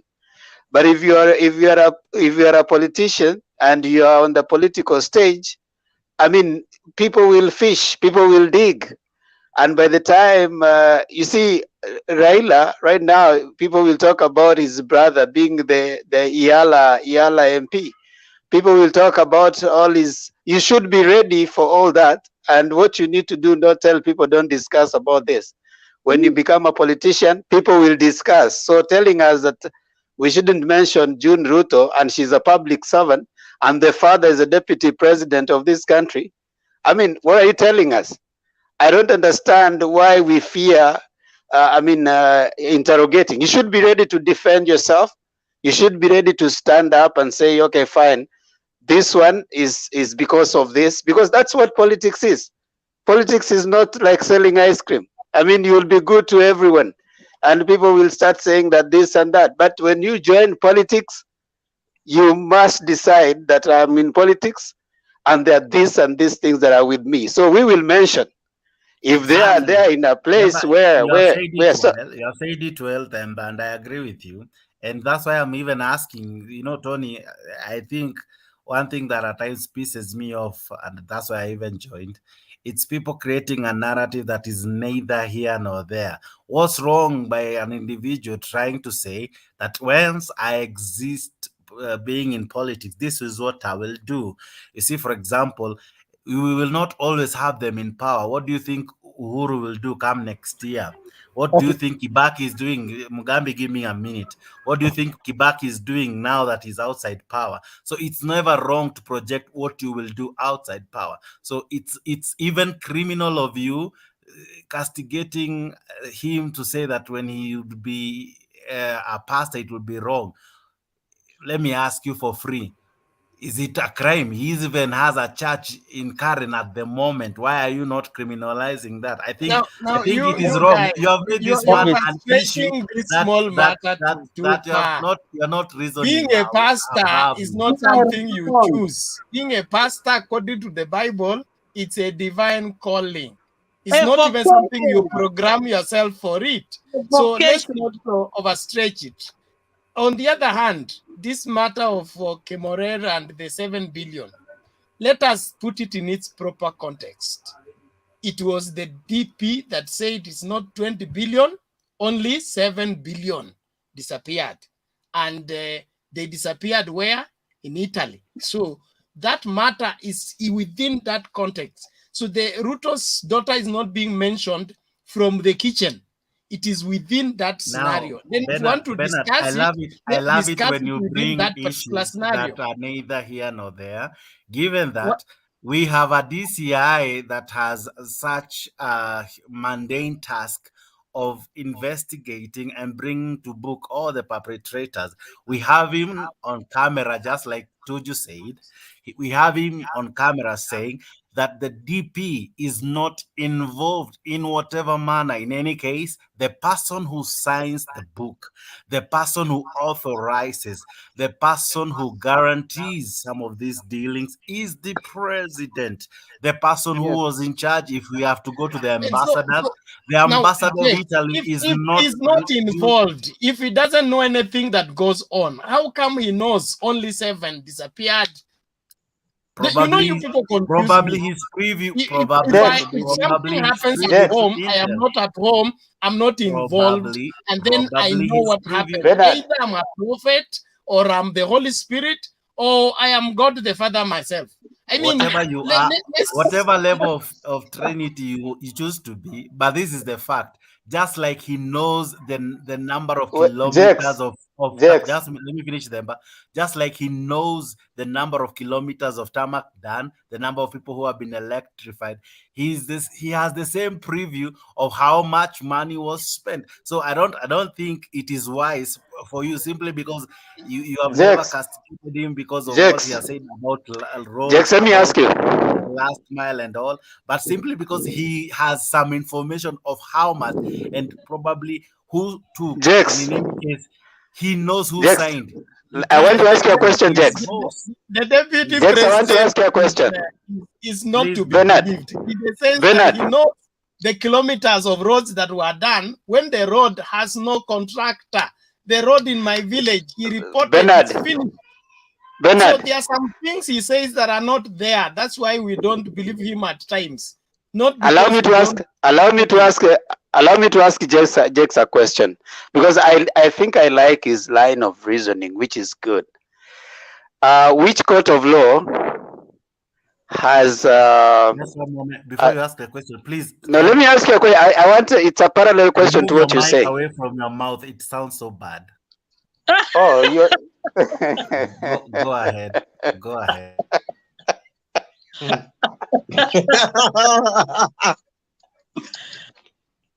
Don't umesamehewa. Uliza Yesu bad. Okay. I'm sorry. I hope it's okay now. I'm very sorry. I didn't realize that. My bad. I'm sorry. Can I go on? Please do. Now you are good. Thank you, sir. I'm sorry. It wasn't intentional. Now, what in the previous cases, like where the first time when 2007, the Kriegler case, it came and said that it was not decided who won. That was the court case. All right. Come 2013, it was decided at the court. Right. Come 2017, the court nullified. That is the legal perspective. But you, Jex, you are the first person who constantly says that Raila loses all the time. So what makes you in that particular argument? I think you should have a similar argument, because the courts have always ruled that there has not been conclusion to these cases. Then therefore, we cannot say Raila has been losing. In the same vein, when you are saying that the court has not ruled that the Ruto has been found in the wrong, then he is not in the wrong. So that we have the same kind of argument across board. It is not fair that when now it comes to Ruto cases, you are saying that no, the court has ruled, so he is not like this. But when it comes to another side, you say Raila has been losing. So why do we have this selective amnesia and application of the law in certain situations? Jex, okay, can we be consistent? Okay, yeah. Can I answer you? I think Bernard asked me to be a good history student, and I answer it as a historian. I choose to begin by naming all the presidents that have ever existed in Kenya. Our first president and our founding father was Mzee Kenyatta. His predecessor was Moi. Then, through God, Mwai Kibaki followed. And by all means, Uhuru followed in place. Now, that is history for you. Now, according to that small history, there is nowhere I have mentioned the name you have mentioned of a person who won. So I cannot lie to my child that, you see, we have a president, but because he has been winning and I don't even want to say what you have said, but I'll always tell my son the truth that we have had 4 presidents and those are their names. So please, maybe you may answer me by asking the same question. Which number does he fall? Is he the 3rd, the 2nd, the Jex 5th? has a way of looking at things that he alone can do, and all of it is based on his own history. He's not even giving historical facts. He's just giving So a according to you, historical Raila is account president that number? suits his ideology. But Thank you. what is wrong with that is that you will reach a place when you will need to deny your history because Really? it is not tallying with your right now needs, like you said, and your right now current affairs. And what will that do is that you will be a father that cannot direct your children rightly because you cannot Really? trace your roots rightly. Now, So Mr. even if Good your history Direction, is Father, let me ugly, tell you even for if your free, history is ugly, we are it looking is for the better 5th for it to president. be your history than for it to be blotted out so that you have a fresh start that has no root. Thank you, Mr. Good Direction, Father. Now, all I know, and I know for free, Kenya has only had 4 presidents. Kenya has only had 4 presidents. That is the correct history. You're being dishonest with yourself, Jakes. And I think what I want to do is I want to let it slide because you have not responded to me, and I allow you to go with that because what I pick it is inconsistent. If you want to apply a particular argument, then it should be consistent across board. Kama debate ni hivyo, naomba niondoke. Yeah, I think it is being dishonest and inconsistent, which is not right. It is good to be consistent. What you are talking about, you have political arguments and we have legal arguments. Legal arguments do not affect political arguments. Political is what you say. You're right. What you're saying is a political statement. Raila has never won. That's a political statement. The legal statement is different. Because you know that why we had 2007, 2008 issues. You know, Krieger said that it was never clear who won. You know that 2017, it was nullified because of what had happened. I mean, those are the legal perspectives. So every time when we come out talking about politics and what you're defending so clearly, yes, it legally you might have be talking about these things that have not been the court hasn't said, like right now. Why do you keep saying that Waiguru is a thief, yet the court hasn't found her to be one? There's a political perspective, there's a legal perspective to it. All right, so we will always have those two coming up. Listen, let me finish. Let me finish, Jex. Let me finish. We will always have, the point I'm trying to bring is, in a political context, you are right about the things you're saying. It has not been found by law at any point that Ruto has been found to have done A, B, C, D. However, politically speaking, those are some of the political statements that are used against someone.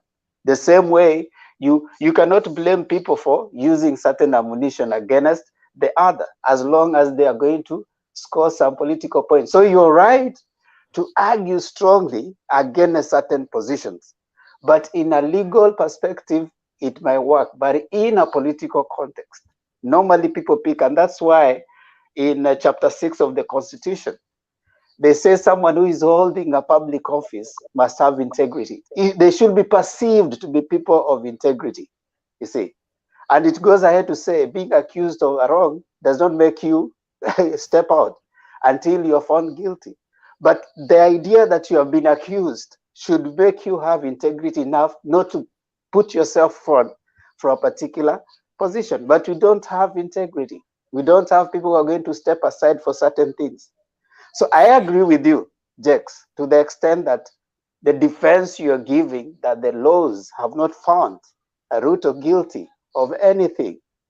But the perception and the politics around it will still come in, right?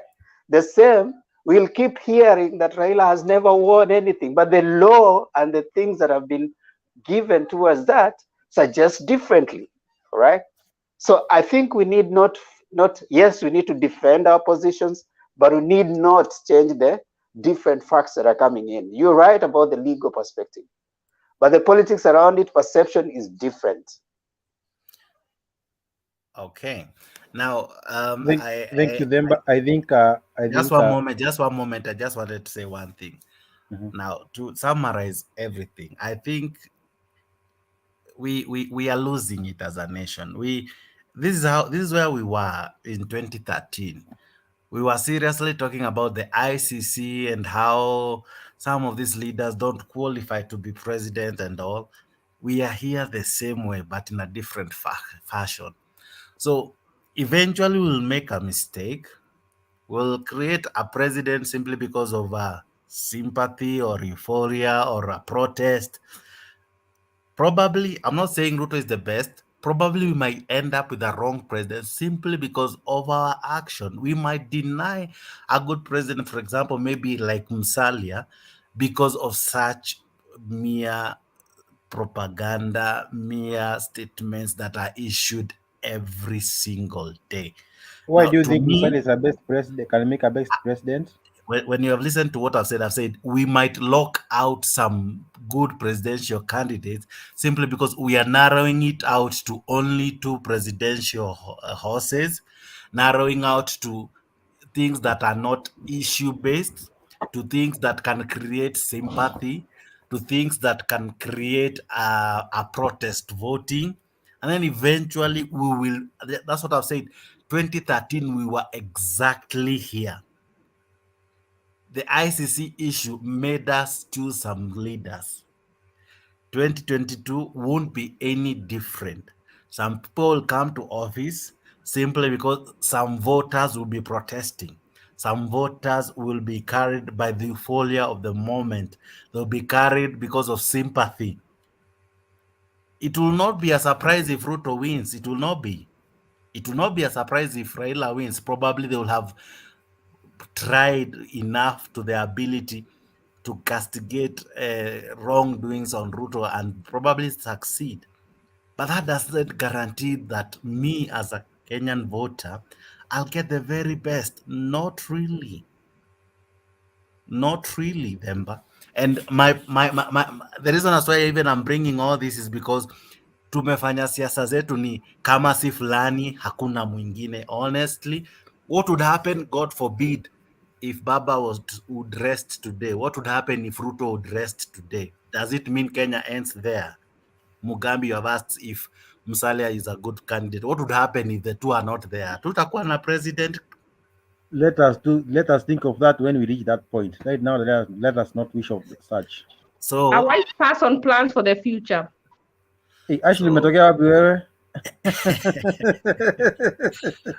So let's not just be here kila siku tuna discuss mtu mmoja, tunapindua topic ndio iwe tu ni yeye, tunabadilisha tu kizungu kidogo inakuwa tu ni yeye. We have never even talked of Oka. Honestly, Themba, we have never even talked of Muhisa Kitui. We have never even discussed, for crying out loud, someone like I don't know, I'm forgetting their sweet names. Jigs, honestly, lazima tu kila siku topic iwe hivi. Mugambi, honestly, we are not creative. Jigs, I'm not rude. I'm not rude. Jigs, actually, I think we have had enough from Jigs. We have discussed in conclusion and everything. No. I'm coming to say something. I'm giving you a chance, Ashley Kidogo. Let people not confuse that our aim or the aim of the channel is to discuss DP Ruto. Absolutely not. What we normally do, it is the current affairs. Maybe if we are consistent for every day, what happens in that day is what we extract from our country to discuss here. And it's fortunately or unfortunately, Ruto has been the topic of discussion for the longest possible. We try to bring Raila discussion, people's line to Ruto. We try to bring other discussions, still people's line to Ruto, because maybe he is the man of the moment. So Jakes, is not that I know you know, si ati tunataka kudiscuss Ruto sana, but because he's the man of the moment, Mugambi, and I agree we with you. discuss My, him. my, my only So, my only part ni tunaweza end up making a mistake kwa sababu tumecreate mtu mmoja kama sio kwa gazeti ako kwa Twitter, kama sio kwa Twitter au kwa Facebook. Ukimkosa Facebook, YouTube is trending. Akikosa kwa YouTube ndio huyo amejaa hapa kwa Mugambi, kwa Mtembei TV. So eventually we don't even remember kuna other candidates like Mwangi wa Iria. So we might not be able to select properly. Eventually, come 2023, tutakuwa hapa November tukidiscuss the president's mistakes.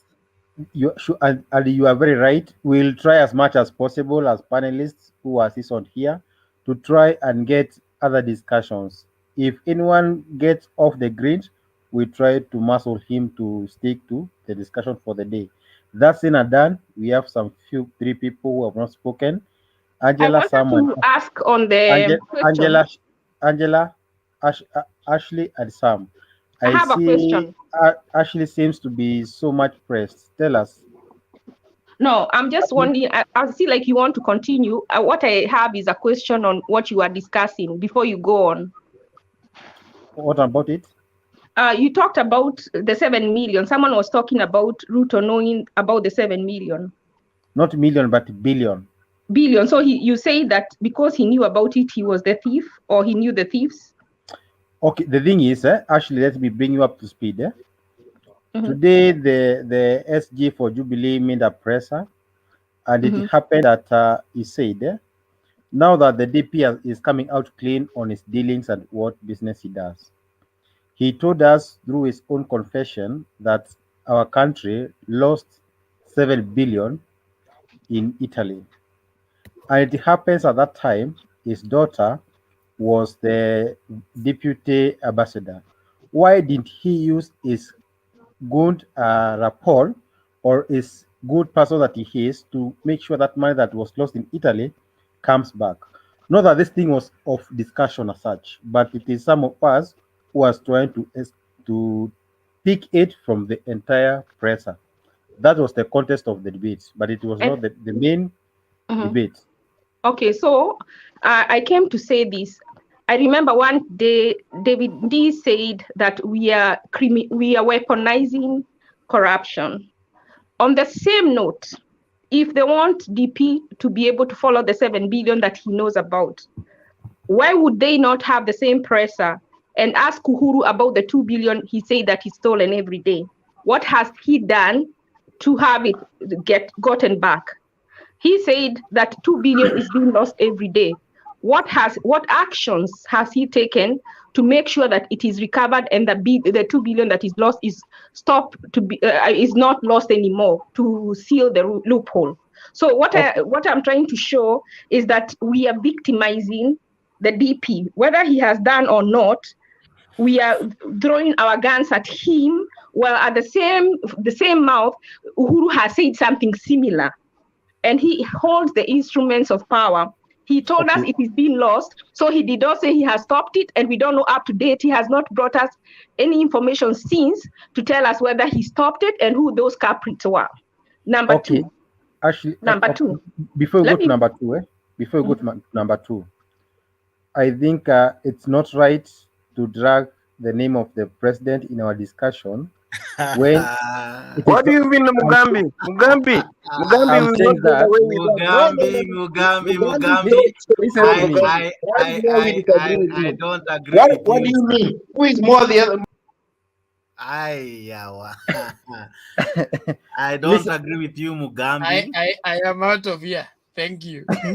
Thank you. I think don't take us that direction. Please, you can cut each other's throat. I will be a witness. The reason of Jakes, Bernard, the reason I've said that when we open that discussion, some of us have been here for the last 4 hours, and we may not discuss it conclusively. That's what I'm saying. Let us not drag the name of the president on what we are discussing today. Sawa, Let us set sawa. a day. Let us set a day or a date. Mugambi, to on look the same note of to discuss Kimwarel and everyone, Kemsa, please. Kimwarel Please. and Arol, can we discuss that Kimwarel and Arol? Is it Let okay us, with you? because you Now, you can want you us to answer this question because with simple words? No, because just you one want us moment, to with simple words. because you want us to When did discuss it happen? corruption When and did man it lost. happen? Let us When set it did for it another happen? day, please. Do you remember when it happened, the Kimwarel, and when Ruto spoke of the 7 billion? Do you know when he said so? My point remains that if we are to The discuss point corruption is and the this: lost if money, that issue let was us never used in suspend it for today. 2017 election, why do we want to use it in 2022? He Can we said discuss it that one? in Can we discuss that 2016. tomorrow? Can we discuss that tomorrow? Please. I know you just Because want to hear what you want to hear, but to anyway, hear the James, fact I remains. know. Mugambi, I know the fact remains. Yes? Mugambi, let me help you. I don't think it will do us any, it will add us any value discussing Kimwarer, what Ruto said, what the president should do, because there's no excuse for anybody who has done anything wrong, and you cannot use a wrongdoing for another person to excuse Exactly. another. A wrong is a wrong. So Whoever anyway, did it. that So was I don't think it's a case of defense that and I because this wasn't person has looking done for an this and answer. so on else should do this. I think let's just let Ashley do her presentation. She has a right to her opinion. She has a right to her questions, which I think is okay. And Exactly. I think she has a right to prosecute whatever line she wishes, so that we understand her and we listen to her. I don't think it will add any value us coming here to discuss corruption. It is something that we'll never finish Now I even need if we come to. here. It will not add value coming here to discuss corruption, but it will when it is Ruto. Haha. Anyway, I did not want an answer. That was a rhetorical question. Thank you. And my second one is, and I know it's true, that Raila's votes have been stolen. I think, if not any other time in 2017, if the government had not stolen those votes, they would have opened the server, because that would have confirmed that they won. They didn't open the server, and for that reason, that act to me shows that they were guilty. But on top of that, do you want a president who is so, I'm not going to use that word, that he's easy to deceive? So it is part of the test. Can he protect Kenya? If he can't protect Kenya on a national level or a local level, how is he going to deal with Putin? How is he going to deal with North Korea? So the fact that once we give Raila the votes, he cannot protect them, that they are not stolen. You saw what Moses Kuria did in Juja. You saw what these people did in Kiamba. Yesterday, you were talking about 50-50. It wasn't 50-50. The government tried to rig the elections, and they got to 50%, but they were unable to seal the deal. So it is a test to Raila too, that he needs to seal the deal. It's part of being president. If someone is trying to be very cunning, even in the world, when he goes to meet with other world leaders, they are going to do some of those deals, and they are going to try and take advantage of Kenya. Is he smart enough to know that he's being taken advantage of and to stop it? If he cannot win an election because he keeps saying he's being stolen, then he does not deserve to be president, because to me, he has shown he does not have the qualities to protect our country. Whether it was stolen, it is true it was stolen, it was part of the test, and he has failed it. Number 3. I forgot what number 3 was, but those are the 2 main things. Okay, number 3 is that you keep saying Raila is a statesman. I said I defended him in 2017 because of all the things I have seen. I've read about his dad. I've read about how he was prosecuted, how he was arrested, how he was tortured, and I admired him. But 2017, after the handshake, knowing how some people lost their lives, knowing how some people, all the things that people went through to be where they were, and today, no, I won't even go to the handshake. I'll go to today. As a statesman, He is roaming around the country without anybody asking him. Yet his competitors are being stopped. Today, my Mwangi Wairia, either today or yesterday, he tried to go to Nyandarua. He was going to talk to the farmers about milk, which concerns Uhuru. And he's in Jubilee, he's in Kieleweke, and even him now, the crocodile has eaten some of the kids from Tanga is starting to eat the kids in Kieleweke, in its own camp. Because for whatever reason, he's not agreeing with the crocodile. Now, even him today, he was stopped. He went there and they did not help him. They did not protect him. They told him to stop because of COVID, and he was complaining. Yesterday, Mudavadi went, he was given protection. Raila went, he was given protection. You saw what happened to Ruto. Now, Wairia today. So, as a statesman, if you have character, you will not entertain that. You will say, I will, and that is the Raila of old. But the Raila of old is dead. The Raila of old is not there today. His integrity is lacking today. Yes, he fought for multi-party. Today, he's not that same. He doesn't have the same integrity. If he does, I dare him that he will say, I will not campaign alone. I want an equal playing field. If you're going to give me permission to roam around freely, I want you to give my competitors the same advantage. I want to win with honor. I don't want to win through cheating. Because if you are cheated on and you complain, why should you let someone else be cheated on so you can win? So you're part of that group. So you cannot come and say, oh, he did this, he was cheated, but he's now happy that they are cheating for him. So that makes him as bad as them. And that removes the state, we strip him naked. I mean, it strips him of all the things that he has done. That is where it comes falling. It's not, Bernard keeps saying we are forgetting. We are not forgetting. He is soiling his history. He is soiling all the good things he has done in these last days. Let him not be greedy. Let him stay a statesman to the end, whether he becomes president or not. Let him have his integrity. What he has done is enough. If he never does anything else. But he should not be comfortable going around without anybody asking him. He needs to stand up and say it is wrong for the police to stop my competitors from going and campaigning, and that will win him more votes. What he's doing today by campaigning himself and the others are not campaigning is not giving him votes. I don't know how twisted the thinking of the people are. Can you imagine today Miguna is supporting Ruto? Before he used to call Ruto and Uhuru despots. Did you see the message he sent today? That is what this the unintended way. So I want those people who are saying this to think, what are they doing? If Raila is a statesman, he needs to act as one.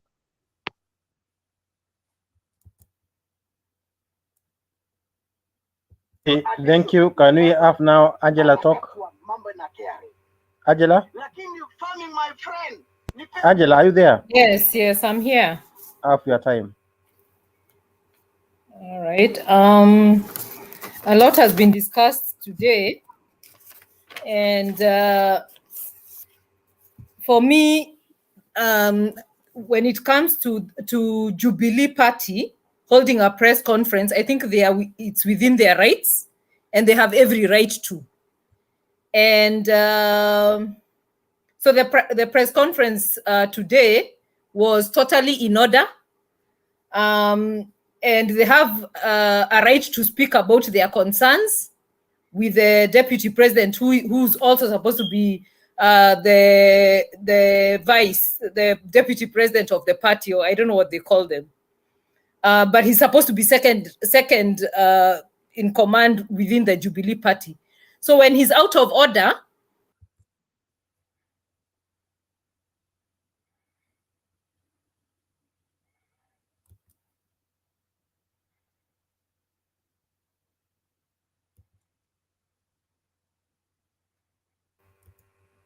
Mugambi, umejimute. What Can we happened? have, it seems Angela ametoka. Can we have some?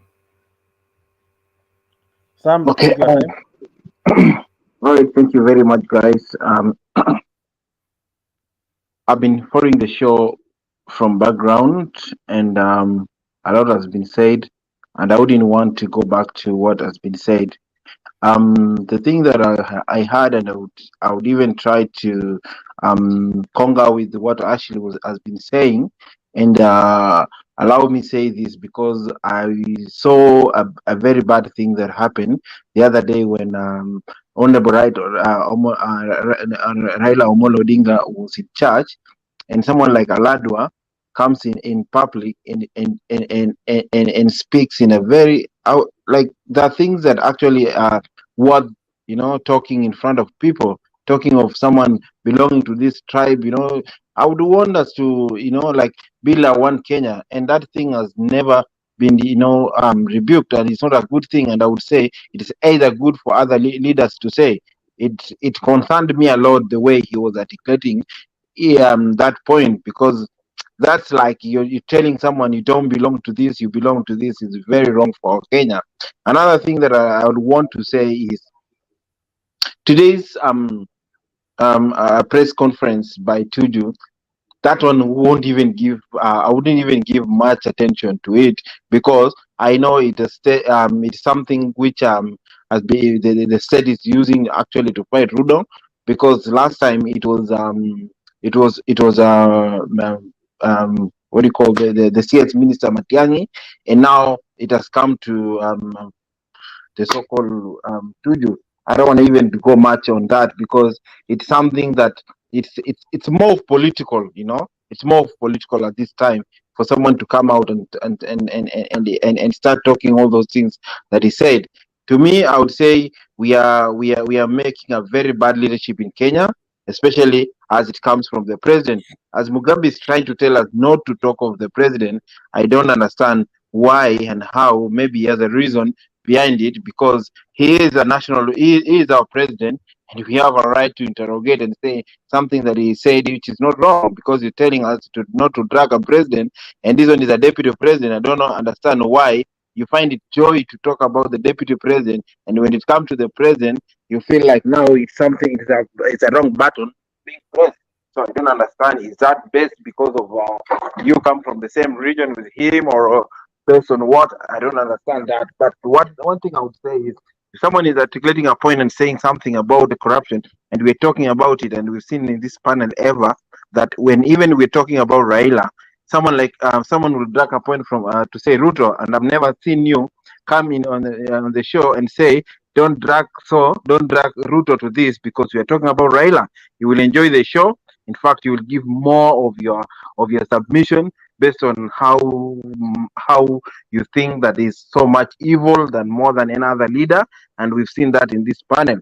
So if we want us to create a very good conversation, allow all the points to flow all direction, and don't tell us this is an all goes on and this is a goes where we have to, because all these problems that you see in Kenya has been created by the one President Uhuru Kenyatta, because the way he's driving the country, the way he's using the state machineries, kieleweke, in Jubilee was one caused by the president. The fight between ODM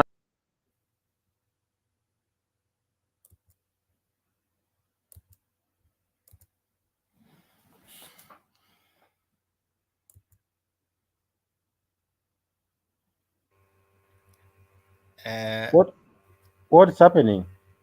I don't know. Huyo Who is ametoka left? akiongea. Haya, Demba, tumalizie sasa, now that people Who is this? wametolewa. Nani wako hapa? Ni aje lama nani? Ashley. Oh, ni Ashley. Okay. I think I don't know what's happening to the system.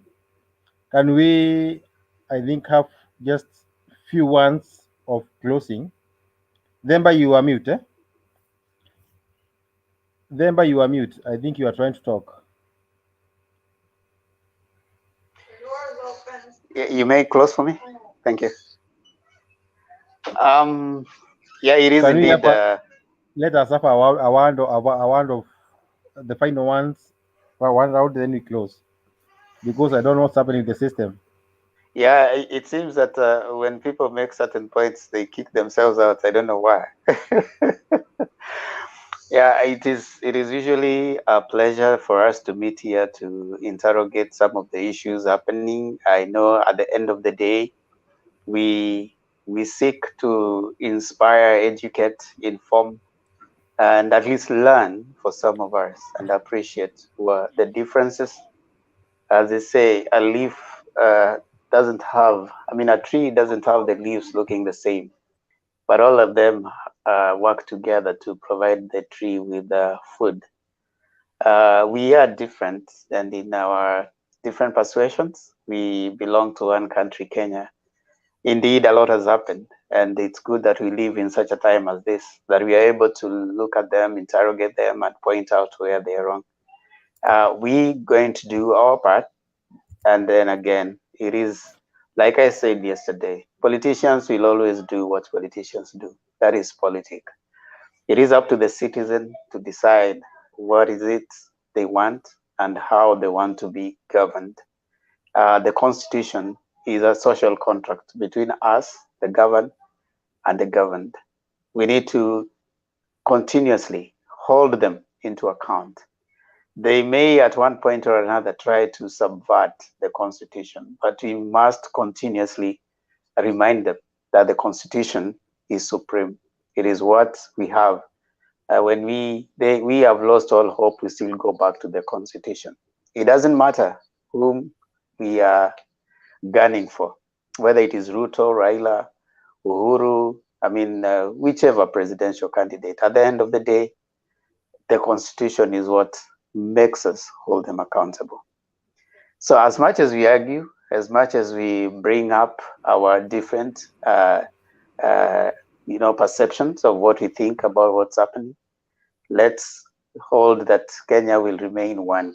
And that one, Kenya demands that constitution remain supreme, not just the constitution, but constitutionalism.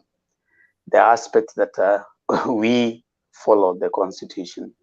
It is a progress. It's a journey. It's not a destination. Some people may falter. Some of us may fall, but we have to keep reminding ourselves of that. Thank you so much. I can see Ashley, can see Jex, can see Mugambi, can see Tony, and our listeners. For this, we can do this again in the same place, the same platform. It was a pleasure. Thank you. Thank you so much, Demba, for such nice ones to end.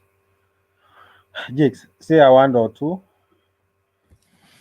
Now, mine would be simple. I would wish and long to have us have a debate where everyone is given equal opportunity, that all voices are heard, even those lists that we feel probably they will not make an impact in the presidency, let them be allowed.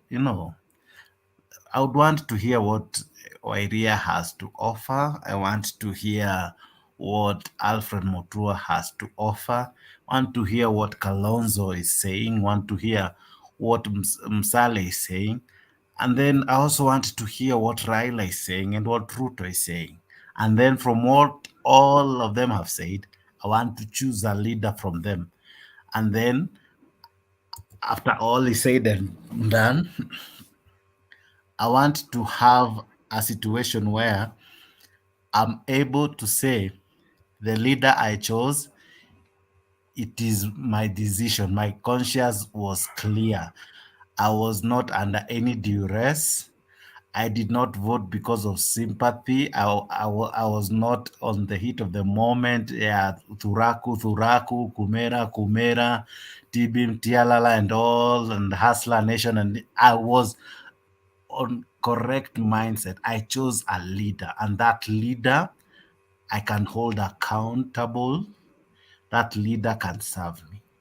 To me, I would wish to have all leaders given equal opportunities, and from all of them, I demand honesty. Above all, I demand them to be at their very best, and then from the very best, we'll choose for ourselves, because whoever will be the president come 2022 will be chosen by us Kenyans. And as many say, the voice of the people is the voice of God. The man who will be chosen, that shall be the voices of the many and the voice of God. I wish them all the very best. Let us choose carefully, wisely. Let us go beyond what is said and look and analyze a person from all aspects. There is what is said and there is what is factual. I choose to end it there. Thank you so much, Gix. I really, I don't know what is happening with the system. Sam and Angela are back. We are trying to give our final submissions. Now, Angela was making his submissions before it ended abruptly together with Sam. Angela, can you make your final submission? Then we go to Sam. Then we end with Ashley. All right. Thank you so much for this opportunity again to give my first and final submission tonight. And like I was saying before, I was thrown out by, I think it's a system. I'm not really sure what happened, but in regards to today's press conference by the Jubilee team, I think they have every right, especially to let the public know and Jubilee members to let them know their concerns with the deputy president. I think it's proper to also discuss any shenanigans that involve even his family. So I don't see anything wrong with the fact that Tuju talked about Ruto's daughter being the assistant ambassador in Italy. At the same time, that 7 billion, which was supposed to be for constructing dams here in Kenya, disappeared in Italy. It didn't disappear in Turkey. It didn't disappear in the US. It disappeared in Italy at the same time that the daughter was the assistant ambassador in Italy. So there, of course, there is something to look at. However, the Tanga team will tell us, no, there's nothing to see here. Nothing to see here. They want us to bury our heads in the sand, just like they have decided to do. We are going to question anything that is that should be questioned, because DP Ruto, EGH, UPL, DL, CH is asking for our vote. So we are going to interrogate all these things, whether Team Tanga likes it or not. My submission number 2, and which is also a final submission, is the main reason why because I heard someone saying that the deputy president, we're always discussing the deputy president, we're always discussing. It's because he's always up to shenanigans and drama. He's always out there just doing dramatic, crazy things. And so the reason we discuss him is not because he's a viable candidate, but because he puts himself out there. When you put yourself out there, people will discuss you. If you go and see a madman in the market, you're going to discuss him. If you see someone shouting at the top of the mountain, trying to get attention, you're going to discuss him. I mean, it's so obvious that he's the only one we can discuss because he's full of shenanigans. He doesn't know when to keep quiet. He doesn't know when to shut up. He doesn't know when to even tell his minions, Akina Sudi and Akina I don't know who, to keep quiet. He has no, I don't know which word I'm looking for. But he's always out there saying the wrong thing at the wrong time, doing drama together with this Itumbi, is he called Itumbi, the other guy for propaganda. They're always out there. So definitely we'll discuss them, not because he's a viable candidate. If anything, he's showing us who he is. And it's not even helping him. He's not helping himself. Number 3, last I checked, Uhuru was not running for presidency. The reason why we question DP is because he's on the ballot for 2020. Uhuru is currently in his last term. So we are not going to question him.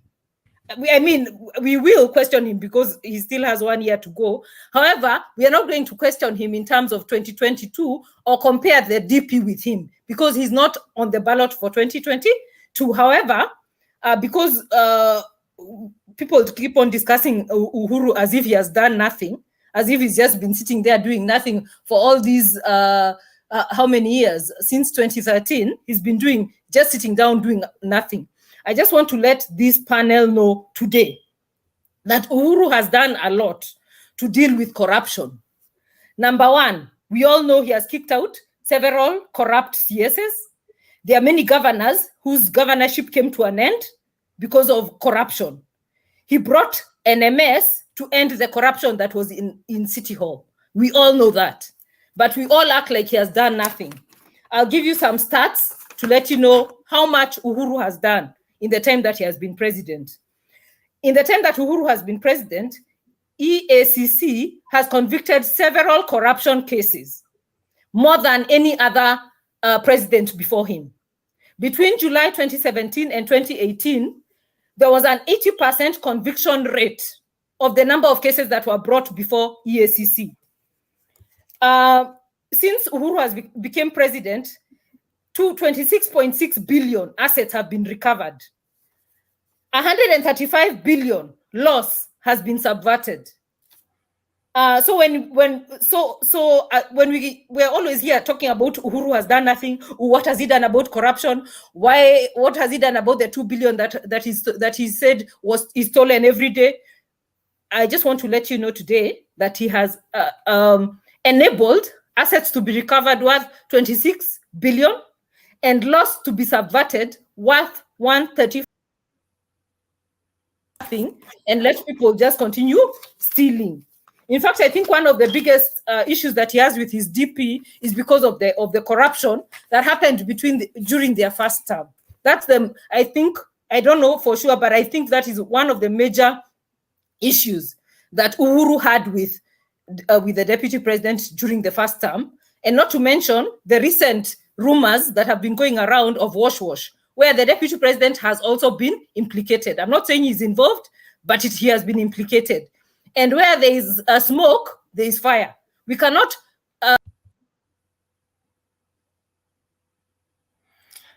Mugabe, what are you doing to fire guys, bwana?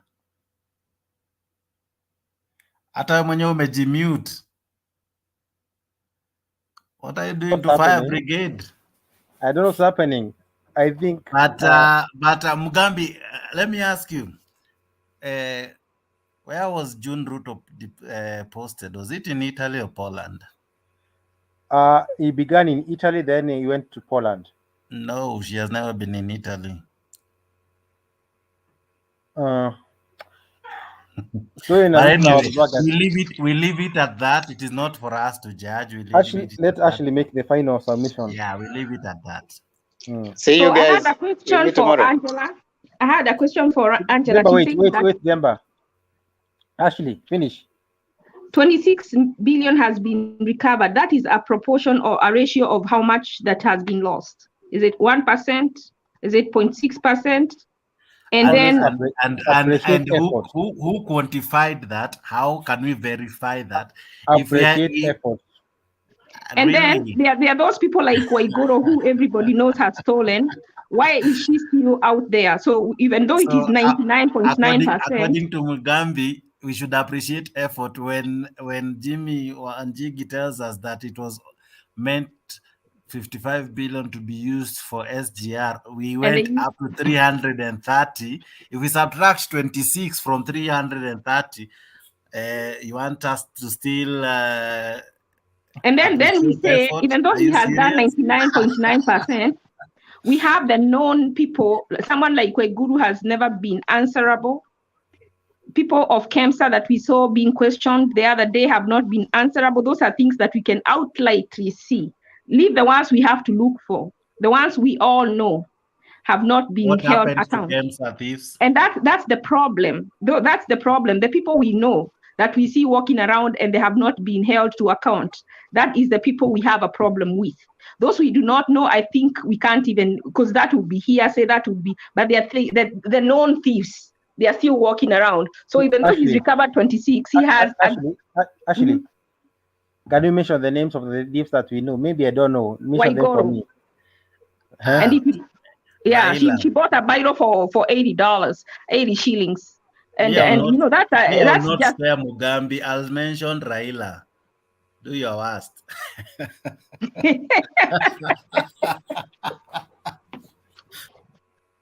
So, in line with the Angela's argument, we need to ask Uhuru questions, even though he's not running, he is currently receiving a salary as the employee number one.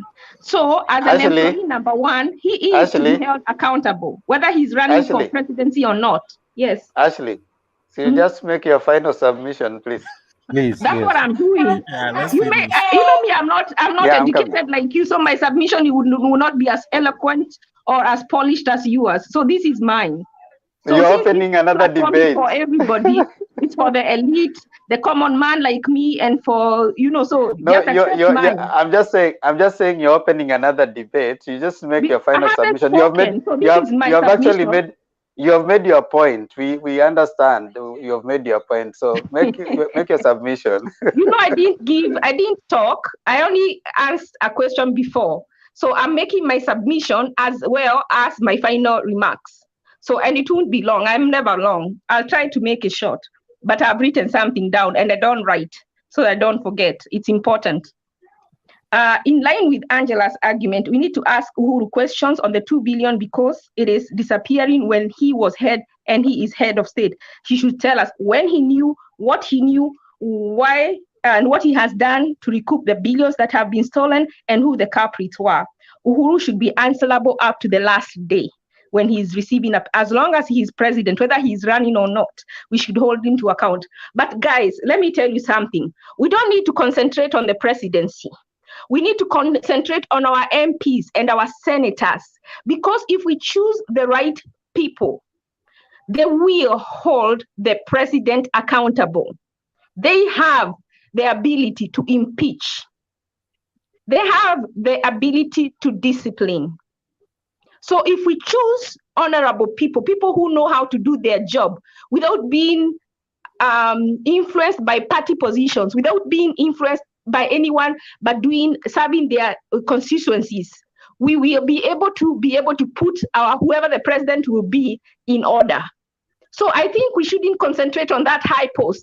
If we choose at least 2/3 of good MPs, that will bring our country back to order. So I think we should, going forward, we should concentrate on our MPs and our senators. If we put those people, it is like having a good goalkeeper, but if all the people in the field are not playing right, the goals will come. But if you have people playing in the field that know how to play the ball, the work of the goalkeeper will not be that hard. So we keep talking about Ruto, we keep talking about Uhuru. Let's say Uhuru refused Miguna to come back. He broke the law. There are 7 court orders on Matiang'i and Kibicho. They have not showed up and they have not answered those things. Why? Because we have dogs in parliament that cannot bite. But if they could do their job, Miguna will be back in Kenya today, whether Uhuru wants it or not. Try and conclude, please, Ashley. I will try and conclude the long Okay, last but not least, I am going to say this. Sorry, I see you're hurrying me to finish. Hold on. Each one hopes that if he feeds the crocodile enough, the crocodile will not eat him. All of them hope that the storm will pass before their turn to be devoured. But I fear greatly, the storm will not pass. It will rage, it will roar, even more loudly, even more widely. Today, you might be feeding the crocodile, but just know your turn is coming, because an appeaser is a person who feeds a crocodile, hoping that they'll be fed last or the turn will not come. But just know, as long as you keep feeding the crocodile, it will eat you too. So think about that. Thank you. Thank you so much. Okay. Sam, give your Don't final. worry, I'll end the show for you. Okay, thank you very much. I think I got disconnected. Okay, Sam. And Sam, the point, yes, Sam, yes, I'm making my point. Wait, before I want to have some rest, let me make my final submission that all said and done, the leaders will go. We shall be left with this country. So, as Ashley has said, let us not make our focus so much on the president, because we have our counties, we have our wants, and we have our constituencies. If we get the right people at the basic, that is the ward and the constituency, even the governors going up, they will be good. Talking about the thieves and the corrupts, yes, we know since time immemorial. Even Kibaki used to tell people, even if you are going to eat 10%, let's see the job for the 90%. But the regime says eat 90, work for 10, which is so wrong and so unfortunate. That does not mean that we have any of the aspirant for the presidency who is clean. Not Raila, not Uhuru, not Kalonzo, not anyone. They have all their fingers, they have fingerprints of either one or the other, stealing for the public resources. Let us get at least the list of them to the office, and we may get the best of them in office, and then they turn to be the worst. But still, that does not make it to be the end of the road. That's it and done.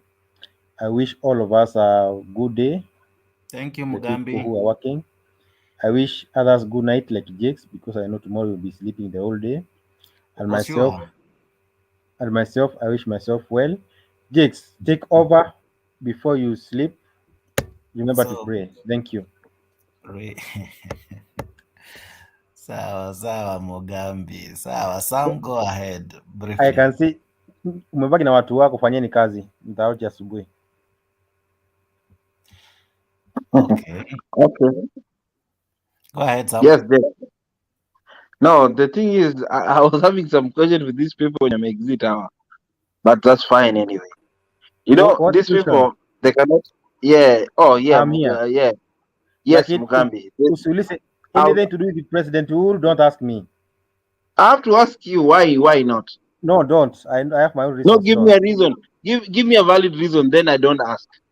Not unless I call you, I tell you, but I can't give you a reason here. No, I can't, and I'm not ready.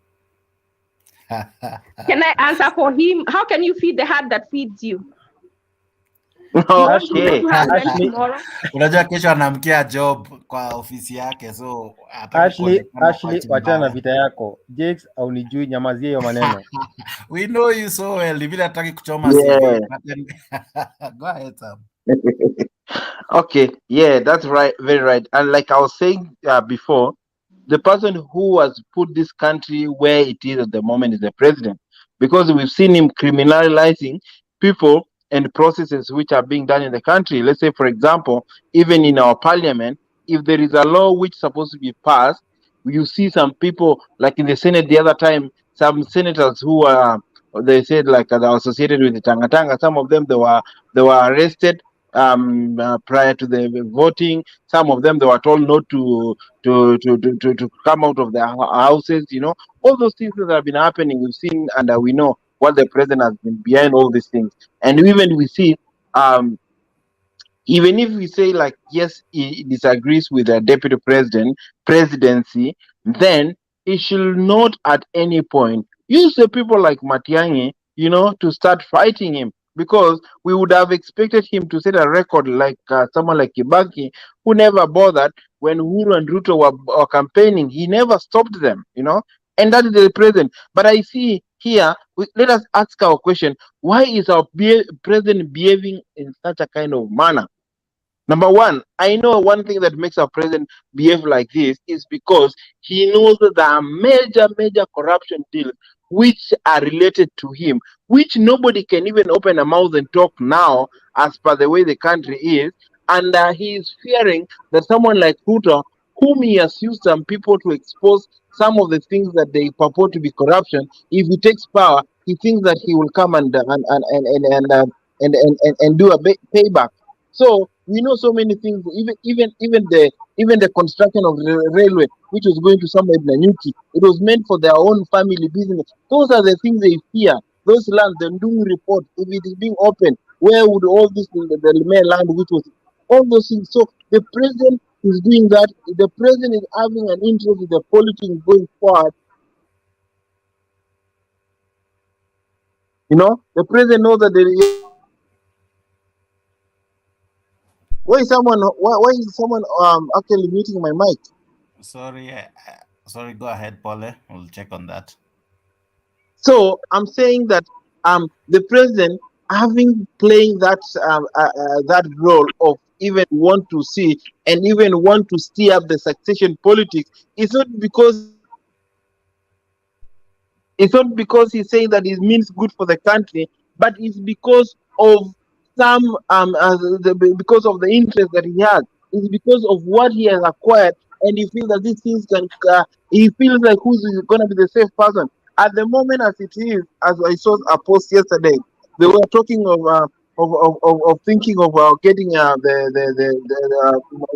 like I saw a post they say of someone Mudavadi. So at the point, even the deep state at the moment, they are not even 100% comfortable even with Raila's presidency. That's why you see these things are up and down, up and down. They're trying to see, and the president is saying like now time is running up and his term is going to come. That's why you see they're trying to bring tension and say, oh, let us extend maybe to bring a state of emergency to the country and extend the election. That's why they trigger, they start to bring things which will make people not happy, and then from there they will say, oh, the country is not in a peace. Then they will start even castigating claims to this politician the way they've done to the deputy president, despite the fact even the people in Rift Valley, they've been that much calm. And we've seen all these things. When something happens, people on the ground will react. Even it has happened with Raila. At some point, you see people in Kisumu even looting this supermarket. What's the name of this supermarket which was closed? Is it Tuskys or what? They were looting. They were doing all these things that they're done. So it's not something that if the leader tells people to do, but it's a reaction which comes after an incident, and the planners know exactly when I do this one, it will definitely lead to this one. And that's the country that we are in. And we are very sorry to say that, because all along, if we see the track, nobody even in the government, nobody even, like the likes of Mugambi here, they cannot say about the president because they know that someone might be watching somewhere and tomorrow I might not be there, For us, we don't fear, we don't care, because there's nothing we're getting out of it. But the thing is, the president is the cause of all these things. As much as we're saying we are discussing our politics and say this one hates this one and this one, that one has been brought by the president himself. The more the bad things is put in Matiang'i, the way you see even Matiang'i not even respecting the second in command, saying answering him in a petty way, shows, is that the country we are leading to? Honestly, even our office, you can't even respect the office. How many court orders? Even the judiciary themselves, they are doing things because they have the bitterness of the president. Why would you even, that? Like, I was shocked the other day when I was listening to those proceedings. We have some good learned people there. They are very learned. And some people who are very learned, they won't even know to put down their caliber and listen to a president. That's why they had to do it that way, To be honest, to come up with the truth, whatever might come in. I like this guy called Alocher, this guy who from Rongo, the way he was articulating his points. He is a man who is after the art. Is roho yake iko kwa sababu ya Kenya. That guy, the way he was giving his submission, I will tell you that is the man actually, because he said nobody's paying us to do all these things. There are people, they see something which is happening. He said Mr. Raila, Mr. Uhuru annoyed me because of he broke he broke the law. And those are the people, and these are the things that people, even inside the government, they are seeing it and they're not doing anything. The president will do whatever he does. All these things we've seen. So if someone to tell us not to talk about the president and is the root cause of all these things, and if the president would have kept quiet and allow everybody to do the campaign, and the president not to use state machineries to intimidate others and give others favor, like the way we see Raila working in a GK, who is in the government, where can he account that?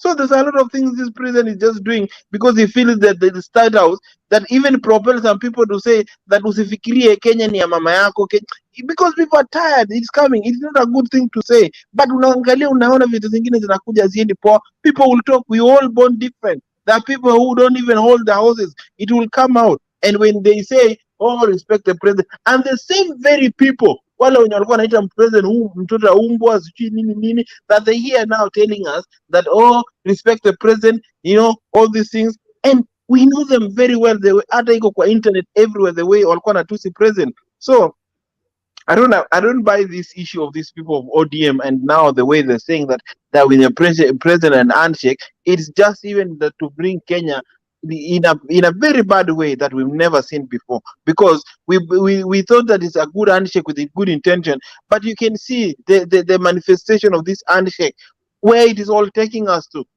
This by you start criminalizing people, putting other people. Okay, it's good now we are putting it this way. So is it because now after the president, because the way the president is pushing things, is it because now after the Luo Nyanza and the Central Kenya coming together and making the handshake and now leaving the part of the Rift Valley, as I said, they might say, because now it's not bringing Ruto, and Ruto is the kingpin of Rift Valley. So in the next election, we will witness now another handshake. Will we be going in that trend? And that's what the president is doing. So the president is doing no winning what he's doing.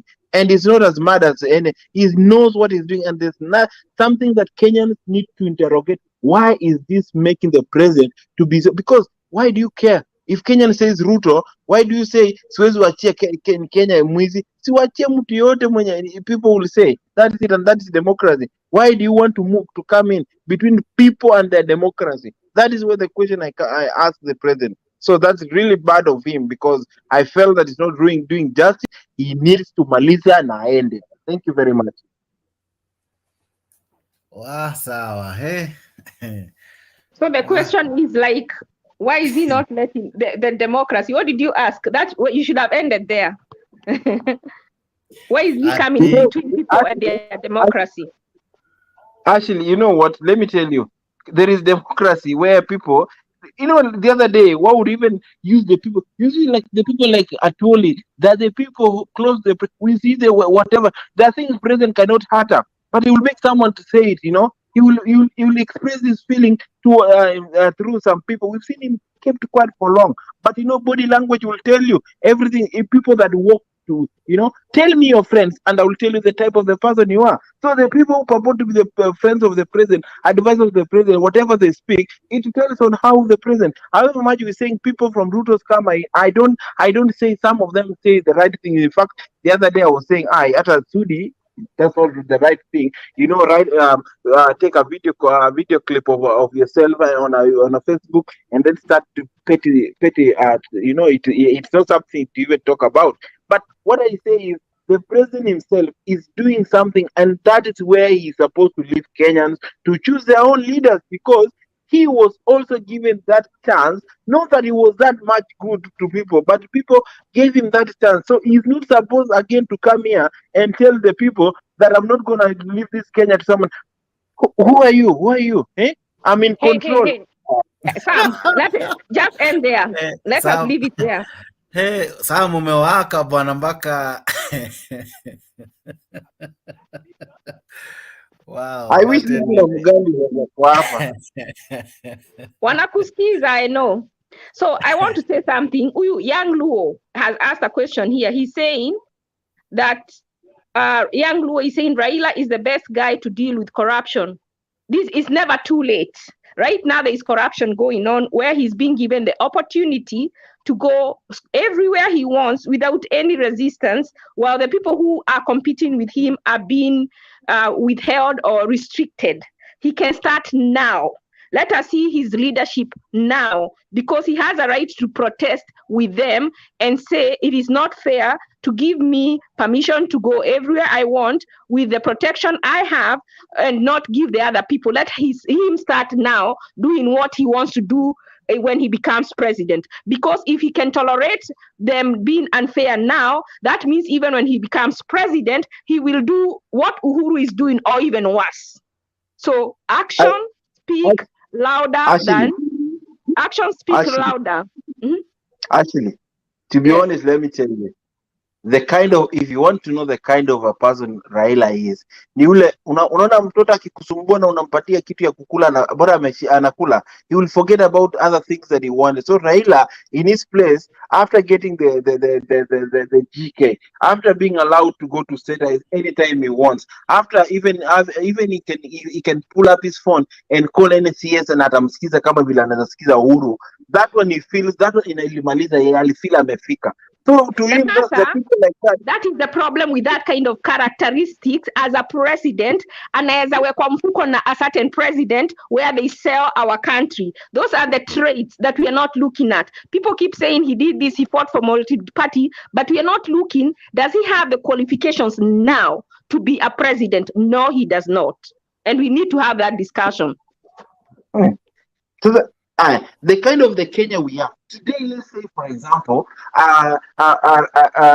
Raila goes to start opposing Uhuru. You will see the like of people like Babu Wino. Ile kesi to shoot that DJ will come up. They will start wanaanza kumkimbisha. But now because he's somewhere amechungwa, is now like wanasema nobody can touch him, and because of that, so that's how someone like Angela was telling us, president has been fighting corruption. Within that basket, there are people who are, man, what he's doing, he's fighting corruption, but he's fighting it selectively, which is unfair. Yeah.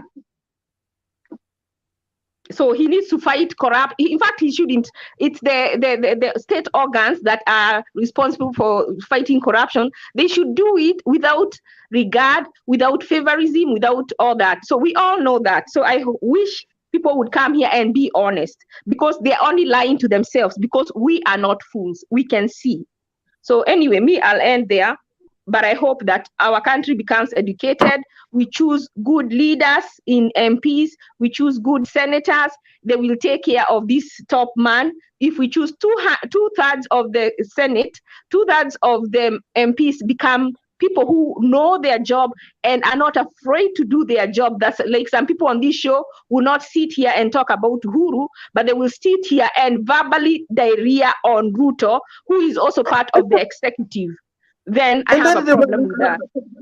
And that is the Mugambi. That's the Mugambis of today. That's the Mugambis of today. And those are the people that don't have even the audacity. They don't have even the credibility of even coming to the show and showing us that we can. Please give us a minute. Give us a break. This thing has to end. Like, it's a Kenya that we really need to interrogate and say, where are all these problems? The problem is coming from the top leadership. And now we don't want to touch the art of the problem, but we want to touch the branches of the problem, and selectively. Why? How? It's hard to, to be honest. Like the other day, I had Junaid Mohammed. And I'm going to another kuchoma nyumba deputy president. All those things. If it was someone who was in Ruto's camp, unasikia Matiang'i ndio hiyo arrest, go and write statement. All these things. Come on. So I know those people, why the deep state is really working hard to stop Ruto's presidency. They think like all the effort they've caused to this man, when he comes to power, they think like atakuwa anatufanyaje. That's why you see everyone, paka wengine, like someone like the other one, that guy who was saying a Bible waving, you feel like someone who even doesn't know anything about politics. He doesn't know even how to vie. I don't understand. To be honest, that even Uhuru is letting these tears to attack the deputy president. How is that post going to be moving forward? We are creating, it's the first time to have a deputy president, but we are putting so bad picture on that position, so that anybody who will come to that position will be thinking, is that thing going to happen to me? Because when you start something, then it will be a trend of people doing it. So I feel like now a Kenya we have is a Kenya started with a bad trend of mistreating the deputy president by the president himself. And people are using that, it's because of constitution. No. We cannot even do other things. Why don't we save some for tomorrow and end by this? People keep saying again on the comments that Raila will end corruption. I know he has talked against corruption a lot, but words do speak louder than action. So we need to see him act right now where he's being given favorism. He needs to take action and boycott doing any campaigning until other people who are also campaigning are given the same privileges as he is. Let us start there, and we will believe him when he says that he will fight corruption, because we have seen him in action doing it. Actually, we need to end this. The last thing I want to say, there is a moment I'm waiting. That moment, because I know at the moment the the deep state is working so much to see the possibility of someone like Muda. I'm seeing that card if it's going to someone else. I want to see these ODM people, what will they be saying? And if this bubble will still be coming up and saying corruption, I want that moment to come. Let the ball be tested on the other side of the coin and see how this guy is going to conduct himself. And I also want our party or our political parties to have a standard. Like, if you have a standard, you cannot just allow every Jack and Jill to come to your party to fill your pot. You have to have standards. You have to have values, so that people who are coming to your party have your values. It's not just someone coming to look for a seat, coming into your, or just getting people so you can fill up your pot. It doesn't make sense, because today these people are talking, DM are talking bad about Ruto. Tomorrow they might work together. So are they trying to look for opposition? Are they trying to help Kenyans, or are they trying to secure their own pockets while we fight for them with no benefit? So we have to ask ourselves these questions. I'm done. Thank you, everyone who made it to the show today. Thank you to the many that commented, from Jeff Maloba to the many who have participated and stayed awake up to now. Thank you so much. Above all, we never take it for granted to have you here. As we always say, the views here do not represent the views of Mtembei family or Mtembei TV. These are individual views and personal contributions to matters pertaining our nation. Having said all that, I wish to end it there, and may the grace of God be upon every one of us, and may it guard our country. Thank you, Ashley. Thank you, Sam, for being part of the show, and the many panelists that were there before. We are glad to have hosted all of us. Thank you so much. Have a blessed Tuesday. Bye-bye for now. Bye-bye.